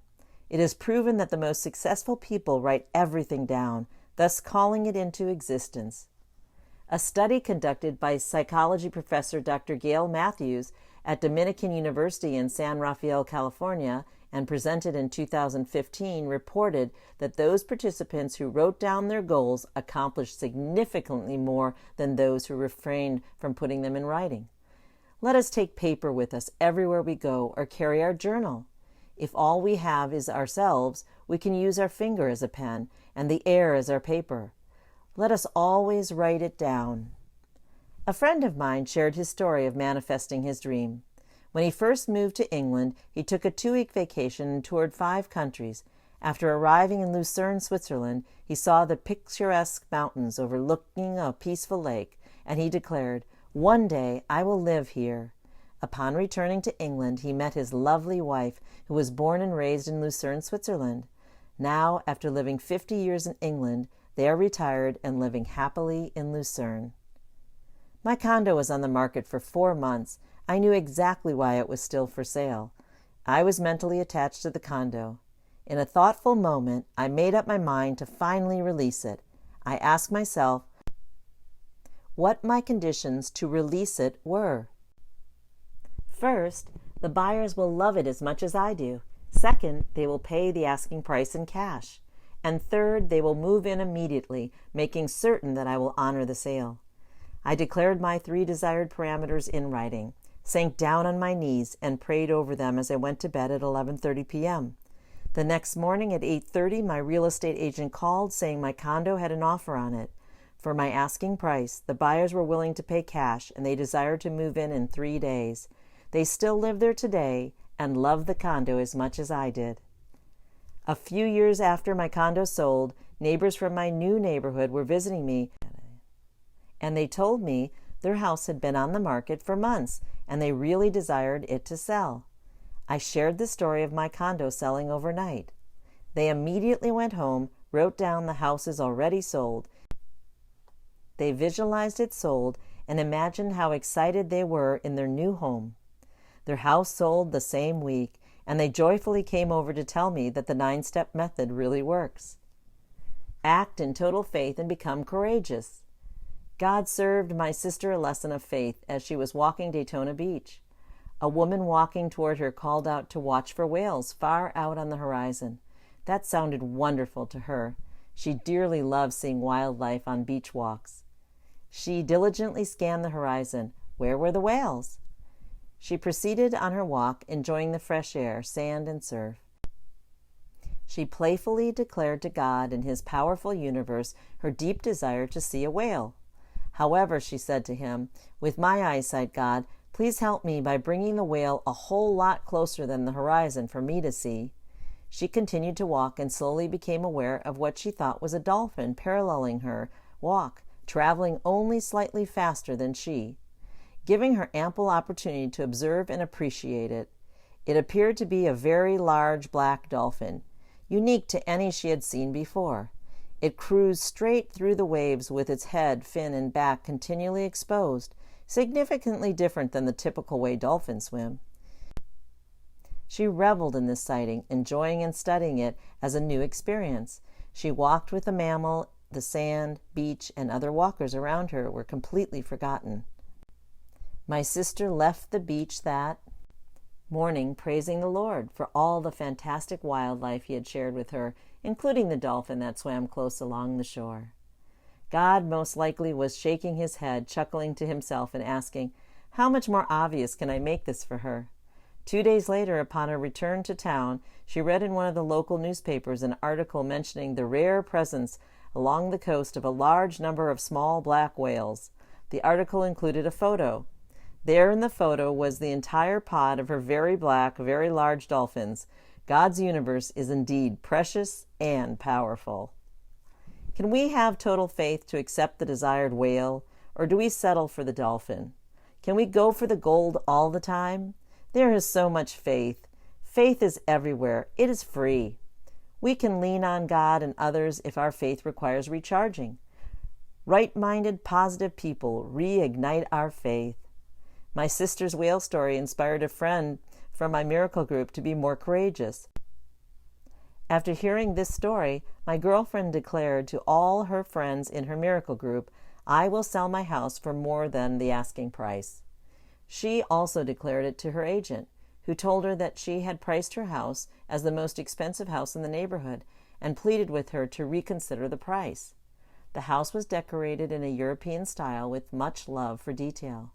My friend really desired to sell her house and make extra money for a Qigong retreat she wished to attend. The final payment was due within a week.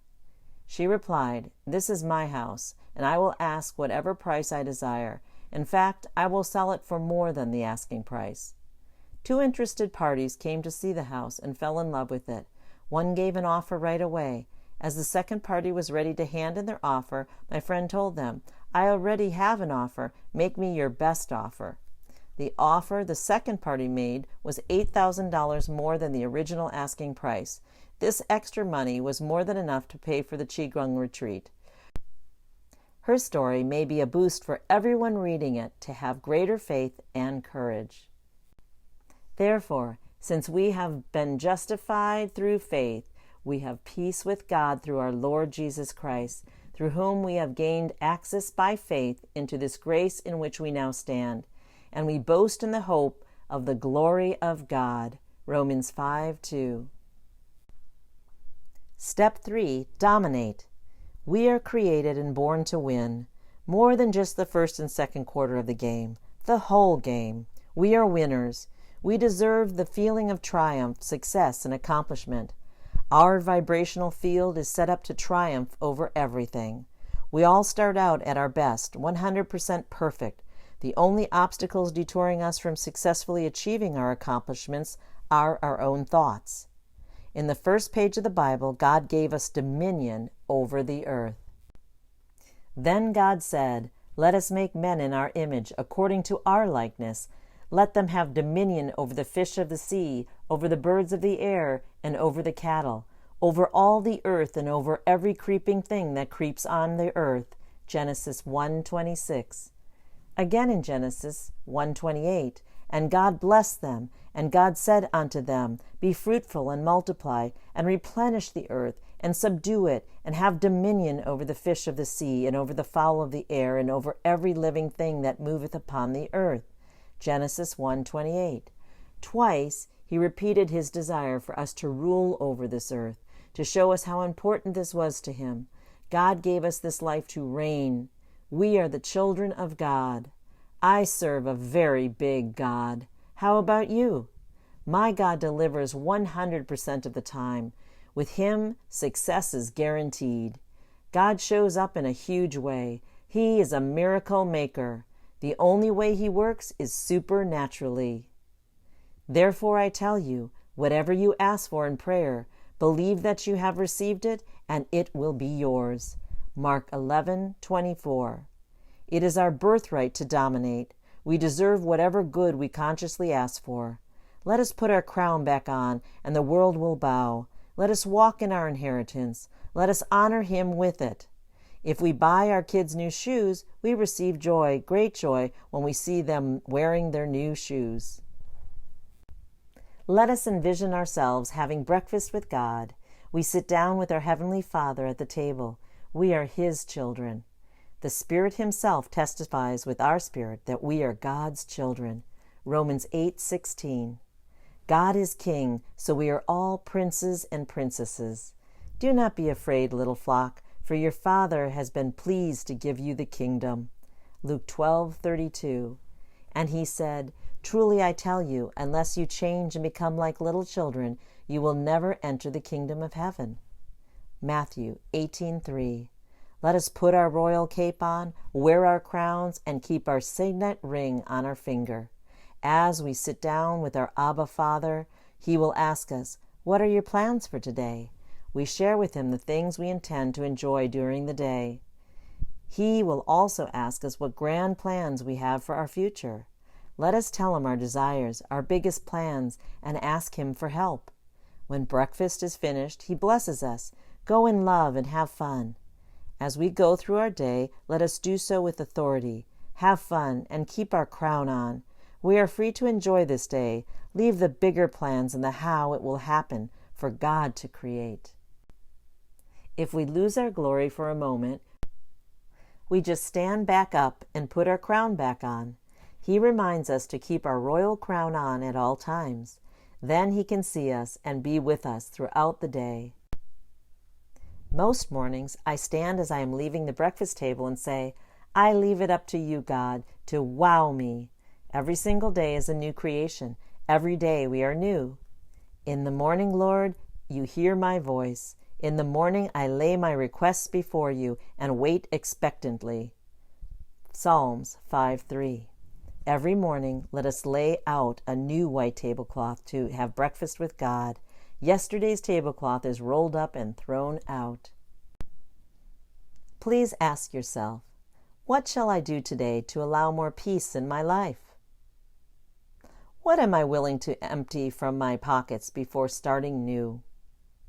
What if this is the only day I have? What will it look like? Therefore, if anyone is in Christ, he is a new creation. The old has passed away. Behold, the new has come. 2 Corinthians 5:17. An investor was instituting legal proceedings against my friend's husband and his two partners on a stagnant investment. This lawsuit was for $600,000. My friend had adamantly written down that they were going to win a financial settlement she can handle. That was all there was to it. It was moving her way, and she said, "I shall settle today because I can accomplish everything I desire." Period. This lawsuit was to be settled even before choosing the jury. When they arrived at the court that day, the other party offered to settle for $300,000. They all convened in the hallway. The two partners said, "No way." They went back into the court. The attorneys were trying to keep it from going to trial. Their next offer was $200,000. The two partners said, "No, we will go to trial." They were ready to choose the jury at that point, and when the defendants made one last settlement attempt for $100,000, split three ways, $33,333.33 was her only obligation. Her side accepted, and the case was settled out of court. It ended quite favorably, as she had asked. A friend's husband had invested in a piece of property when the economy collapsed in 2008 and property values plummeted. The property was now worth only 10 cents on the dollar. The bank was owed $100,000 on a property now worth $10,000. There was little means for paying this amount owed to the bank. My friend's husband was forced to close his office and was no longer able to communicate with investors or bankers. Consequently, he depended on his wife to negotiate on his behalf. The bank desired this project off their books. They were seeking some kind of fair settlement. The banker called my friend one day and said, "Just offer something ridiculous." She said, "What does that mean?" And he repeated, "Just make an offer, a ridiculous offer." She questioned what a ridiculous offer on a $100,000 debt was. She asked a couple of her business friends who suggested $10,000 to $15,000 as a fair offer. Her creation power kicked in at that point, and she declared that her ridiculous offer was $2,500. The banker said, "I'll check with my people and call you back." The next day he called to say they accepted your offer of $2,500. A miracle for sure. My daughter took German in college for one semester. One day after taking an exam, she returned home and realized she had forgotten to turn it in. She was almost in tears because she had studied so diligently for the test. She asked me, "Mom, what can I do?" I asked her, "What are you seeking?" She replied, "I wish for this test to be handed in to the teacher." I encouraged her to state her ultimate desire. Do you think God requires a piece of paper to give you an A? Is 100% in the grade book what you are really looking for? She answered, "Yes, Mom." I proposed, "Let us ask God and His universe in writing for 100% in the grade book." She wrote it down. 2 weeks later, when the teacher handed back the test, she said to my daughter, "I am missing your test. I know you were here, and since you are the best student in the class, I put 100% in the grade book." The words the teacher spoke back to my daughter are the exact words she wrote down. "As you believe and ask, so shall it be." Step 4. Be calm. Align your head with your heart. This is the most important step. In order to attract or manifest, the calmer we are and the more peace we welcome into our life, the easier things flow towards us. The more peaceful and calm we are, the more we increase our ability to receive. Let us be in a relaxed state to recognize and receive our blessings. Let us align our emotions with our desired feelings, allowing both to head in the same direction. The road of creation flows in one direction only. The universe is divinely inspired to flow with a hypnotic rhythm in one direction. In nature, everything flows in one direction at a time. For example, the planets rotate and revolve in only one direction. Vines grow consistently in the same direction around a tree, and rivers flow from the mountains to the sea or a lake.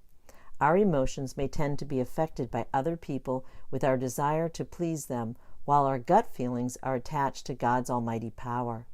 Honoring our first gut feeling is an area where most of us can use some practice. We know what is right for us. Let us stay true to our righteous gut feelings. Let us find our true north and head in that direction. Let us choose to develop a clear awareness by paying renewed attention to our gut. As mentioned before, the fastest way to receive anything is to knock 3 times. Think the thought, speak the word, and write it down in positive words. after we have ordered our desires from the ether in this manner, temporarily forget about them and relax. Becoming calm allows our mind and body to enter a peaceful state of neutrality. There is a wonder in this step. Sit back and relax. Your order has been sent out and confirmed. The delivery is on its way. It is as easy as dining out at a restaurant. We choose our food from the menu, place our order, relax, and just expect the order to show up. Does wondering if our food will be delivered have an influence on the speed of the delivery? Most often we are so busy talking to our friends that our food just shows up. When it comes, we may even be surprised at what we ordered. I am often asked if it is necessary to ask repetitively to reaffirm the same request. Remember times when we are in the car and the kids keep asking every 3 minutes, "Are we there yet?" The repetitive askings has zero influence on how fast we arrive. God has perfect hearing. He hears us the first time. We are His children. This is the confidence we have in approaching God, that if we ask anything according to His will, He hears us. And if we know that He hears us, whatever we ask, we know that we have what we asked of Him. 1 John 5:14 and 15. The question is, do we have enough self-confidence to listen to ourselves? Whenever my youngest daughter loses something, she keeps very calm. For example, she has a small souvenir rock the size of a thumb from Belize that she values a lot. She has lost it many times because she carries it around in her pocket and sets it down in places. Over the years, it has been lost in the car or in the hotel rooms. Whenever this happens, she tells herself, "It's okay, I'll find it." Many times lost and found, she still has the rock to this day. A woman in my town was contacted by the county and asked to remove certain bushes because they were outlawed recently. She inquired as to who was to pay for the removal. She was told that she herself was responsible to pay the expenses. She hung up the phone, she calmed herself, focused her thoughts, called the county back, and declared to them that they may happily remove the bushes for free and enhance her yard. She was told by the county again to take care of it herself. The next morning, county workers rang her doorbell, and she saw that the bushes had been removed and new plants had been put in their place for free. Her calm confidence attracted her desire immediately. Let us transmit our ideas with clarity to the universe. Building a safety net or having a plan B may confuse the process. Continuously have confidence in our declared goals. Otherwise, we may create and call in confusion. Our just-in-case plans B, C, D, and so on are only there to make us feel better. God always creates it right the first time. The calmer we are, the more clearly our frequencies transmit. Let us focus on our breath, relax our breathing, smile and keep calm. Let it go and let life flow. Be in peace. All is well. For God is not a God of confusion, but of peace. 1 Corinthians 14:33. Step 5.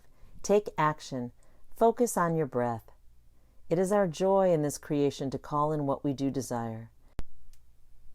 As with the satellite signal, if our GPS device is out of range, sometimes all that is necessary is to move our car just a bit to receive the signal. If we feel that we are disconnected in any way from the power, and we feel that we desire help to receive the signal, we can simply exhale and gently relax. Any action we take is a perfect action. I simply exhale. This calming motion helps regain neutrality. Let us be aware of our breath in the moment. Let us take 3 deep breaths and only focus on our inhalation and our exhalation. Let us do it right now. Relax and soften your shoulders. Gently touch your tongue to the roof of your mouth. Breathe in and out through your nose. Take a full breath deep in your diaphragm. Push your belly out as you inhale. Push your bottom down into your chair. Imagine the oxygen reaching every cell in your body. Softly hold your breath a short moment. Flatten your belly as you exhale gently. Relax your shoulders even more. Repeat this breathing pattern 3 times. Inhale deeply, exhale fully. Inhale deeply, exhale fully. Inhale deeply, exhale fully. Throughout the day, repeat this pattern as often as you wish. When we breathe deeply into our diaphragm, the lymph system is able to move the toxins out of our system. In this sense, deep breathing will move both our physical waste and our mental waste, helping us to become more calm. Lack of peace makes our body acidic, whereas being aligned and calm enhances the alkaline state of the body. Most of our body's functions, such as our digestion, are beautifully maintained when the body is alkaline. Being in constant fight or flight mode may keep us acidic. The frontal lobe is the area of the brain responsible for decision making. It functions best when we are calm. God is in our breath. God gave us the breath of life as our first gift. Then the Lord God formed the man of dust from the ground and breathed into his nostrils the breath of life, and the man became a living creature. Genesis 2:7. This breath of life is source light energy. God is with us now in each breath, and he is with us only now, because there is only now. Relax, let go, and let God embrace you. Remember, God created us as human beings. Somehow we reimagined ourselves as human doings. The Spirit of God has made me. The breath of the Almighty gives me life. Job 33:4. Once we have completed the first 4 steps, our order is placed. How it will be delivered is up to God. How it comes to us is secondary. Most important is that we allow ourselves to receive our goals. This is beautifully demonstrated in the parable of the growing seed in Mark 4. He also said, "That is what the kingdom of God is like. A man scatters seed on the ground. Night and day, whether he sleeps or gets up, the seed sprouts and grows, though he does not know how. All by itself the soil produces grain, first the stalk, then the head, then the full kernel in the head. As soon as the grain is ripe, he puts the sickle to it, because the harvest has come." Mark 4:26-34. When the Christmas season was just about a month away and I was thinking about all the goodies being served, I decided to give my body a chance to rest and relax. I started a detox in which I only drank fresh pressed green juices. I juice once in a while because I really like the energy and the taste of green juices. However, cleaning the juicer is less than appealing to me, and sometimes the blade sticks. This drew my attention to the new juicers now available. One company I researched offered a chance to win a free juicer. I entered the competition, then I wrote down in declaration, "I have a new fancy juicer for free that is really easy to clean." The next morning I visited one of my friends, and we talked about her new focus on minimalism and how she currently wished to keep only what she really uses regularly in her house. She told me that she had decided to give away her fancy juicer. She had only used it 3 times, because she prefers her blender. That day I won my free, easy-to-clean juicer from my girlfriend. After we place our order, let us relax and surrender, knowing that the universe has the how in the works. Let us release all our thoughts regarding our order and trust that it will be delivered. One night many years ago, I was dressed to go out with my friends as a snowstorm dropped 6 inches of fresh snow on our Wisconsin home. As I was about to leave the house, my mother asked me, "Are you going somewhere? The driveway is snowed in and our street is full of snow." I calmly declared my desire to go dancing and prayed for a quick resolution. Then I put on my boots, grabbed a shovel, and stood in the driveway, saw the city snowplow coming by, whistled loudly, waved my arm to direct them up our driveway. With one sweep, our driveway was plowed. Then the snowplow went back on the road to plow our street. I immediately walked back inside and switched my boots to my dancing shoes. My mother asked me, "Are you done shoveling the driveway already?" I replied, "It's all done." She went to the door and to her amazement found our driveway plowed and the street clear. All she said to me was, "You've done it again." With a smile on my face, I went dancing. After we place numerous orders, we're in practice, and our trust in the universe will continually develop. Just breathe. All that is required is to be calm and to breathe. Give thanks to the Lord, for He is good. His love endures forever. Psalm 118:1. This psalm marks the middle of the Bible and reminds us to sing praise unto Him. Let us hymn Him daily and watch our life grow miraculously. Every loving, aligned action taken to bless and be blessed through our word or deed is the perfect action. Let love power us. Step 6. Lead with love. Let us love ourselves first. The first commandment in the New Testament says, "Love the Lord your God with all your heart and with all your soul, and with all your mind and with all your strength." Mark 12:30. The second commandment in the New Testament says, "Love your neighbor as yourself. There is no commandment greater than these." Mark 12:31. After fulfilling the first commandment, let us concentrate on the second one. Love yourself first in order to love others. Prior to an airplane taking off, the flight attendant reminds us that in the event of an emergency, to first put on our own air mask before we assist others. Why do the airlines remind us to help ourselves first? Another example to show this is through using our bank account. Money is first deposited in our account before writing good checks. Yet another way to put this, we can only jump in after a swimmer to rescue them if we are capable swimmers ourselves. First our cup shall be full before it runneth over. This demonstrates that the latter part of God's second commandment, "As you love yourself," is mandatory before we can fulfill the first part of the commandment. Are we loving ourselves so that our neighbors can be blessed? When I shared this step with my sister, she humorously responded by saying, "Oh, my poor neighbor. As I am so busy taking care of everyone else, I spend little time loving myself." How about the rest of us? Are we taking enough time and are we making a continual practice of truly loving ourselves? We can only love our neighbors as much as we love ourselves. We are our own most critical judges. Instead, let us be our biggest fans. We have to cheer ourselves on. Go me, go me. Remember, we are exactly where we are meant to be in every moment. Stand in front of your mirror each day and tell yourself such things as, "I love you.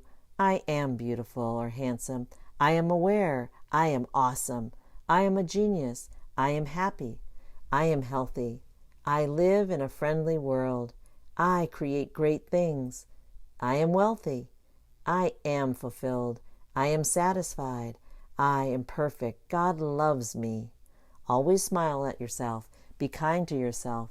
Accept what is and joyfully own your physical body. Let us be our own cheerleader. Practice being happy and content alone with ourselves, because there is only me and my God in my hall of mirrors. What I create is reflected back to me. That is how we came into this world and how we will go out. Let us start practicing being alone with God in joy. Let us be comfortable with ourselves. Let us feel good about ourselves. Let us be connected to our inner self. Let us be in tune. Let us appreciate ourselves. Let us know our value. Let us allow ourselves to be worthy of His heavenly kingdom. God made us worthy. We deserve everything we desire. Our desires desire us. Everyone is perfect all the time. We are one humanity. God's almighty Holy Spirit within us loves us. The Holy Spirit in us loves all. Love is who we are. Anything else is an illusion. If you desire encouragement, tell yourself how great you are. Ask others to remind you of your greatness. You can also use our Receive Joy meditations, affirmations, and inspirations. Since we have total control over our emotional choices, we first shall understand that love is our option. Believing and having faith in ourselves is a choice. Whatever stands in front of us in our lives, we always have choices because we always have control over our actions and our reactions. Where we focus our intention is our choice and most important decision. Focus on the delicious, plump, juicy, full bunches of grapes in our lives and leave the dry, shriveled raisins alone. Focus on the positive charge of every atom. The negative charge is mandatory for the balance of the universe. It is our choice where we focus and where our focus goes. The attitude we choose while we focus makes a big difference. The emotion we put behind our focused intentions accelerates or slows down the receiving process. One day, when I was in the middle of my 5-minute couch time, discussed in detail in Part 3, an interesting thought came to me. I love myself so much. I deserve loving neighbors. They love me. How can I create loving neighbors? Maybe my focus when I moved in more than 15 years ago was internal. Now I choose to broaden my blessings and start over. Because I practiced to love myself so much over the years, I ask the universe to allow whatever is necessary for my neighbors to love me as much as I love myself. The very next morning, a for sale sign went up in their yard. Those former neighbors desirably moved away. I love my new neighbors, and they love me. The more we love ourselves, the friendlier our world becomes. Let us love ourselves with grace. Step 7. Bless everyone and everything with love and gratitude. Dr. Emoto's work with water samples shows us that all water in and around us is imprintable. Thus, with our kind words and positive intentions, our world has the opportunity to be transformed into a kind, loving, friendly place. To do this, bless everyone and everything with love and gratitude by saying, "Thank you and bless you." Thank you and bless you, God. Thank you and bless you, family. Thank you and bless you, friends. Thank you and bless you, my country. Thank you and bless you, all humanity. I love you. Bless all water to imprint it with good. Thank you, water. Thank you, oceans. Thank you, ponds, lakes, rivers, and streams. You are beautiful. Bless nature. Say, I love you to the animals, the trees, the plants, and grounds, and all of nature surrounding us. Bless everything as it serves us throughout the day. Thank you, beautiful water, for hydrating me. Thank you, bed, for my comfortable rest. Thank you, chair, for supporting me. Thank you, computer, for assisting me. I love and thank you, tree, for providing shade. I am grateful for the roof over my head. I love you, house. You serve me well, and so on. Bless all objects and thank them for their service in your life. Go even further and name everything. Name your car, your plants, your house, as well as everything in it and everything you own. Naming everything creates love toward it. Let us imprint love everywhere. A client of mine told me that the paperwork on her desk was stacking up more and more. She told herself, I have to clean my desk every time she saw it. The reason it was still awaiting her was that the task had little appeal and excitement. After I shared this step with her, she went home and started to say, I love you, to all her papers and her desk. She simply changed her thoughts and spoke kind words whenever she walked past her desk. By the following weekend, she had spoken enough love and joy over it that she sat down and cleared her entire desk. The woman called me afterwards to tell me that she was amazed how easy the experience was.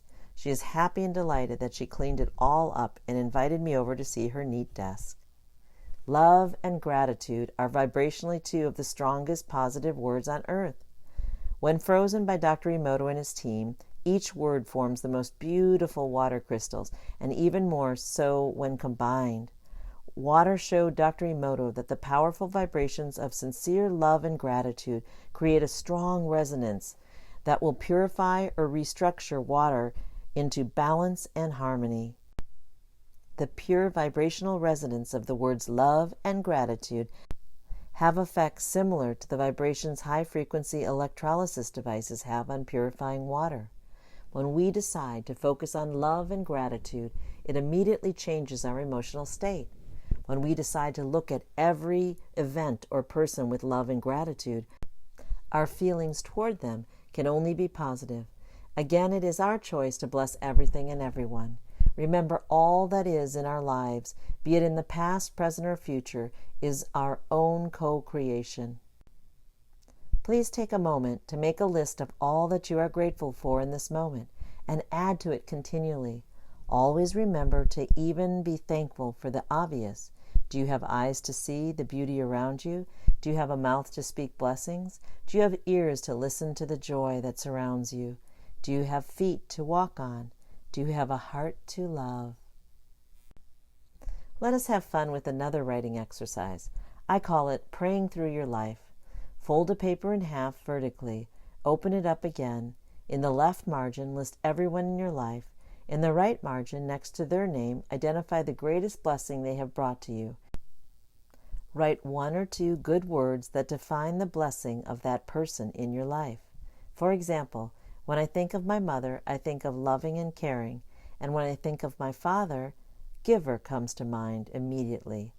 After you are done with the list, pray these words over each person in true gratitude and make a habit of thanking them for their blessing in your life.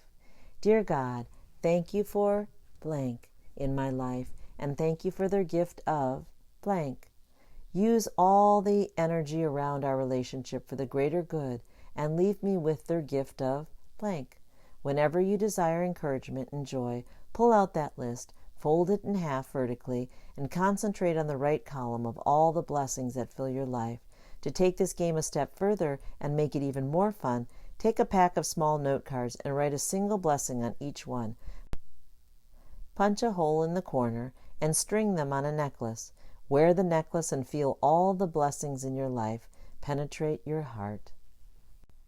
Receive Joy offers an online class called Let's Begin, where this exercise and other exercises from this book are shown step by step to inspire you to create your own necklace. The following is my friend's story shared as a true reminder that the first step in any manifestation is to come from a place of gratitude. Shortly after our move to St. Petersburg, Florida in 1999, my wonderful husband gifted me with a beautiful 3-carat marquise diamond ring. He saw it in the window of a jewelry store near our favorite grocery provider and invited me to go and take a look. Of course, I, like most women, said yes to such a gesture and went home with my new beautiful ring. We moved to New Mexico in 2009, and 5 years later we were back visiting Florida to see friends. My husband again walked by the same jewelry store and saw a lovely diamond ring in the same window. I was the only one who knew my longing for a pear-shaped diamond ring, as I appreciated with great love the magnificent ring I had. He returned to our friend's home where we were staying and excitedly told me, "Let's go back to our jewelry store and bring the checkbook." The lovely 3-carat pear-shaped diamond ring fit perfectly on my hand. The jeweler had just put the ring in the window the previous day and was happy to take my marquise diamond ring in trade for a small payment. I gratefully and joyfully walked out of the store with the sparkling ring on my finger. It was such a loving gesture from my husband, and it reminds me every day to be grateful for all the blessings I have in my life. Create simple ways to be a blessing to everyone around you. Partake in simple acts of kindness daily. Write a note of thank you or a kind note on the memo line in every check you write and every credit card receipt you sign. Acknowledge the people you meet throughout the day. Smile and say hello to everyone you see, even those standing next to you in the elevator. Wave at the parking attendants as you drive by the gatehouse. Choose to be friendly with people who are serving you. Allow somebody with fewer items to check out in front of you at the register. When driving, happily allow the car next to you to merge in front of your car. Smile and give a thank you wave when somebody lets you merge in front of them. On the way into the store, return an empty shopping cart and push the cart to the storefront when you are done. Pick up trash when you see it lying around. Open the door for the elderly or anybody. Offer your seat on the bus. Gentlemen, please open the car doors for ladies. Tell the person next to you how lovely they look today. Hug freely. Hug a friend. Say thank you for every little thing someone does for you. Pray with someone on the spot. Send notes, cards, or kind, encouraging text messages throughout the day. A few positive, kind words go a long way. Train yourself to be a good listener. God gave us 2 ears and 1 mouth. Let us use them accordingly. Let us share our love with acts of simple service, listening and encouraging. People recognize the blessing. Then relax, sit back, and watch the love and gratitude flow back into your life. Years ago, my sister experienced a significant, simple act of kindness, and she has been passing it on ever since. Her girlfriend answered a text message with the words, "Be well, my friend." She knew that they were good friends. However, to receive a written greeting, "my friend," had a profound effect on her. The greeting made her think that we refer to people as our friends all the time, yet somehow there is an additional comfort in knowing just how much of a friend you really are to someone. My sister now makes it a point to include "my friend" or "my dear friend" in her messages. There is something touching about seeing and declaring friendship and kindness in writing. Dear friend, I pray that you are enjoying good health and that all may go well with you, even as your soul is getting along well. 3 John 1:2. Love everyone and everything with love and gratitude. Allow everyone to be just as they are and everything just as it is. Praise God for the perfection it all is. God believes in us. Let us believe in each other's perfection. Have mercy on each other, trusting that we will all grow into our own greatness. Blessed are the merciful, for they shall receive mercy. Matthew 5:7. Step 8. Expect the miracle in every moment. The truth is, this whole life is miraculous.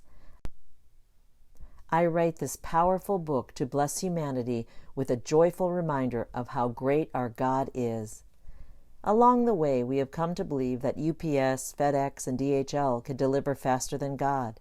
How did this happen? When did this happen? We have drifted so far away from the supernatural greatness of our mighty universe. If we order online and we click on Express Checkout, we expect the delivery to come the next day, and we happily wait for our package at the front door with full confidence. How fast do we expect our delivery from the ether? The most perfect delivery system of all time. It is up to us to recreate the expectation that miracles are available to us in every moment. Trust in the Lord with all your heart and lean not on your own understanding. In all your ways submit to Him, and He will make your path straight. Proverbs 3:5-6. Life is a series of choices. Let us choose to see everything as the miracle it is. In Christ, all things are possible. Jesus looked at them and said, "With man this is impossible, but with God all things are possible." Matthew 19:26. A dear friend of mine was very content being a single mother after her divorce. Thus she put little attention on dating. Her focus was on her career and raising her 2 beautiful children. She always said, "If a man wishes to date me, he will have to knock on my door." Sure enough, about 4 years ago, one did knock on her door. A handsome man asked her what she was paying for her rent, because he owned a house 5 doors away that he wished to rent out. Soon after, he asked her out for dinner. Eventually, they both moved from the neighborhood. They are still happily dating years later. The miracle came knocking. When my husband and children went to the store to rent a movie, I went along and waited in the checkout area. As they were deciding on movies, I browsed through the magazine rack. I picked one up, opened it, and on that very page I saw a picture of 2 of my closest friends attending a ball. I took the magazine home and showed it to them. They were surprised that their picture was featured in the magazine, because it was a wedding magazine. It was a most surprising place for my 2 single friends to be featured, and even more unique was for me to pick up a copy and browse through it.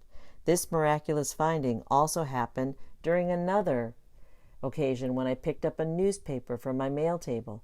I again saw one of the same friends smiling at me from one of the pages. If we choose to live our lives asking for, seeking, and expecting miracles in our daily walk, we will recognize them everywhere. Step 9. Have fun and celebrate. Naturally, this step is the most fun. Yet honestly, it does require our action. As said in the Holy Bible, let us be like a child to enter into heaven. Life was given to us to live it abundantly, to celebrate with the heart of a child and have fun. Let us enjoy our life experiences in a childlike state. And he said, truly I tell you, unless you change and become like little children, you will never enter the kingdom of heaven. Matthew 18:3. Let us make sure that we remember to play and laugh like children all the time. Laughter inspires hope and forgiveness. The happier our attitude and the more we smile and laugh, the healthier our minds and bodies are. Laughter relaxes the whole body and releases tension. Laughter and smiles increase happy hormones like endorphins, dopamine, and serotonin. Among other health benefits, it has been proven that the habit of laughing improves the function of our blood vessels, boosts the immune system, and also burns calories. Two big questions for most of us are, first, can we remember what is fun for us? Second, do we trust that God desires us to enjoy this lifetime and have fun? Take a moment right now to write a list of what is fun to you. List things that you already do and things that you wish to do to have more fun in your life. Every day, pick up one suggestion and spend 15 minutes or more taking action toward your goal of experiencing joy from your list and reimagining your dreams. Continually add to your list of fun. Please inspire us by sharing your fun ideas. Pause this recording, pick up your pen, and write your fun list now. I collected some celebration ideas to share. Fun ideas: have tea, meditate, light candles, sing, listen to your favorite music, inspirational healing frequencies, island music, or good mood songs. Do crafts like needlepoint, knitting, scrapbooking, jewelry. Redecorate your home. Create something with your hands. For example, an outdoor garden where you plant seeds and take pride in watching them grow. Make funny envelopes or art journals, a vision board. Write a book. Create a picture book or a mini book. Spend time with family. Go outside or play games. Play with your pets. Connect with friends. Go out. Call them or have them over at your place. Buy flowers. Smell them and notice their vivid colors and beauty. Have fun with food. Have an organic treat. Bake cookies. Cook something new. Make popcorn the old-fashioned way in a pan. Make a pizza from scratch. Be active. Take a walk or hike. Dance through your house.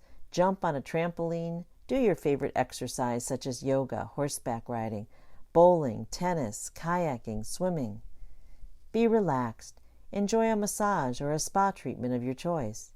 Enjoy nature, mountains, beaches, forests, rivers, lakes, waterfalls, hot springs, salt grottos, islands. Be mesmerized by crabs on the beach. Watch the sunset with a picnic. Shop or just meander through favorite stores. Bookstores, kitchen stores, office supply stores, paper and craft stores. Go on vacation. Travel. Go to a theme park. Stay overnight in a hotel. Take a city trip. Learn something new, possibly a new language for your trip. Laugh from deep down in your belly and welcome tears of joy that come to your eyes. Surround yourself with people with a good sense of humor or an ability to tell funny stories that make you laugh. Share funny stories so other people laugh. Have a fun photo shoot. Actively belong to a community, church, gym, book club, miracle group, meditation circle. Start your own group, for example, a movie group, a book group, or so on. Manifest things. Let us ask ourselves, how can we celebrate every day? Let us create our own individual board game. If we create each space on our board of our Receive Joy game, Life of Fun, then whatever number we roll with the dice is a winner. We can go forward or backward on the game board, and we will always win something wonderful. If we write each fun card ourselves, then we are happy with every card in the deck. Receive Joy offers an online class called Let's Begin, where the creation of the game of fun and other exercises from this book are shown step by step to inspire you to create your own game of fun and even more. Email us at ask@receivejoy.com for a free document with further instructions. When we pick up our pen to script our life and include everything that is fun, exciting to us, and satisfies our wildest dreams, then life is always a winning game. This is the day that the Lord has made. Let us rejoice and be glad in it. Psalm 118:24. Let us live every moment in the present and ask ourselves how we can celebrate our life in this moment. There is only the present moment. Let us allow ourselves to have fun. Most of us wait rather than take action to allow our dreams to come true. We hold off for the weekend, vacation, summer, retirement, special occasions, when we are older, when we have more time, when we feel better, or when we have the money. There is only now. Life is a series of now moments. When we were 6 years old, it is now. When we were 20 years old, it is now. Now is now. Be here in the moment. Let us decide to live every perfect moment now. All the days, the cheerful of heart have a continual feast. Proverbs 15:15. Let us also happily create for celebrations. When a close friend of my daughter turned 16, we chose to joyfully celebrate her birthday with a tea party. We decided to use a different cup and saucer for every girl attending. When we set the table, we were 4 saucer and cup combinations short. My daughter was throwing the party and said, "Mom, let us buy 4 more sets." I asked her how much money she had to buy the 4 sets. She said, "I have $8 to spend, which means I have $1 for each cup and each saucer." My daughter and I love to go to thrift stores. We entered the Goodwill shop and walked directly to the shelf with the household items. The shelf was empty, except for 4 elegant china teacups and saucers, each with a beautifully unique pattern. The teacups and saucers cost $1 each. We still have the dainty sets, and every time we use them, they make us smile in memory of our creation power. A further question is, can we rejoice? Let us pick up the joy in our own life. Joy is always there. It is a standalone. It lies like a coin on your table. Let us pick it up, put it in our pocket, and take it with us everywhere we go. Joy is also made up of one of the highest emotional vibrations. When we feel good, we are lifted into the flow of attraction. Rejoice in the Lord always. And again I say rejoice. Philippians 4:4. Let us rejoice always. On a vacation to North Carolina, I took my youngest daughter out to the beach, and she chased crabs with her little net. Whenever she approached the crabs, they quickly escaped. It was time for dinner, and I told her that after dinner we will come back and catch a crab. After we were walking back to the house, I said to God, "I am excited to see how you will make this happen. Wow me." As promised, we went back to the beach after dinner. To our surprise, we found it full of crabs. Hundreds of them were absolutely mesmerized by the full moon and thus sitting out in the open and resting. Completely different from earlier. My child caught lots of crabs. We both rejoiced. I rejoiced as a mother because I saw my child happy, and my child rejoiced in her wish to catch crabs becoming a reality. For me, it was a miracle. It was the first time I saw so many crabs in my life. Sing praises to Him, Him, Him. Let us choose to have fun with our creations. Think outside the box. For example, let us talk to our bank accounts and tell them what we desire. Let us bless our food and ask it to give us the nutrition our body requires. Let us freeze our popsicles and ask one color to stay liquid. Let us ask our bushes to bloom in different colors each year. Let us have fun and be creative. We may also use the 9 steps to enhance our entertainment factor, as one of my friends did while watching the Super Bowl. A few years ago, during the Super Bowl, the Seahawks had a 1st and goal at the Patriots' 5-yard line, and they moved the ball closer yet to score. The clock ran under 1 minute, and the Seahawks faced a 2nd and goal at the Patriots' 1-yard line. This is when I wrote down on a piece of paper at my friend's house, "Thank you, dear Jesus, for letting the Patriots intercept the ball." The Patriots assumed the Seahawks may run the ball. Instead, they threw a pass, and the Patriots rookie Butler beat the Seahawks player Lockett to the goal line and intercepted the pass. This was only possible with the help of the Patriots' most important player. Thank you, dear Jesus. They surely had a fun Super Bowl celebration. Use the 9 steps to create more fun along the way. When 2 friends and I were backpacking over the Alps from Munich to Venice, we slept in mountain cabins with few food options. A small salad and pasta was our norm. About 3 weeks into our journey, in the early afternoon, we were hungry again. My 2 friends and I were thinking about what kind of food appealed to us. In the morning, I said to one of my friends, "Since we are in Italy, I am craving homemade oven-baked pizza today." He agreed. When the discussion returned to food later in the day, our other friend, who had been absent from our morning conversation, added the same wish, pizza. We all looked at each other and declared, "Let us have pizza." We had fun imagining having a pizza restaurant on the mountain. 5 minutes later, we came to a clearing, and there it was, a pizza restaurant. We went running the rest of the way to the restaurant and enjoyed a fresh pizza from an Italian pizza oven as we sat in front of an open fire. I wish we had created more places along our journey like this. Those who know your name trust in you, for you, Lord, have never forsaken those who seek you. Psalm 9:10. Thank you for listening to parts 1 and 2 of Ask and You Shall Receive by Receive Joy. When you are ready for part 3, please email us at ask@receivejoy.com, and we will happily send you the rest of the recording. May God bless you as you continue to receive joy.